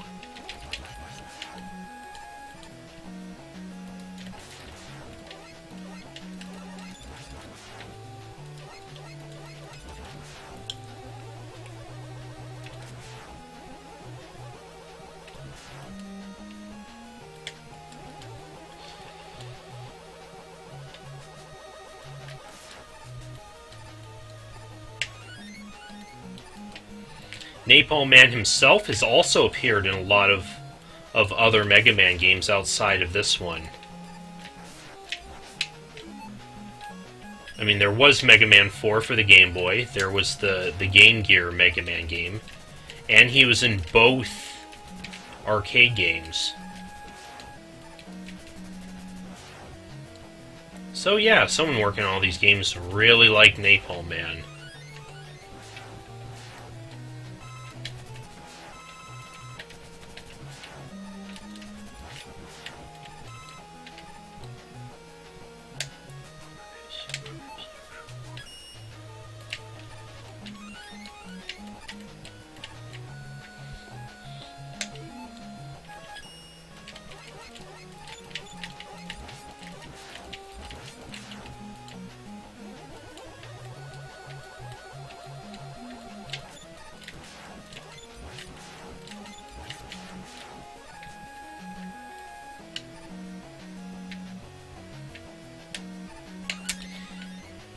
Yeah, his only appearance in the cartoon was during the intro, and it was extremely brief.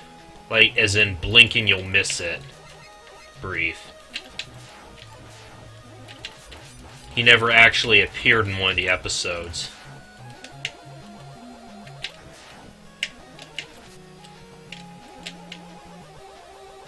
Okay, get all that shit out of here. Damn it.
Oh, Napalm Man.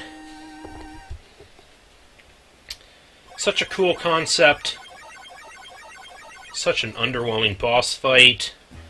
Such a shitty weapon I get from you. At least in this game. As I pointed out before, it's better in a few of the other ones he's been in.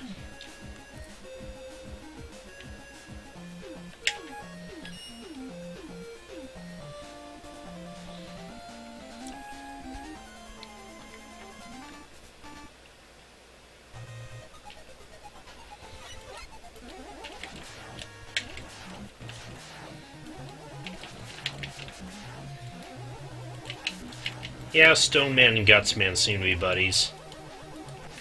Oops.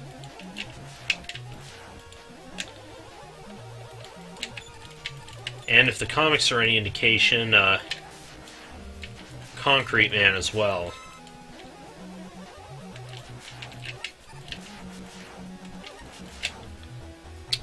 Probably the best hidden in these letters.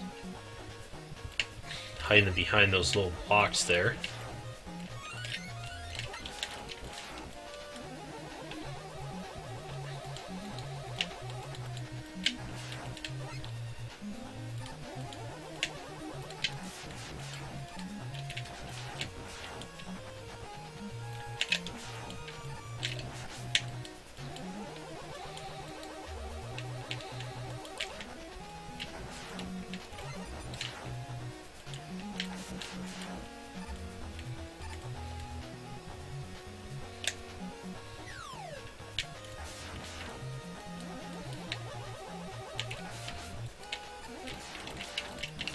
Stone Man's dislike Scrooge person?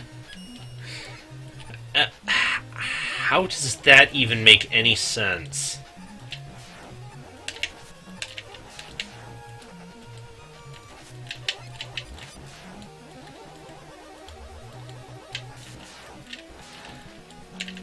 Yes, you were talking... That's probably another reason people were disliked some of the later Mega Man games. They felt that they were too similar to each other. That was always a common joke among people, that they almost like you've played one Mega Man game, you've played them all. I don't know about that. That might be the case. I mean, they pretty much have the same basic formula. But I think they're unique enough where I've enjoyed all of them. It doesn't really bother me at all.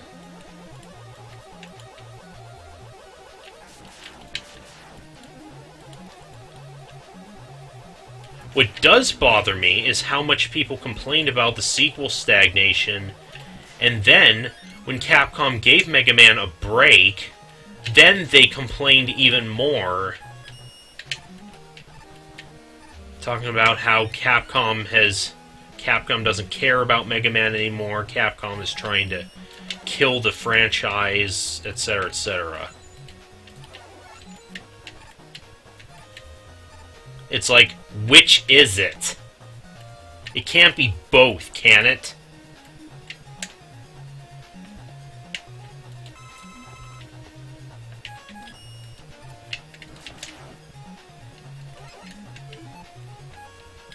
Of course, Mega Man was only the co-trope namer for Capcom's sequel stagnation. There was also the Street Fighter series.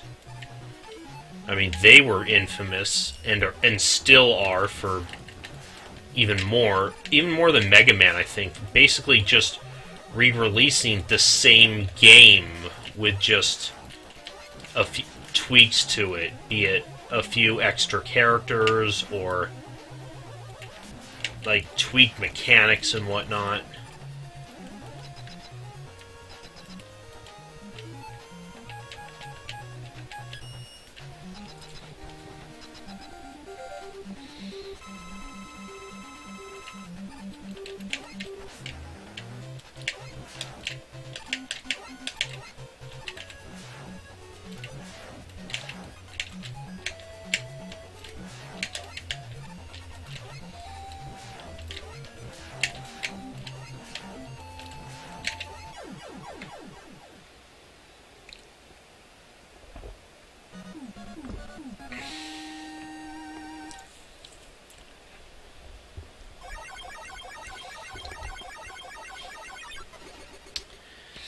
I know, that's just it. So much negativity, be it towards Capcom, be it towards Square Enix, be it towards Nintendo.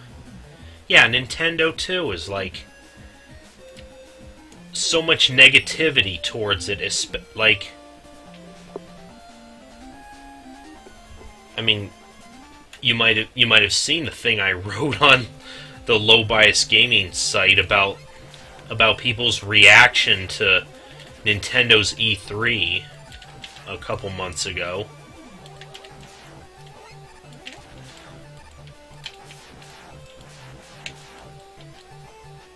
I mean, so much doom and gloom, and yet it's like...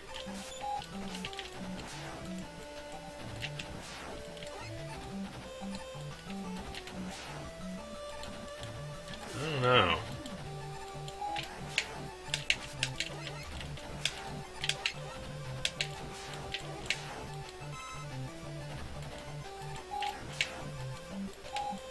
I mean, like I said before, especially when people complain about a game they haven't even played, that they've only seen a very brief trailer of.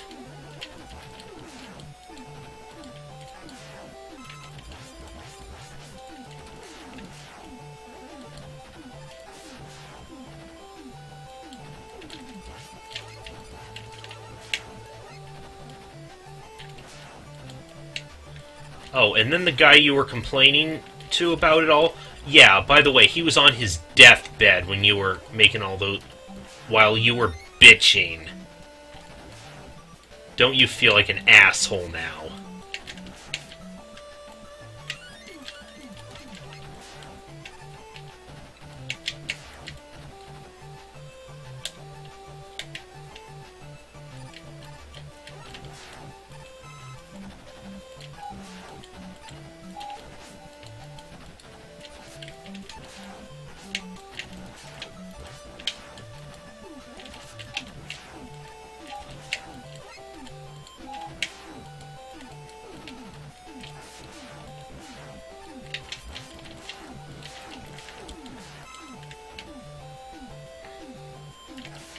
Oh, damn, I was going on for so long on that tangent, I'm already at the end of Chargeman's level.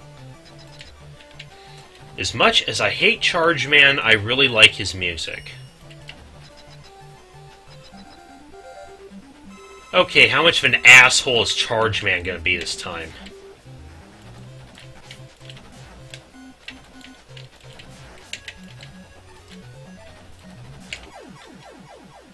Yeah, he's gonna be an asshole.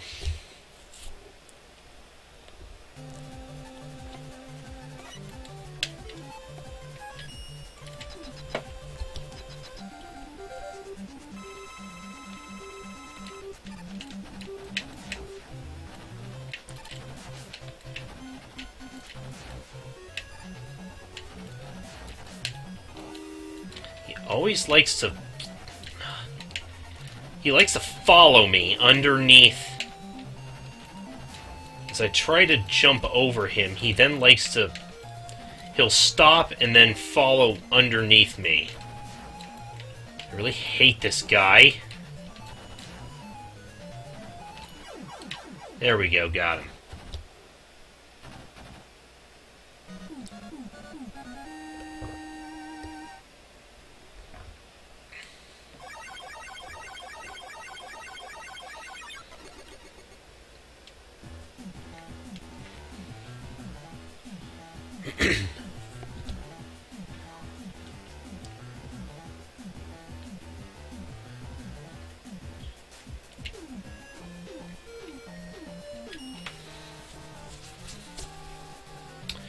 Hey, Proto Man. Nice fortress. Ego trip much.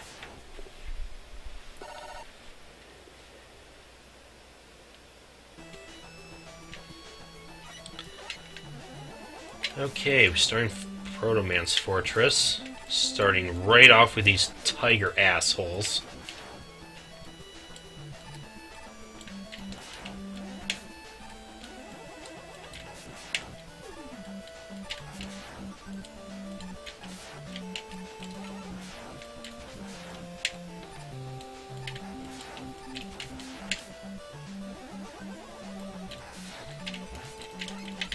Oh, Jesus. Oh, come on.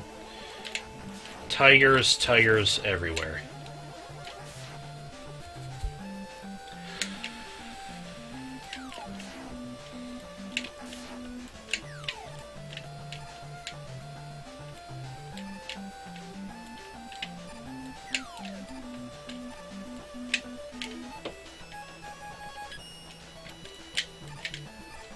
Rush, come on. Don't be a troll dog this time.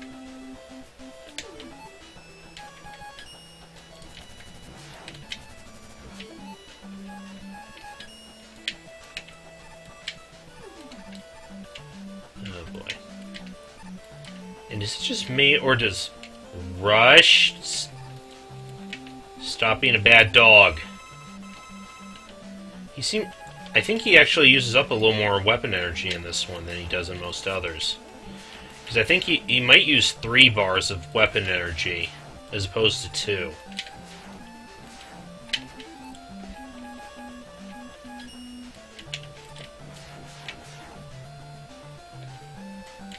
Get out of my way.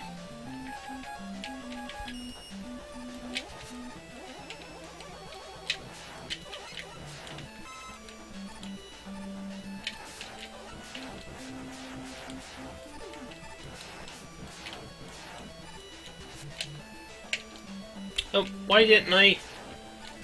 Damn it, why didn't I go through the little gap there?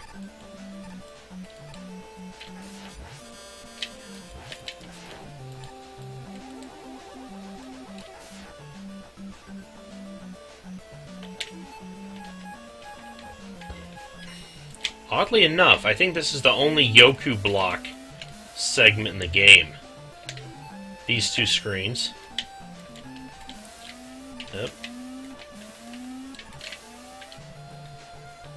Try to get around that, though.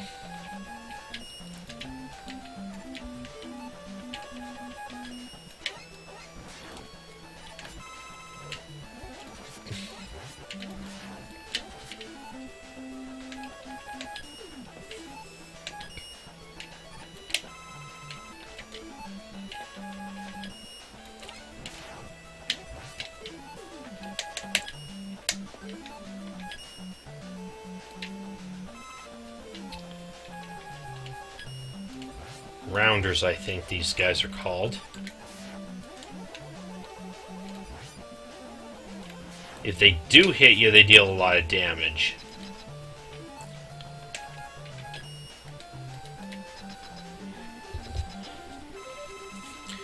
And we got the first of the Darkman robots.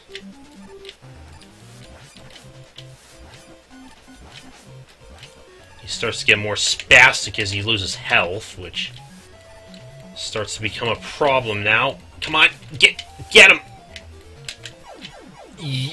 Damn it!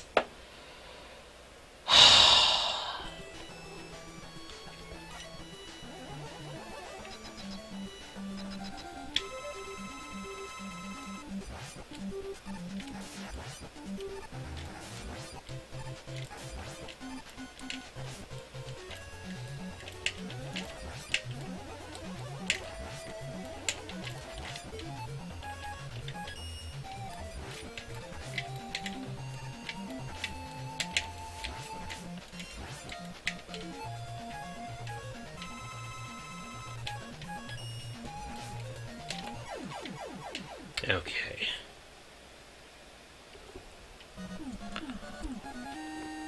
Among the Mega Man X series, which one is the most divisive? I almost want to say X6.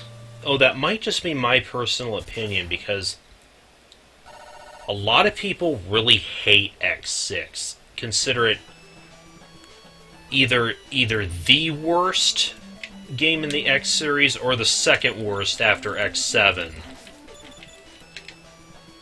Whereas I actually rank it up slightly higher. Actually rank it higher than X5.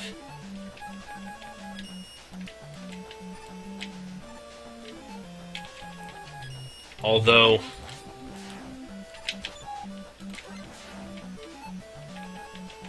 as I've mentioned a couple of times, I do agree with the reasons why people didn't like it. Another, I think, is X5 itself might also be divisive. Like I said, I rank it pretty low on my list. I actually consider it a good thing that they didn't end the series on X5. Because I consider it pretty lackluster.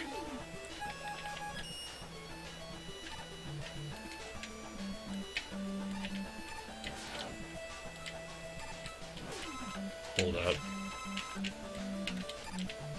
This is a tricky section here.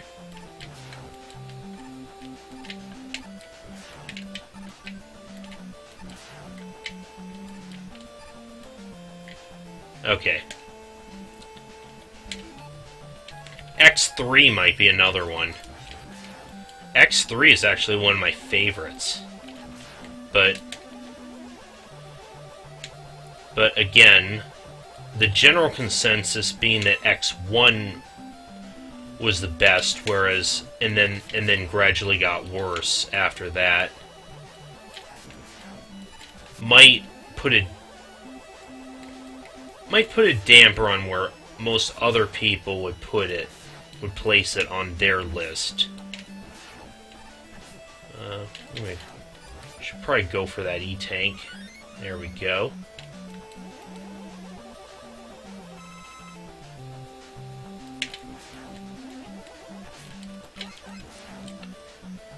But yeah, those are probably the ones that I would consider polarizing.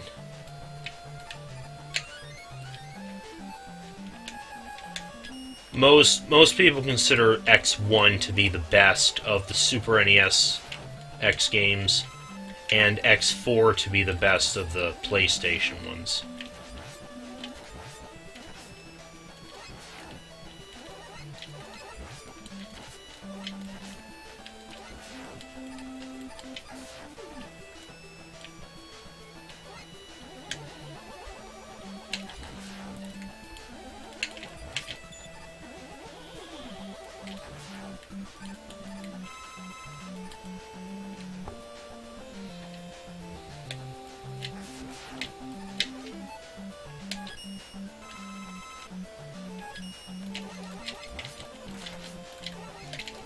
Oh, now we got another bastard segment. We got these guys.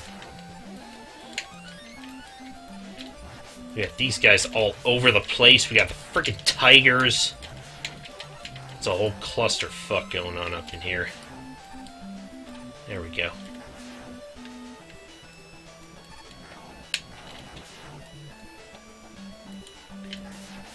Damn it. Hate those tigers. Okay.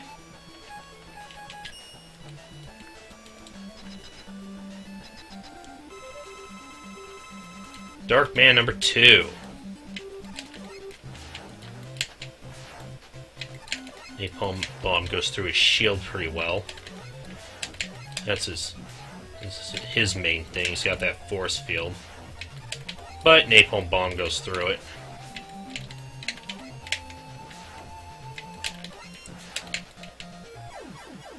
Alright.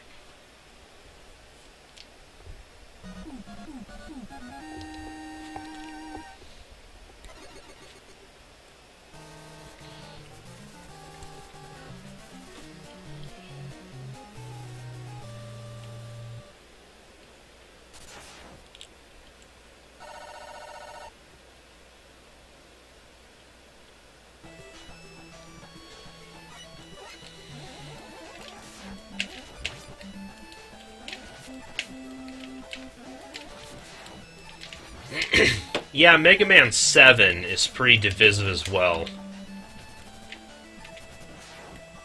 As I said, I really like it, but a lot of people consider it to be one of the worst in the original series, which, again, I never... People... A really weird criticism I always saw was... Rush, stop it. Rush! Jeez. Still being a troll dog. But yeah, one of the criticisms of of Mega Man, the original Mega Man 7, was that it's too cartoony. Which I never understood what people meant by that. I mean, all the games are kind of have that cartoony feel. I mean, Inafune based Mega Man off... Whoa, that was close. almost vaulted right into the spikes.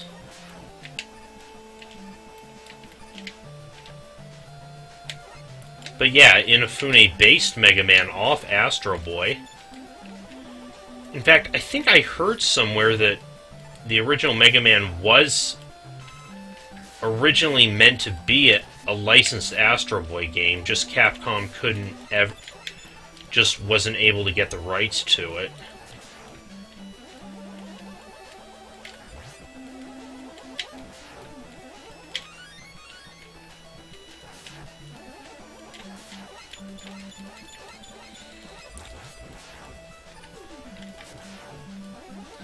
I'm not sure if you can consider Mega Man 8 to be divisive as well. Because a lot of people hate on Mega Man 8 as well, which I do consider it to be the weakest in the series, but not for the same reasons as everyone else criticizes it for. Everyone else bashes Mega Man 8 for the voice acting.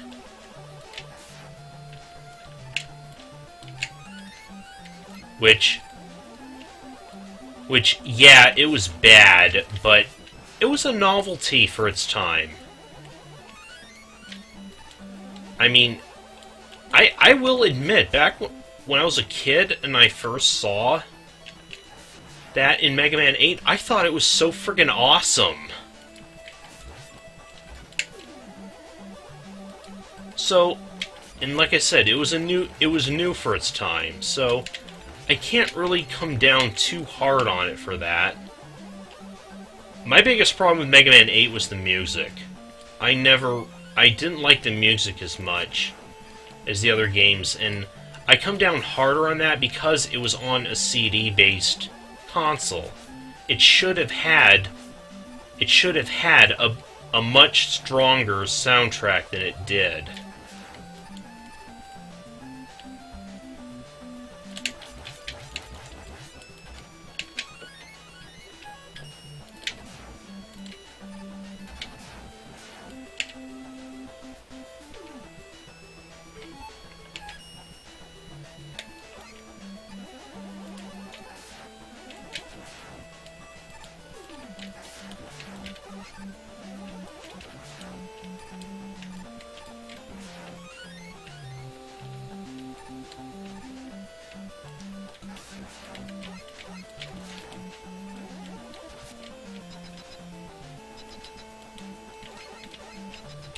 Okay, I think... Not really sure I'm going to do very well against this guy. I'm just... yeah.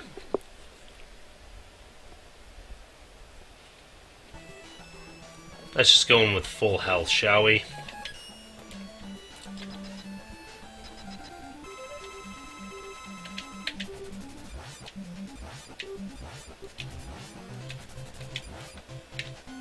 Damn it. Damn it! Ugh.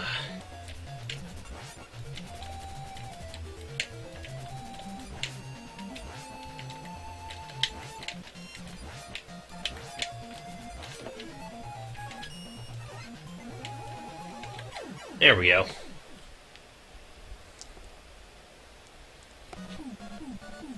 Didn't have full energy for the gyro attack.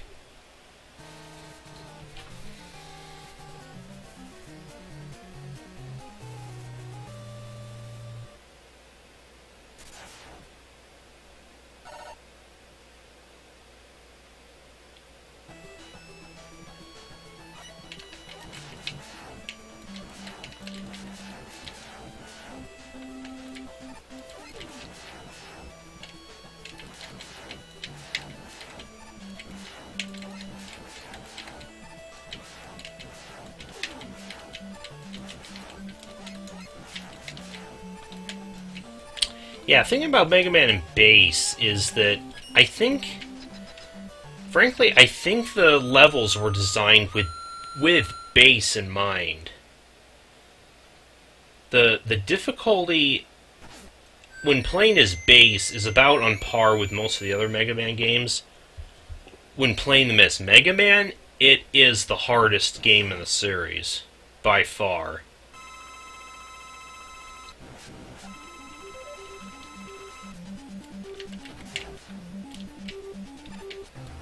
Let's see how I can do with this guy with the Power Stone. It's sort of his weakness.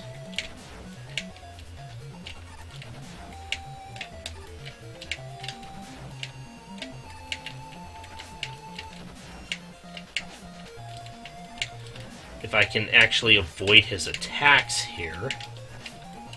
Damn it, I am screwing this up way too much.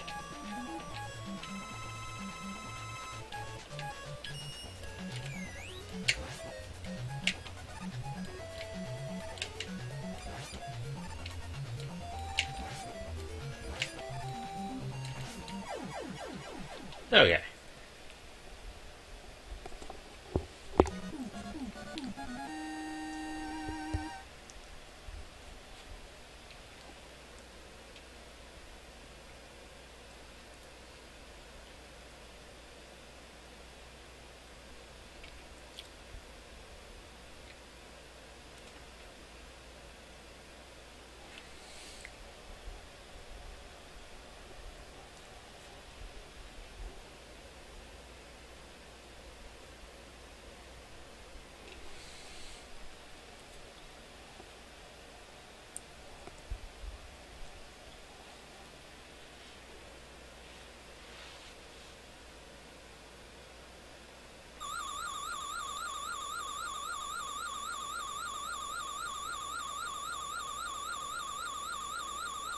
What a shocking swerve that was.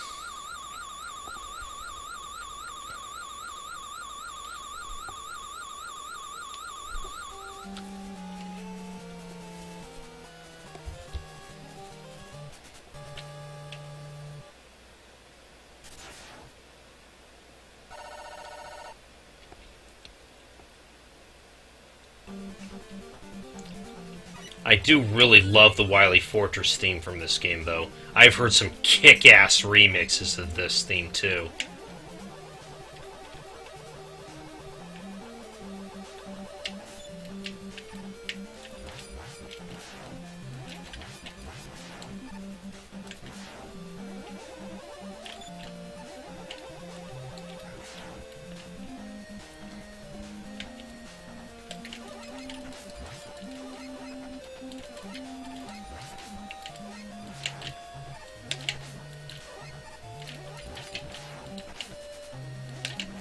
Hey, lay up.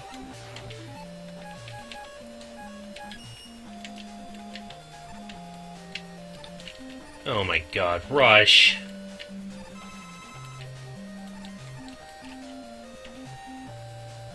Yeah, Mega Man 9 came out almost exactly 10 years after Mega Man and Bass came out for the Super NES.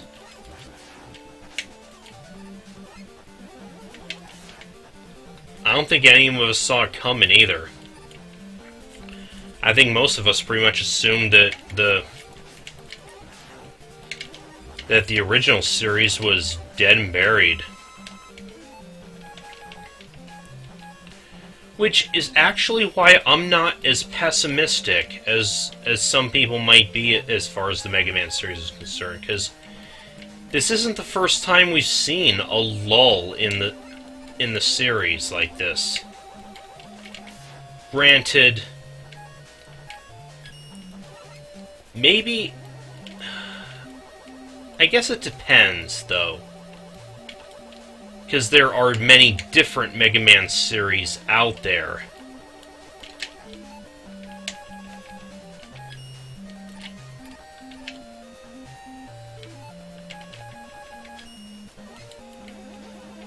I mean, as far as the original series is concerned, there hasn't been one in about 10 years.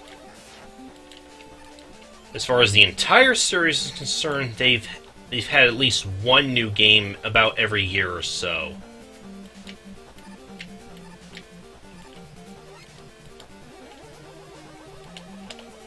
But you know,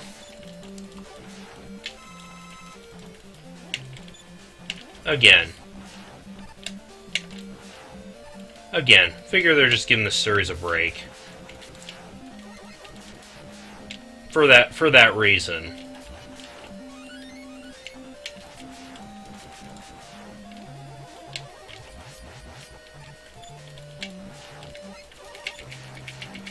Of course, right now, they're basically focusing on Resident Evil HD remakes. Not that... well, damn it. Slide, will ya? Thank you.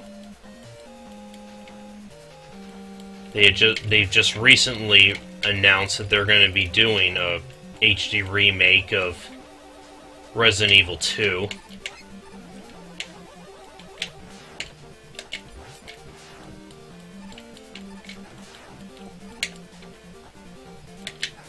Not that I mind seeing Claire in HD. And hopefully we'll see Resident Evil 3's Jill in HD too, eventually.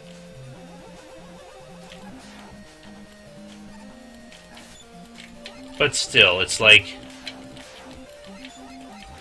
they've been milking Resident Evil for quite a while now. I think that's the series. It's time to give it a little bit of a break now.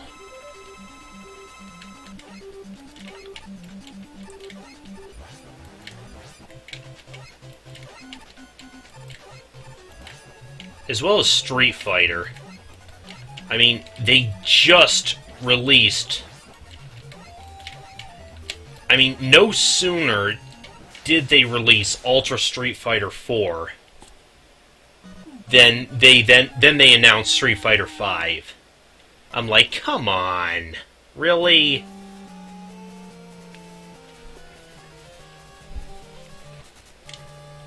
Oh yeah. Yeah, I'm well aware of that. The PSP version games, Mega Man Powered Up and Maverick Hunter X, those were intended to be remakes or reboots of the original Mega Man and Mega Man X, respectively.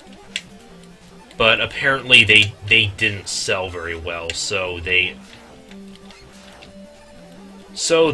abandoned their plans with that.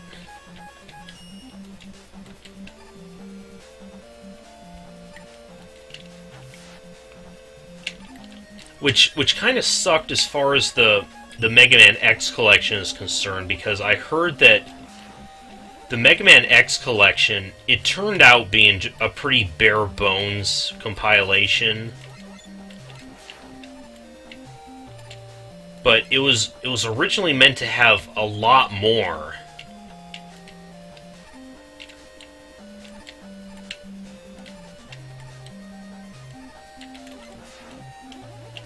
It was meant to have a lot more, but then they decided, well, no, let's save it because we want to, again, we want to reboot the series with the PSP version, so let's save it for that, and then that never happened, and so yeah.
the Power Stone is so worthless, they say.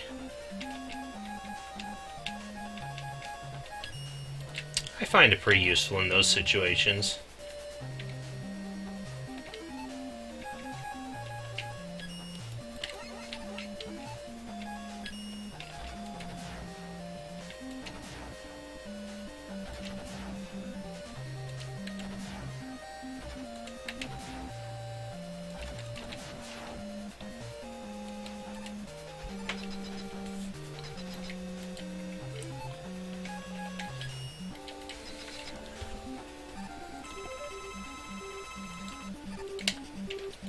Whoa.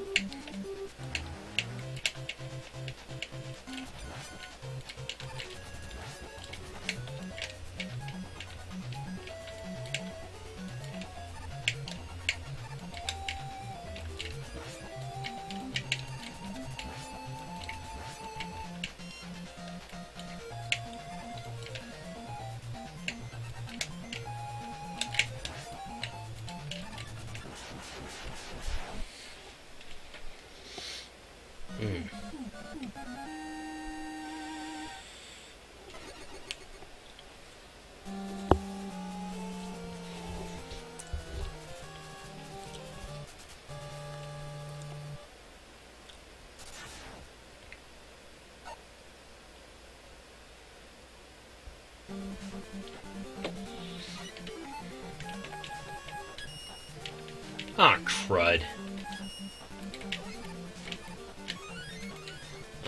Actually, let me use that mystery tank, because that other platform there should hold one.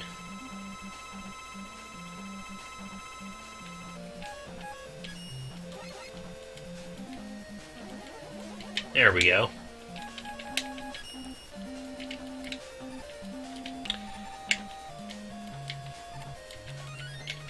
Yeah, I see why people hate the Schemes Rush Coil. I don't know why he's being such a troll with me in this run.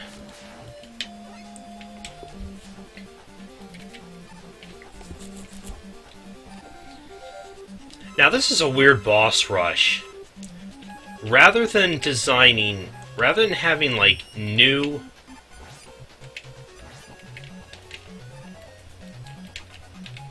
Rather than having new boss rooms for the fortresses, they just reuse the same rooms. That, yeah, I gotta admit, that was pretty lazy.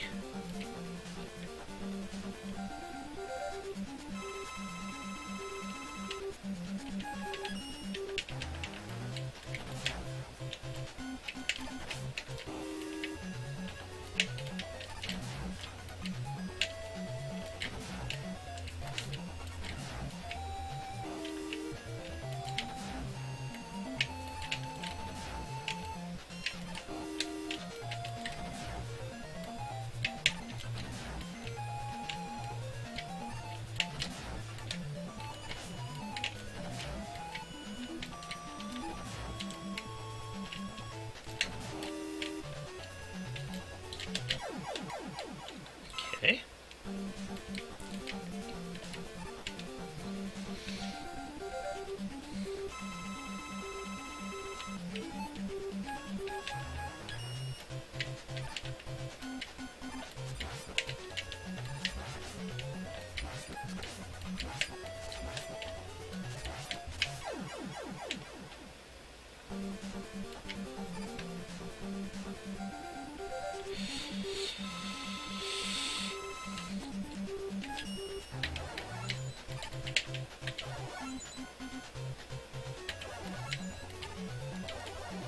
Damn it, I did it again.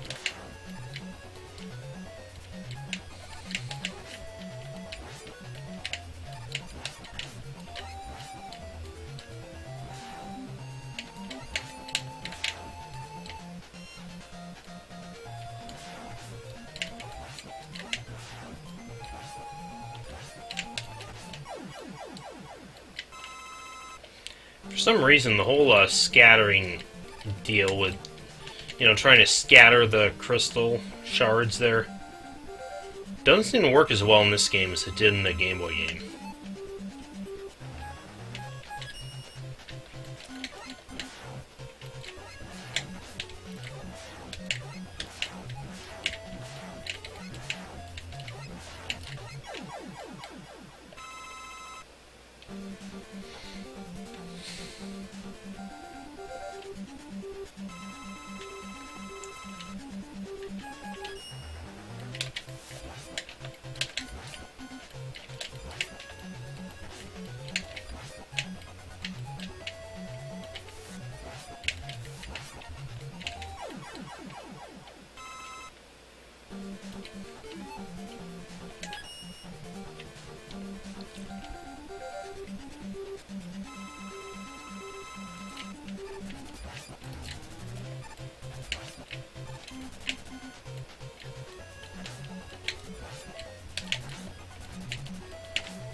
Alright, now. Should I try to fight this first Wily form with his weakness? His weakness is actually the Star Crash. Okay, there's one shot.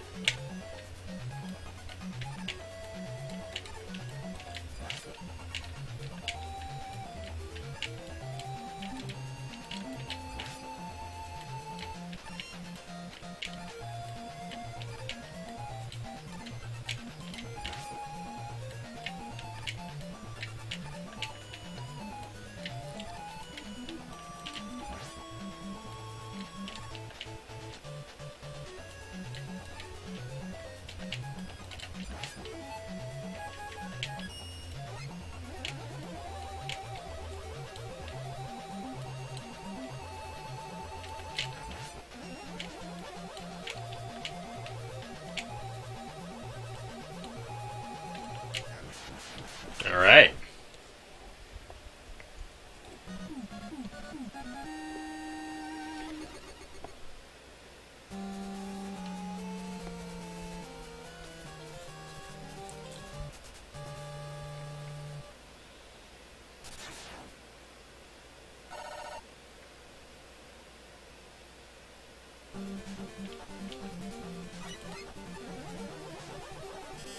Whoa. Hello, Mr. Walker. And he respawns once he crosses a certain point. You know what? Fuck you.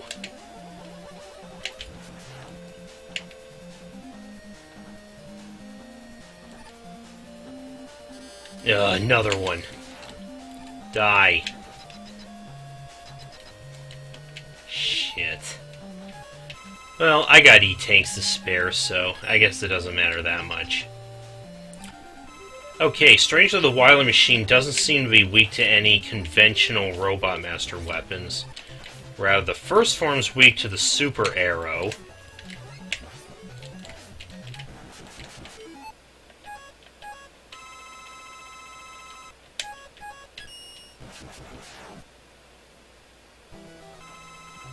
And now the Wily Saucer is...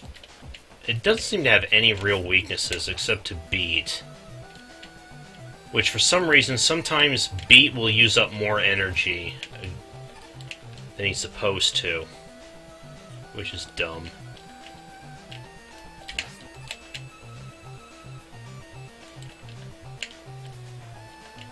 This does have a pretty awesome... he does have a pretty awesome tune for the final battle here. Again, not something we hear too often. I mean, again, Mega Man 4, 5, and 6 music just doesn't get a lot of remix love.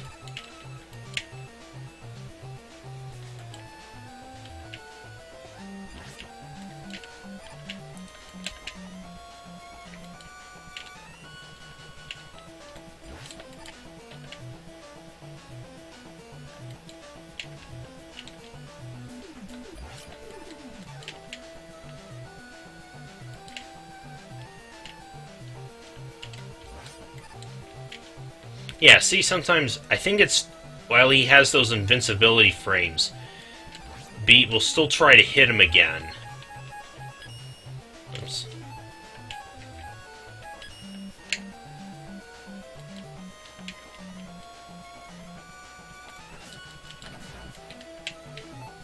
No, Power Stone doesn't work.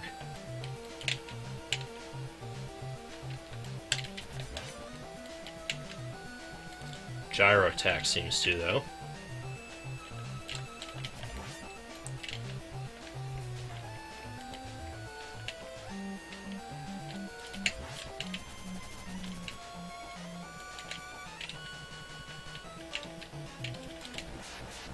Alright!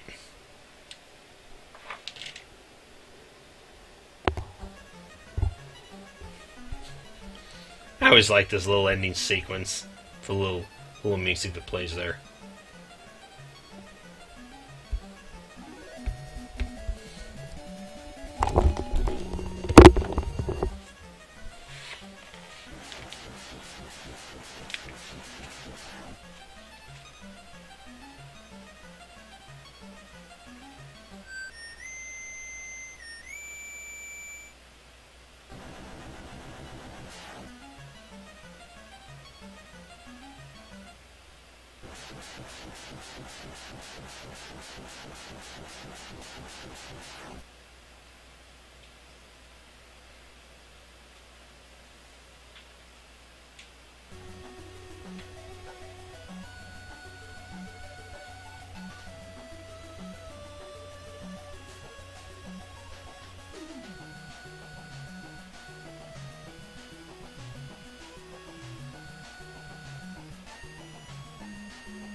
Okay, we're almost done.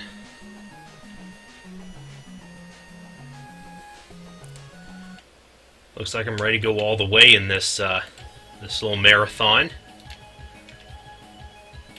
Last one, Mega Man 6.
Alright, Mega Man 6.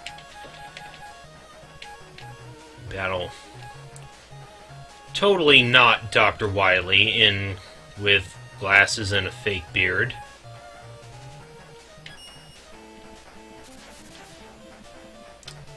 I know, I think this is part of the reason why people dissed Mega Man 6 was because by this point the whole fake new villain plot was getting pretty overdone.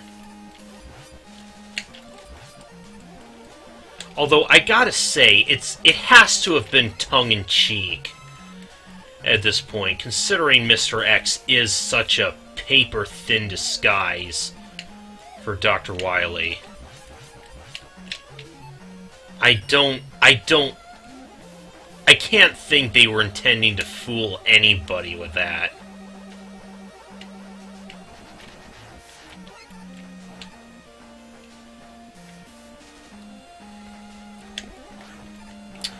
Yeah, I know. Like I said, most franchises by the time this game came out, which was I believe 1993, had gone over to the Super NES by now. So it was probably seen as an odd move to have continued the Mega Man series on the NES. But I will say again, like I said before, Mega Man 4, 5, and 6 all push the Super NES or the NES to its limit. Some of the best presentation, graphically and musically, among some of the best among any NES games.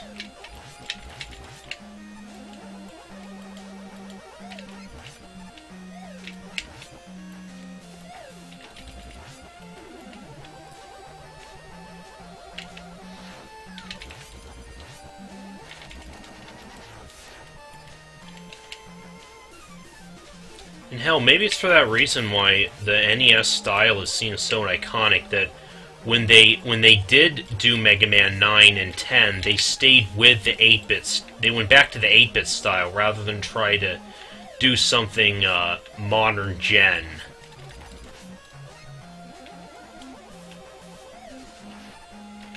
Which, I don't know, I kind of would have liked to have seen... I would have liked to see a new Mega Man game done in the style of Mega Man 7. I really liked it. Hell, when Mario All-Stars came out, as I said, I wouldn't have mind seeing like the remake, like an upgraded remake done in that style, which we would see something like that in the form of the Wily Wars for the Genesis.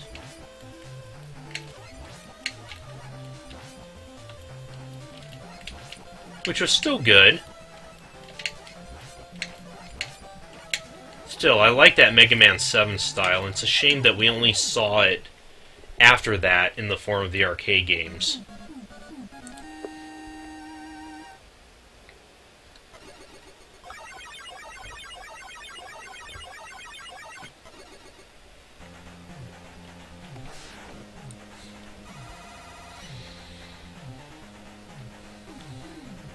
Windstorm, it's the bubble lead, only air element. But, like the gravity hold in 5, it has that neat effect of enemies you kill with it get flung off the screen.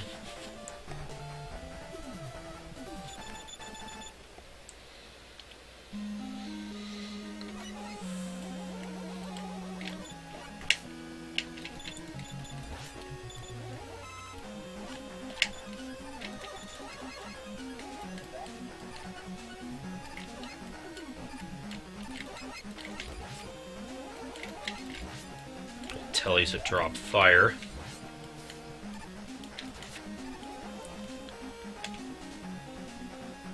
If they drop it in that oil, it turns into a insta-kill inferno.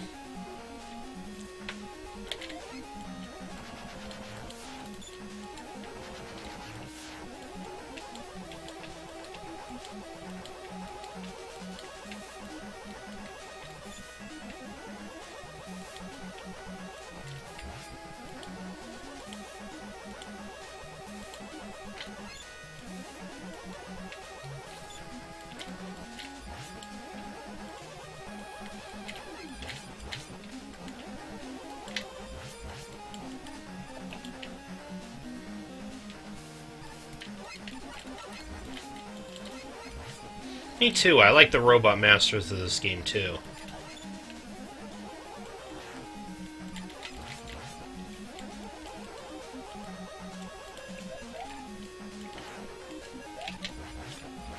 Never had a problem with them. Some people might have pointed to them as, again, part of that Capcom sequel stagnation, as an indication that you guys are running out of ideas.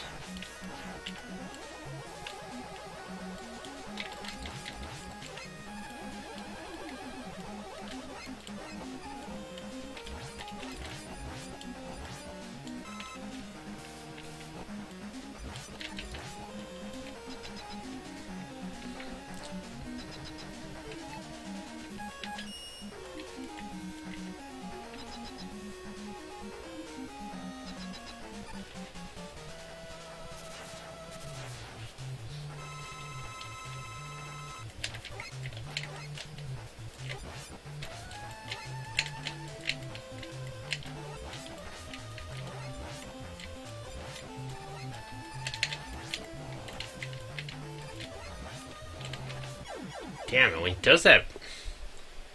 I don't think he ever did any of the straightforward fireballs.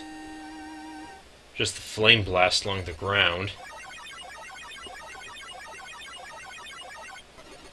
I know there's a certain distance you have to stay from him that determines where that gap between the flames is.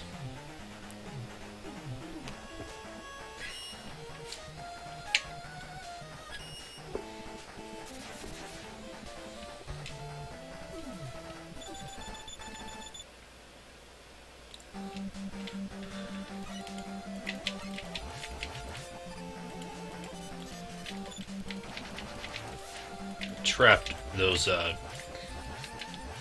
time bomb platforms make their return in this game. First appeared in Mega Man 3 for the Game Boy.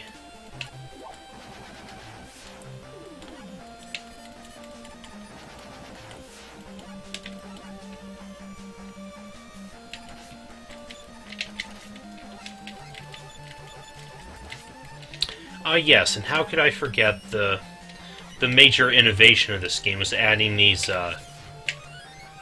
special suits that you got after beating certain Robot Masters. Enable Mega Man to fuse with Rush and get new abilities.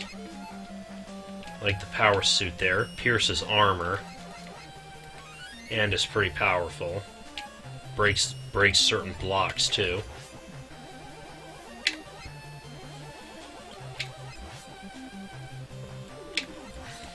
It did come out after.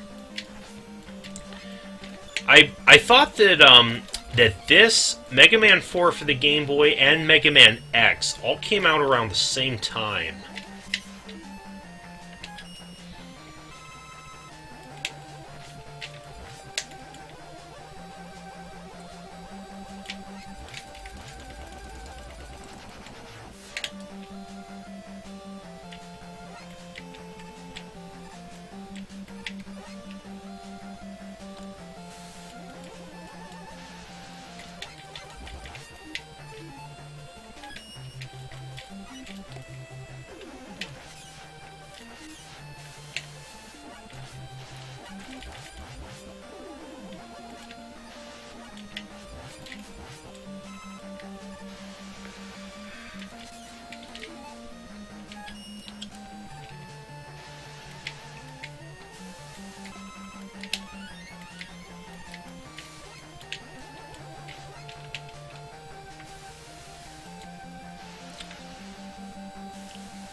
Yeah, I remember this game was released around the same time that they released the top loader version model of the NES. It was still near the end of the NES's lifespan. The top loader version was their attempt to try to revitalize it a little bit.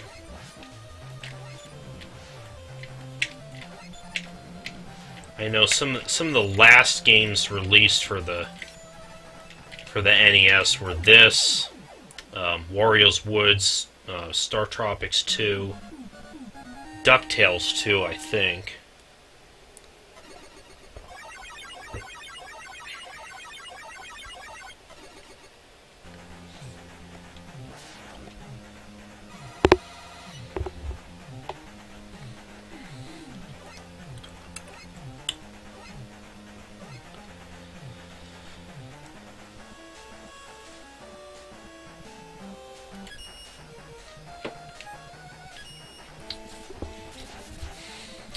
Right, this game almost didn't come out in North America originally.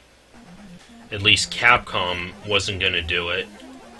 They wanted to focus on the Super NES at that point. It was actually Nintendo that published it in North America. And again, Europe wouldn't get it until it came out for the 3DS Virtual Console just a couple years ago.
Flame Blast is a pretty nice weapon to get early.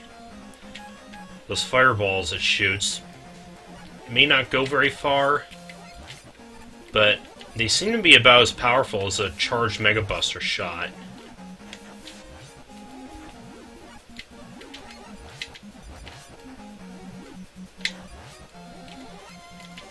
Now's the tough part of the level. We got these damn fish jumping out of the water, just waiting to knock you in.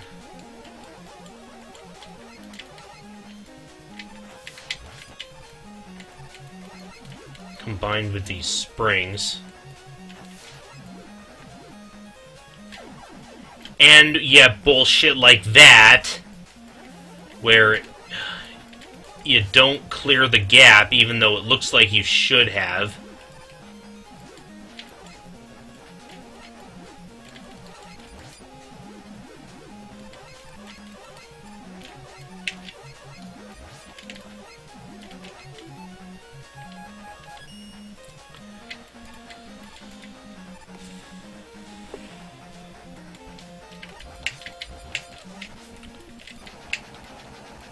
Right, because Mega Man 4 for the Game Boy was the...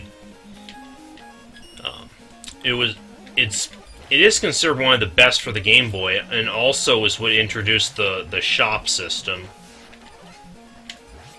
that we'd see in most of the Mega Mans after that one.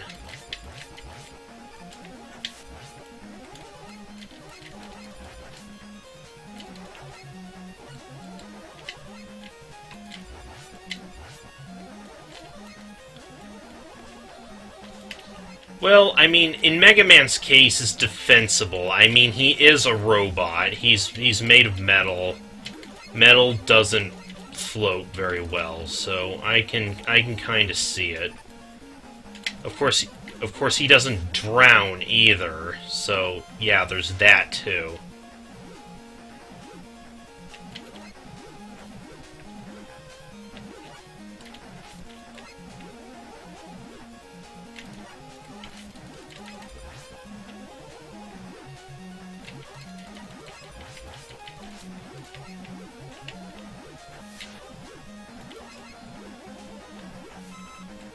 There we go.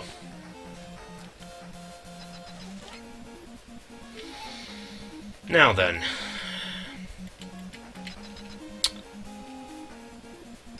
Get ready for a bitter frost. Winter has arrived.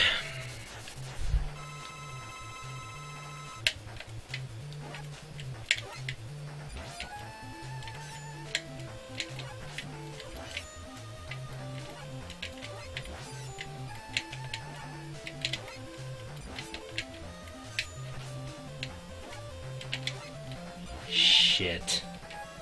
Well, I have E-tanks to spare. They don't give you much. They give you very little ammo with the Blizzard attack. You can't really miss with it. Okay.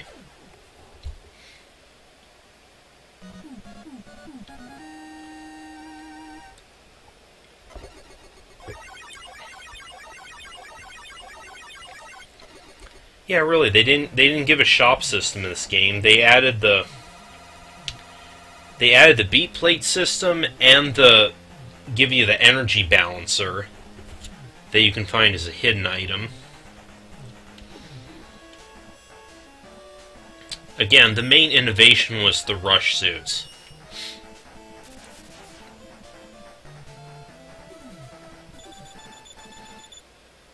So the first 4 down. Those, I guess, are the elemental robot masters. The rest of these, I guess you could call the warrior types. In all of these ones, these are the ones where you can get the beat plates. Because they added separate paths where you can find the alternate, or it's supposed to be the true boss fight, even though it's not any different from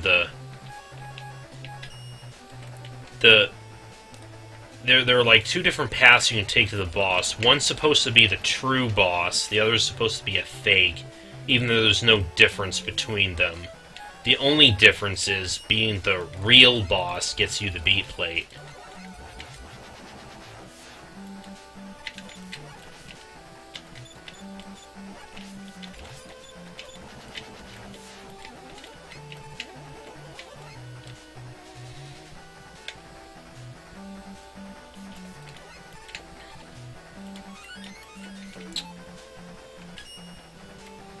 This whole collection as a whole, very generous with the 1-ups this entire stream.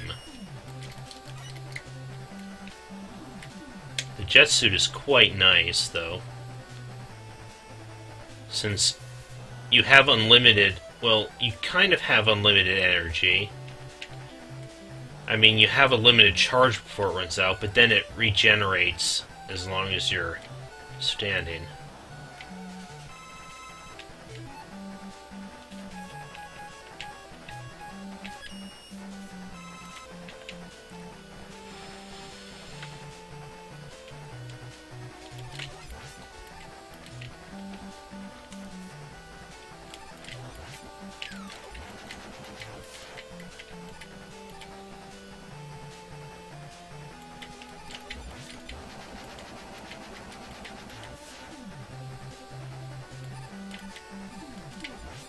Okay, now here's the point where the path branches. However, this stage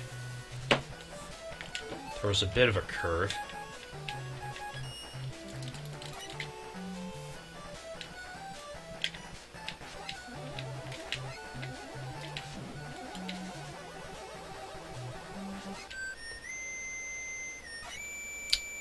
a secret with Proto Man, and there's where we get the energy balancer.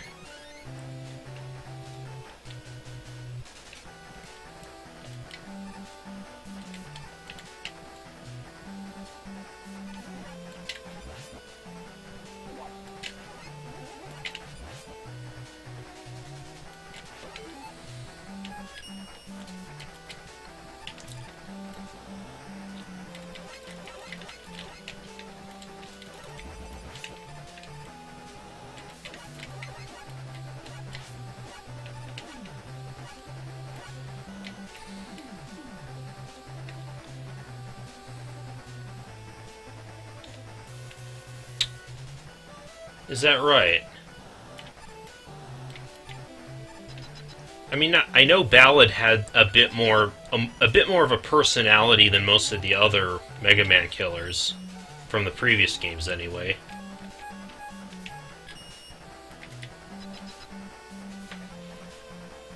Especially since, spoiler alert, he does end up helping you at the end of the game. Okay.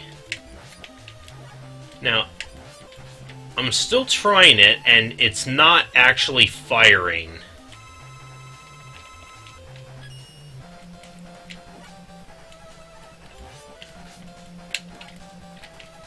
It doesn't seem like I can fire the plant barrier in this one, no.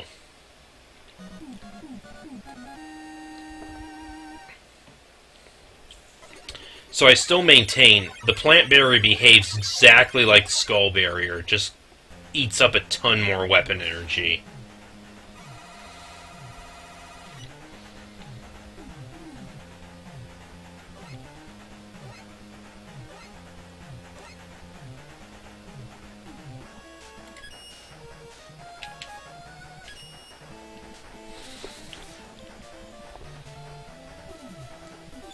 The very strangely named Yamato Man.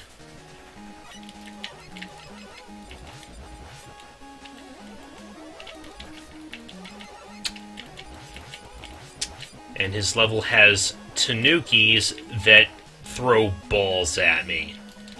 The reference is not lost on me. Very way to stay classy there, Capcom.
Oh, I haven't said yet. Hey, Ryu, how you doing?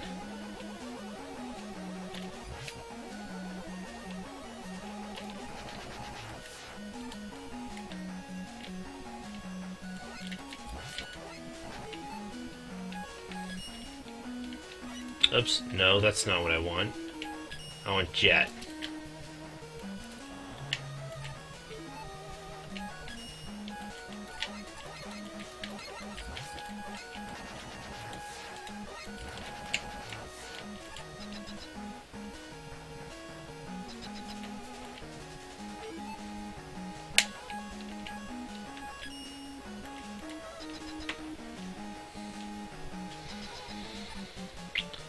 Well, I know a lot of people were People were calling racism on this game, Ryu. Claiming that the Robot Masters were racist or cultural stereotypes. Especially Tomahawk Man and Flame Man. I don't know, they don't really seem all that offensive or stereotypical to me.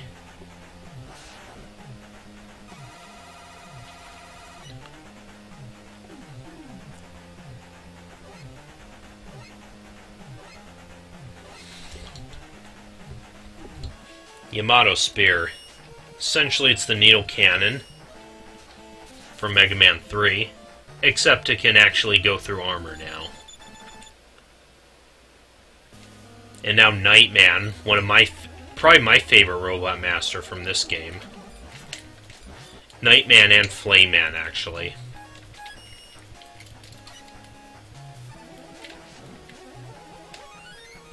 Their weapons are my two favorites from this game as well.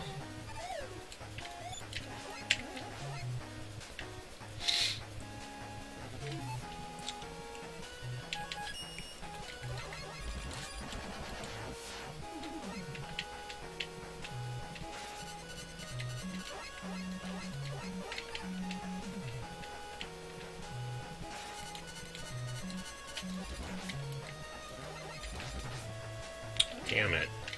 Not killing those things fast enough.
Yeah, I already talked plenty of...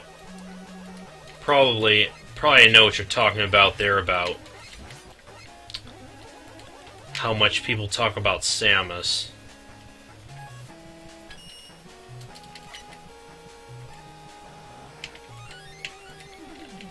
Are you talking about in Smash 4? Yeah, I mean... Her alternate costumes, which are pretty much based on her... The ones you see her in Super Metroid and Metroid Fusion.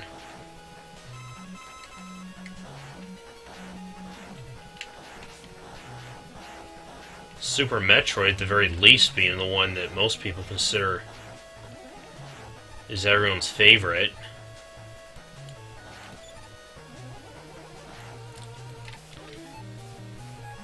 Yet they still consider her in that outfit sexist.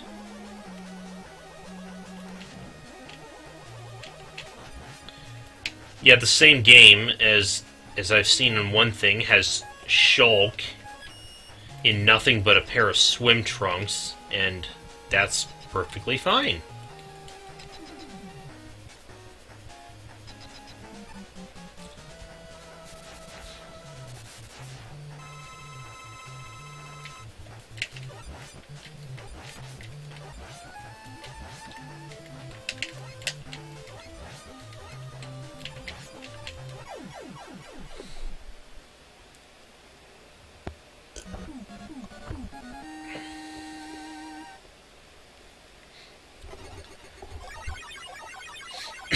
Yeah, everyone made such a big stink over the heels. Again, I didn't see what the big deal was.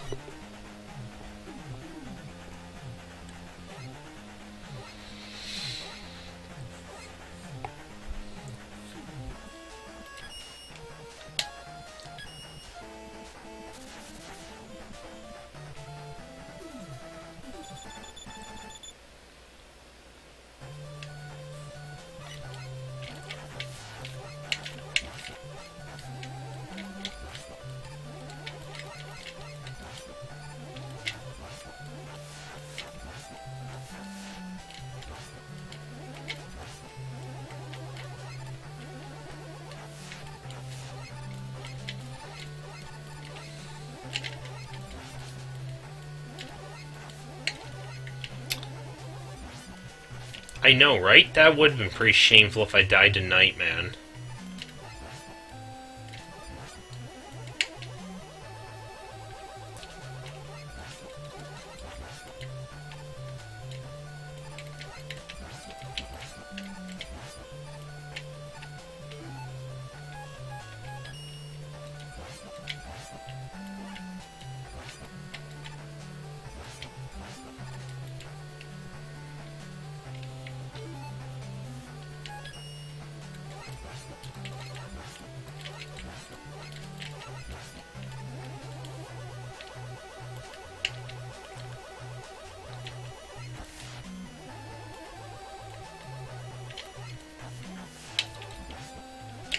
Pretty innovative part of the level, though.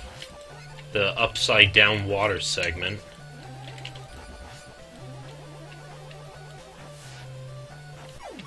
What? How? I seriously should have jumped at that at the right spot there.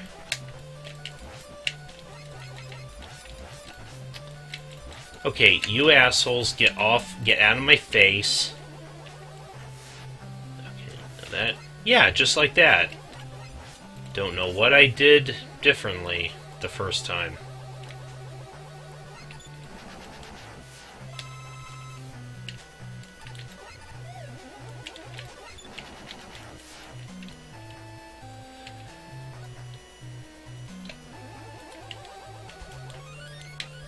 Well, right, that's what I mean. Nightman can be pretty tough if you fight him without his weakness.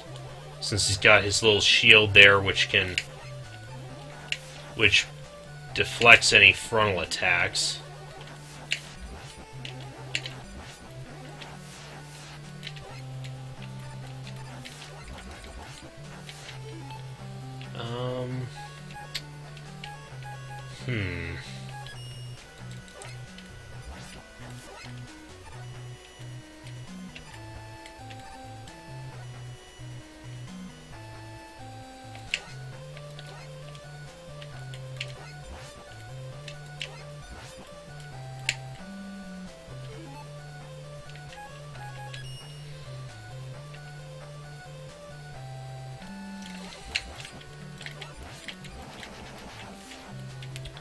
In at least one of the manga I've seen, yes, apparently Centaur Man, or actually is female.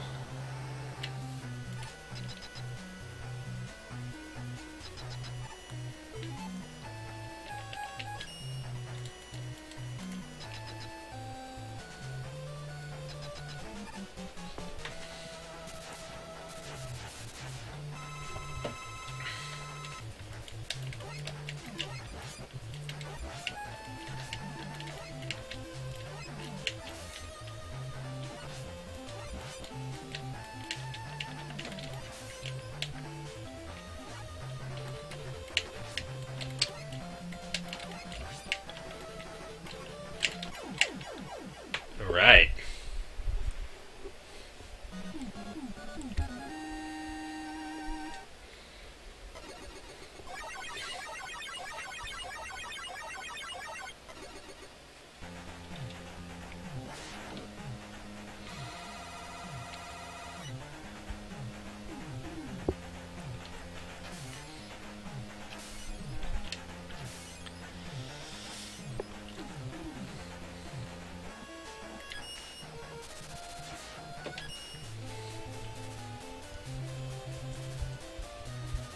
Okay, time to fight totally not Dr. Wily.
Okay, this thing.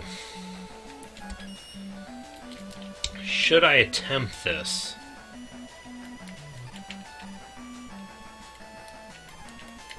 Damn it.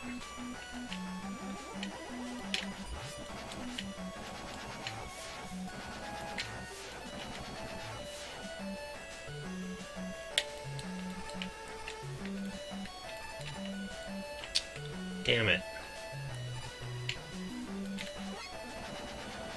You know, it's probably not worth it overall going for the secret way through there.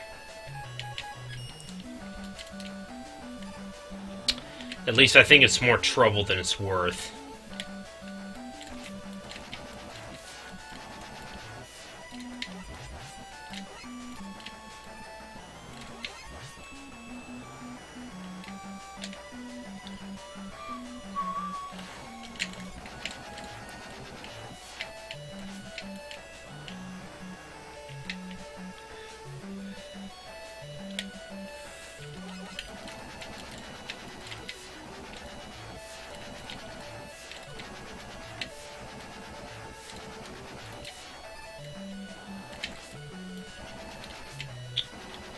Come on.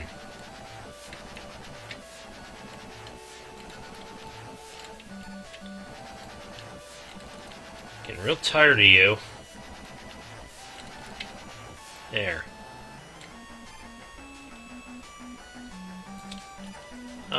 Not really. I'm not really noticing any input delay.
Yeah, I haven't. That's something I've noticed in Mega Man 6 in particular, Noble.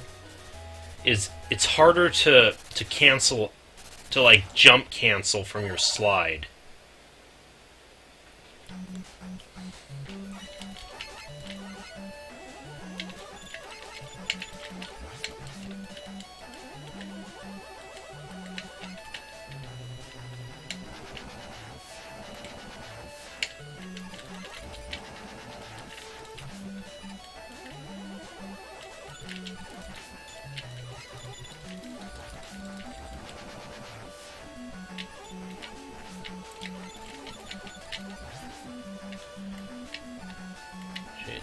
Not really putting you in a good position to dodge, huh?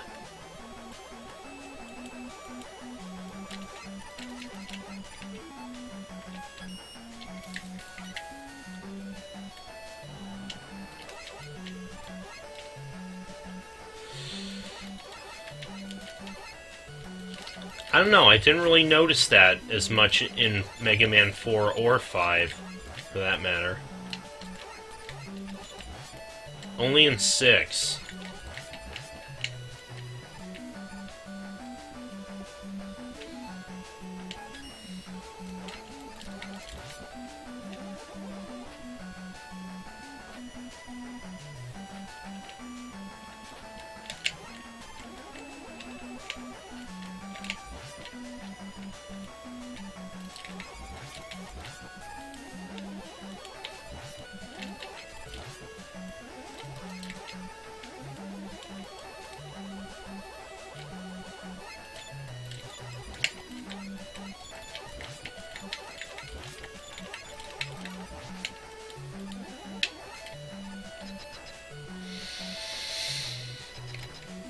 Time for this boss.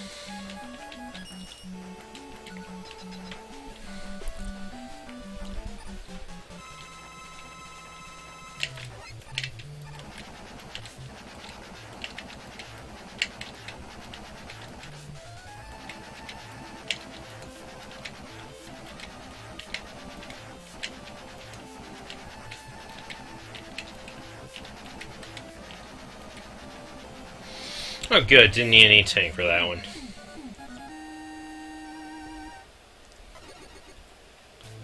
Aw. I'll see you, Noble.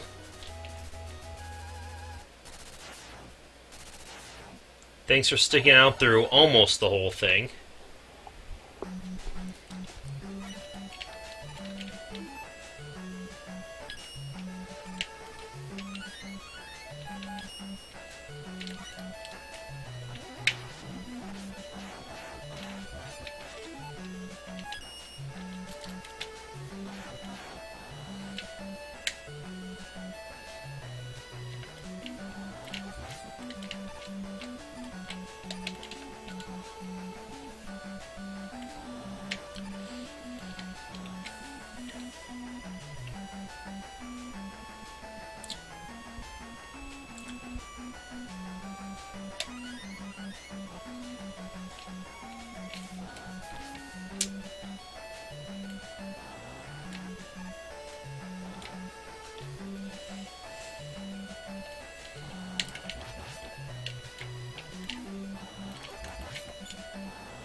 This level forces a lot of switching between suits.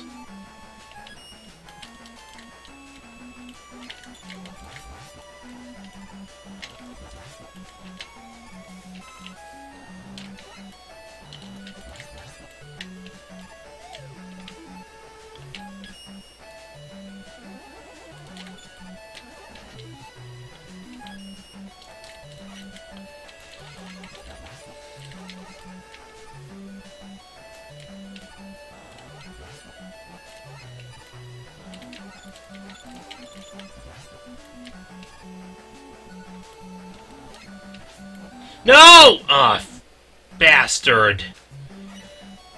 Ugh.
Alright, made it.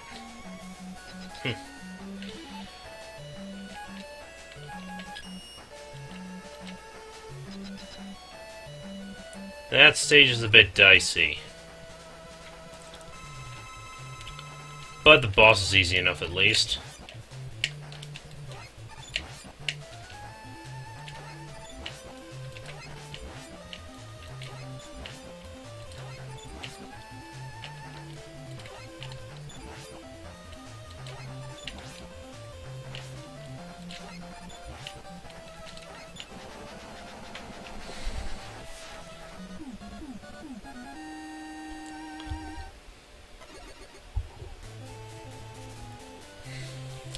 Ah yes, good old Quint. I think he might actually be a alternate future Mega Man as opposed to the future Mega Man. That's just how I prefer to look at it anyway.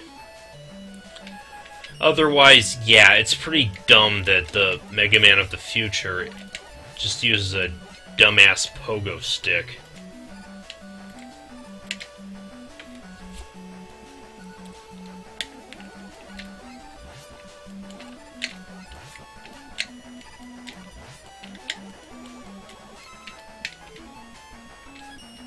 Oops, not that one.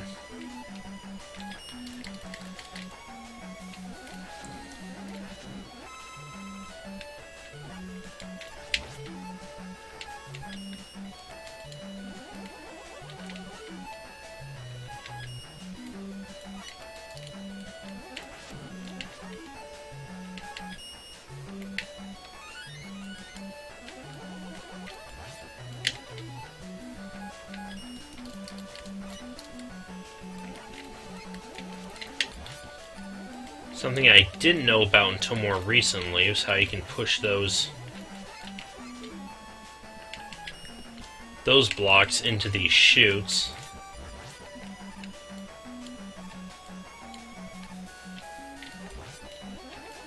Where you have these evil beat wannabes. Oh, that was close.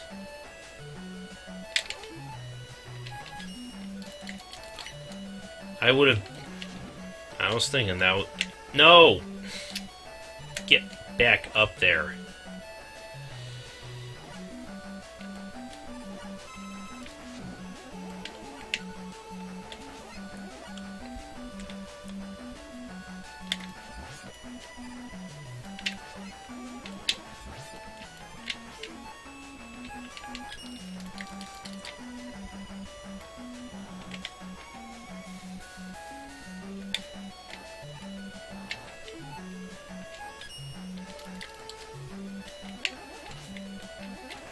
I thought you would have... Was expecting him to jump down. For a second, I can't slide in the rush suits.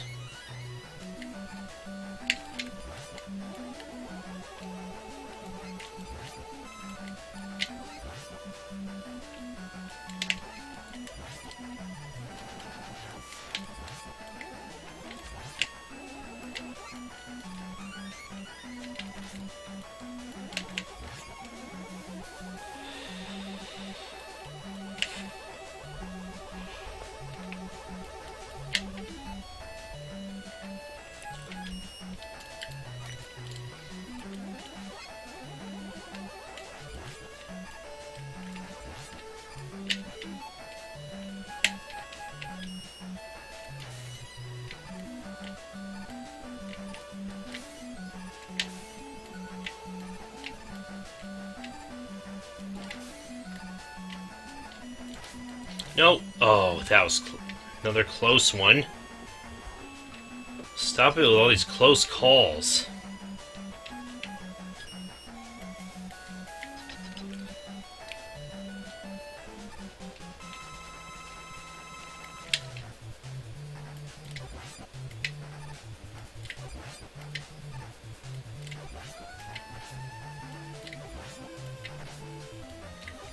Shit.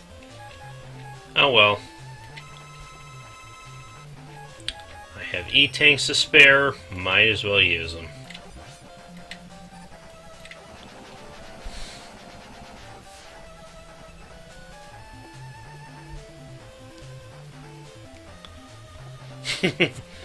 Still awesome spelling there. Oh my god, yes, Mega Man, you looked so surprised at this shocking revelation.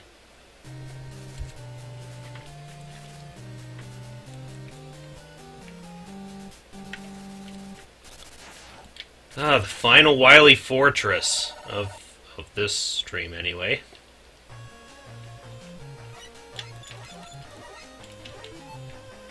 And I like this Wily Fortress theme, too.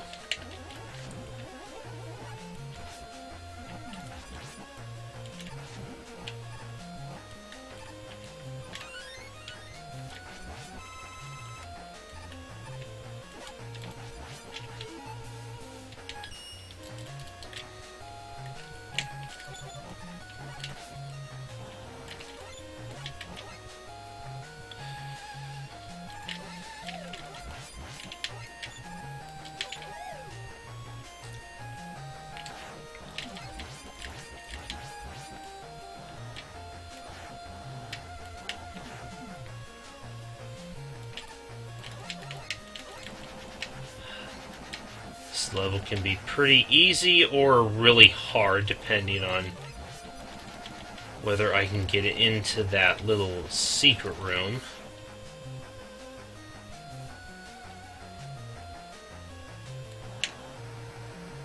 Okay, fire. Yes! There we go. Perfect.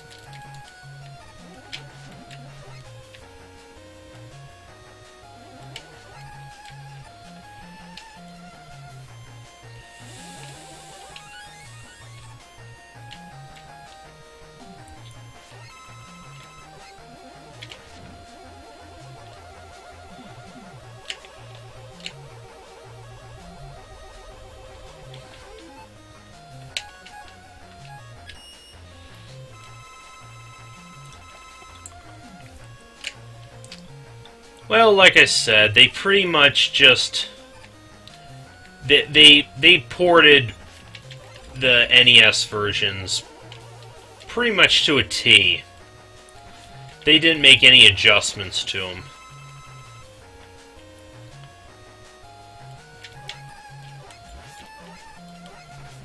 Hey Pyro, welcome back.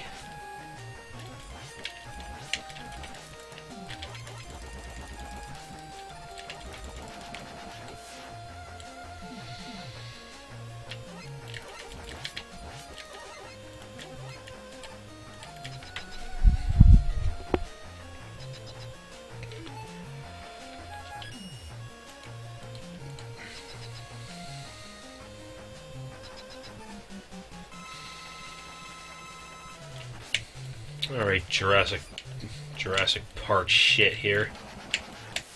Have to get into the right groove here.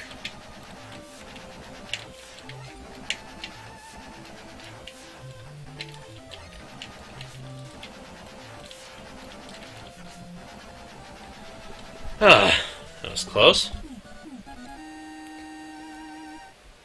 Kind of have to hit a little sweet spot in that guy's face. And the way the Yamato spear fires, it's not always easy to aim it.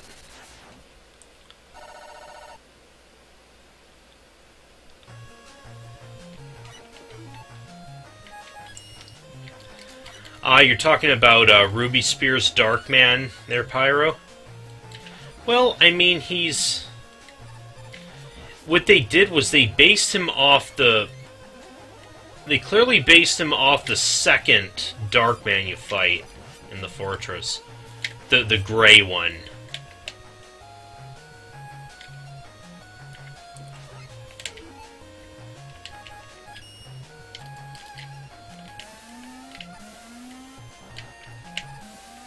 Now, which do I want to do here?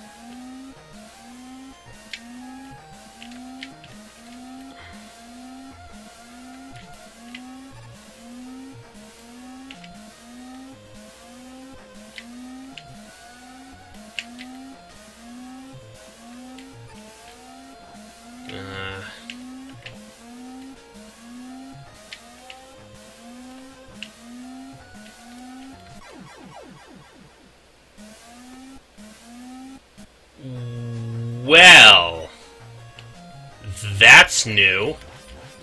I haven't seen... I haven't seen that happen before.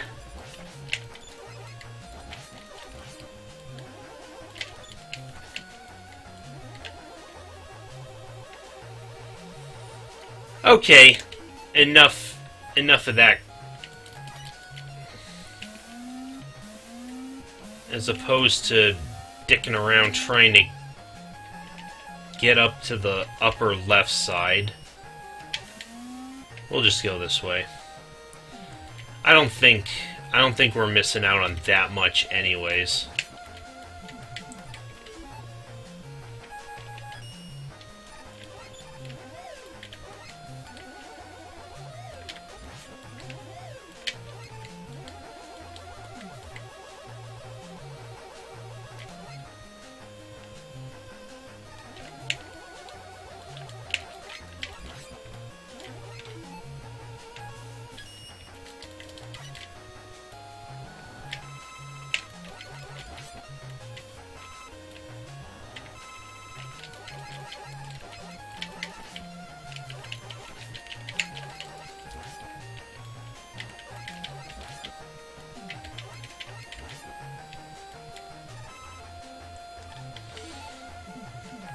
Good.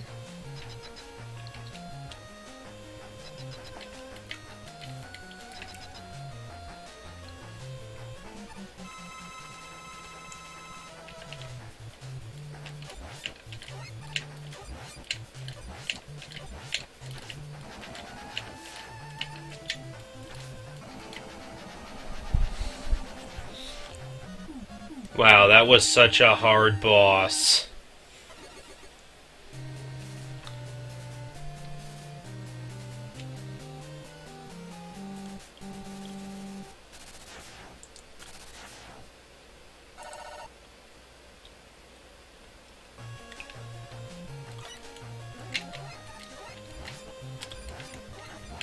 Ah, I see. I mean, that was always something people said about, like, during the Ruby Spears series, that Darkman was there, so the people who did the show apparently knew about his existence, so it wouldn't make much sense that they would still have Proto Man as one of the bad guys. Since, I mean, you could say that they saw the first part of Mega Man 5 and thought he was, but if you know who Darkman is, then you know that Proto Man was being framed in that game.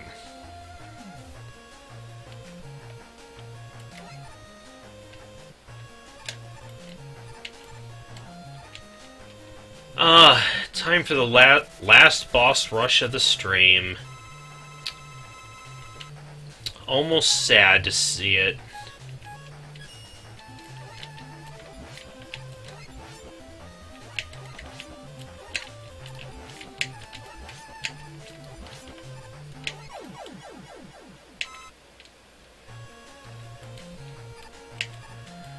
Well, right, especially in the second season of the animated series, they started giving Mega Man a lot of, like, suits and vehicles, and it was a pretty obvious marketing tie-in to the action figures. It didn't really get much of a chance to go anywhere, though, before the falling out between Capcom, Bandai, and Ruby Spears occurred, which pretty much caused the whole thing to end pretty abruptly. Like, there were no more new episodes of the cartoon, the merchandising almost disappeared from the shelves almost overnight. It was all pretty unfortunate. Because from my understanding, the cartoon was actually really highly rated. So I don't know exactly what happened there.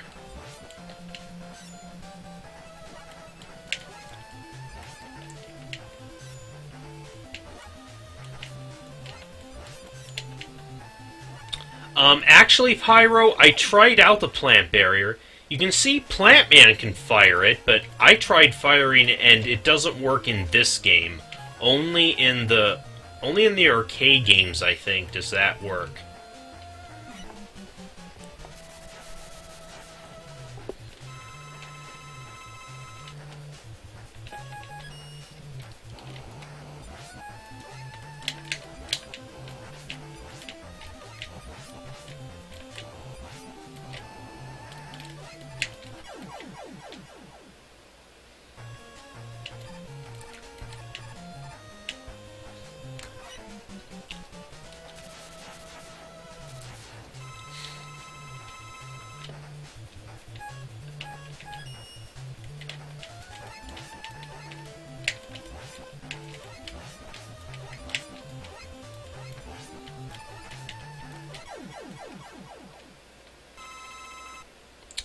I'm doing so shitty against Nightman on this run.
Just leaves us with Tomahawk Man.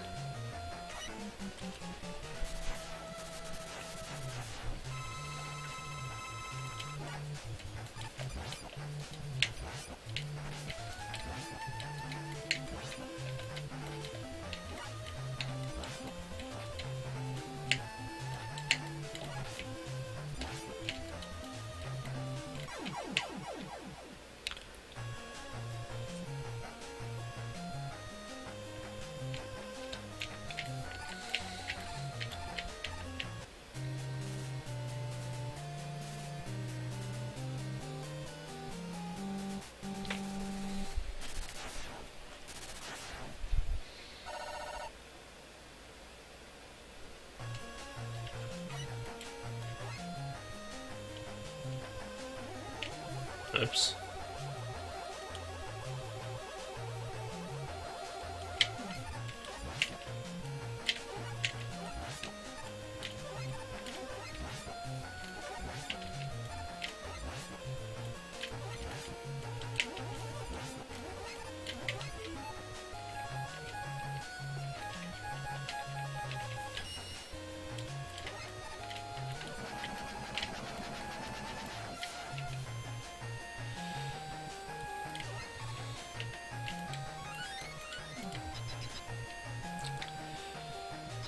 Alright, here we go.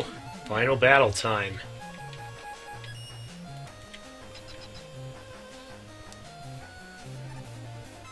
With some really awesome music. I really like this boss theme here.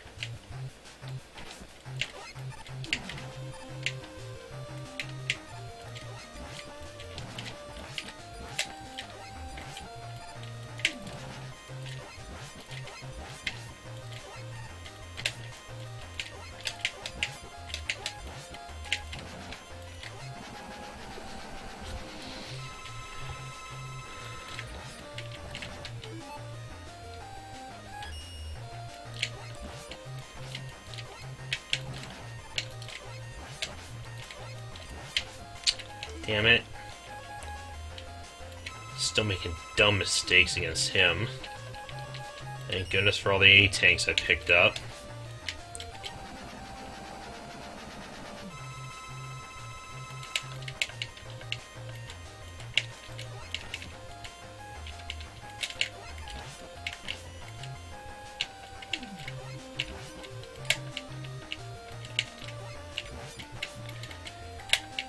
That lack of being able to jump cancel from sliding.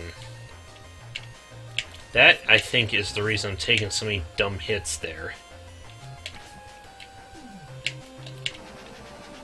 Alright!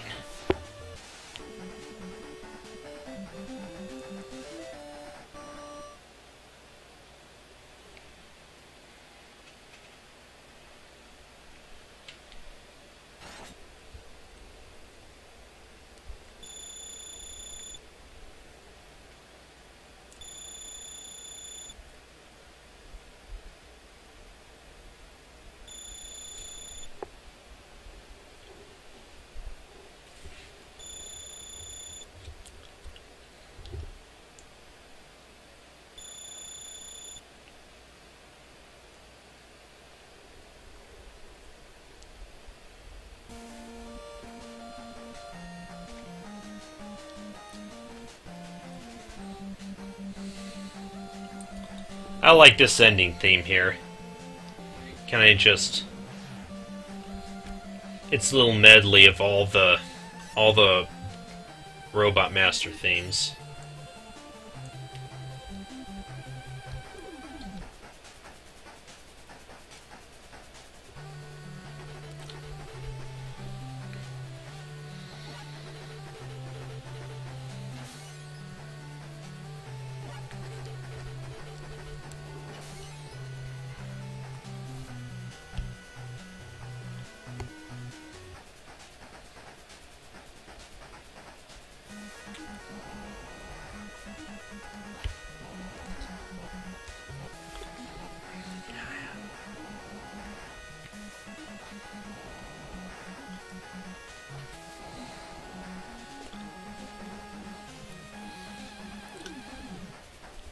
Yes, as the intro to Mega Man 7 would show, this is all according to Wily's plan. But we're not supposed to know that yet, are we? Again, hopefully we will see a Legacy Collection 2 that has 7 through 10, plus some of the other side games.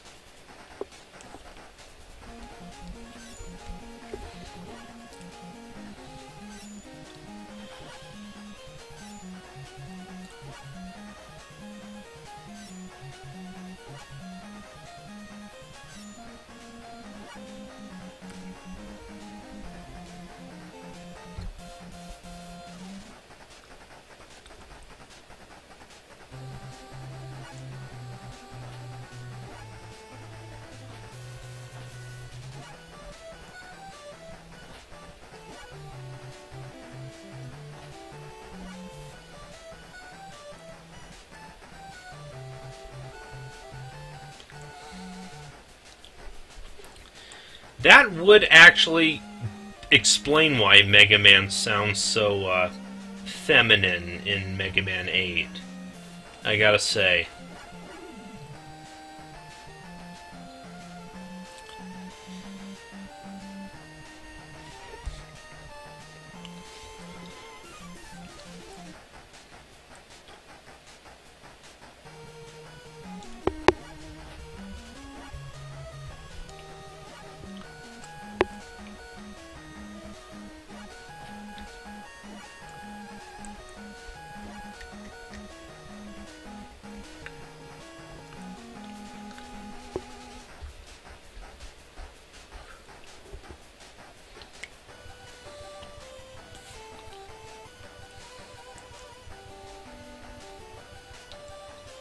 Then I like this, that the ending theme for Mega Man 6 here becomes the intro theme for Mega Man 7.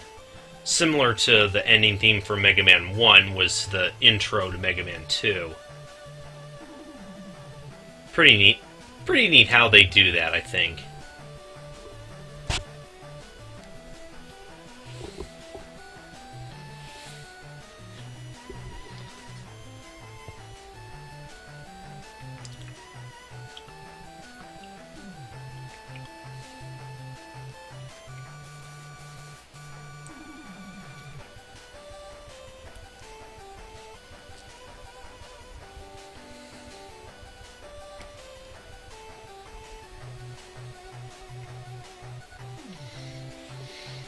To be continued.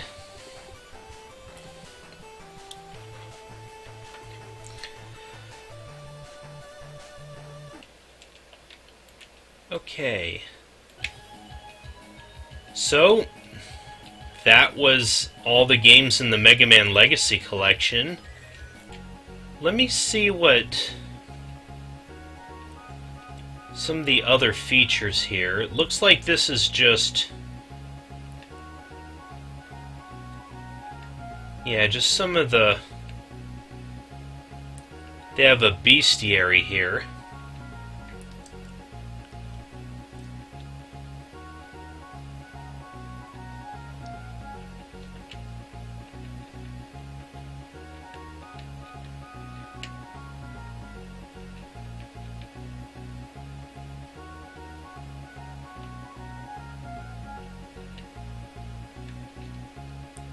Even gives you some nice little stats there.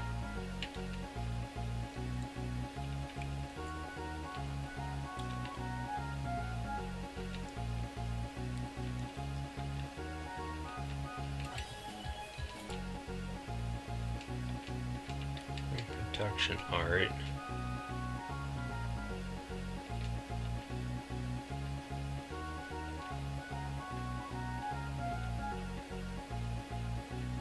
So we got some artwork here.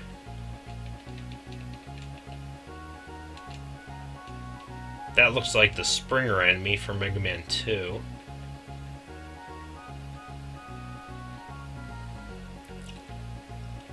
Okay, I know there's some other features in this game.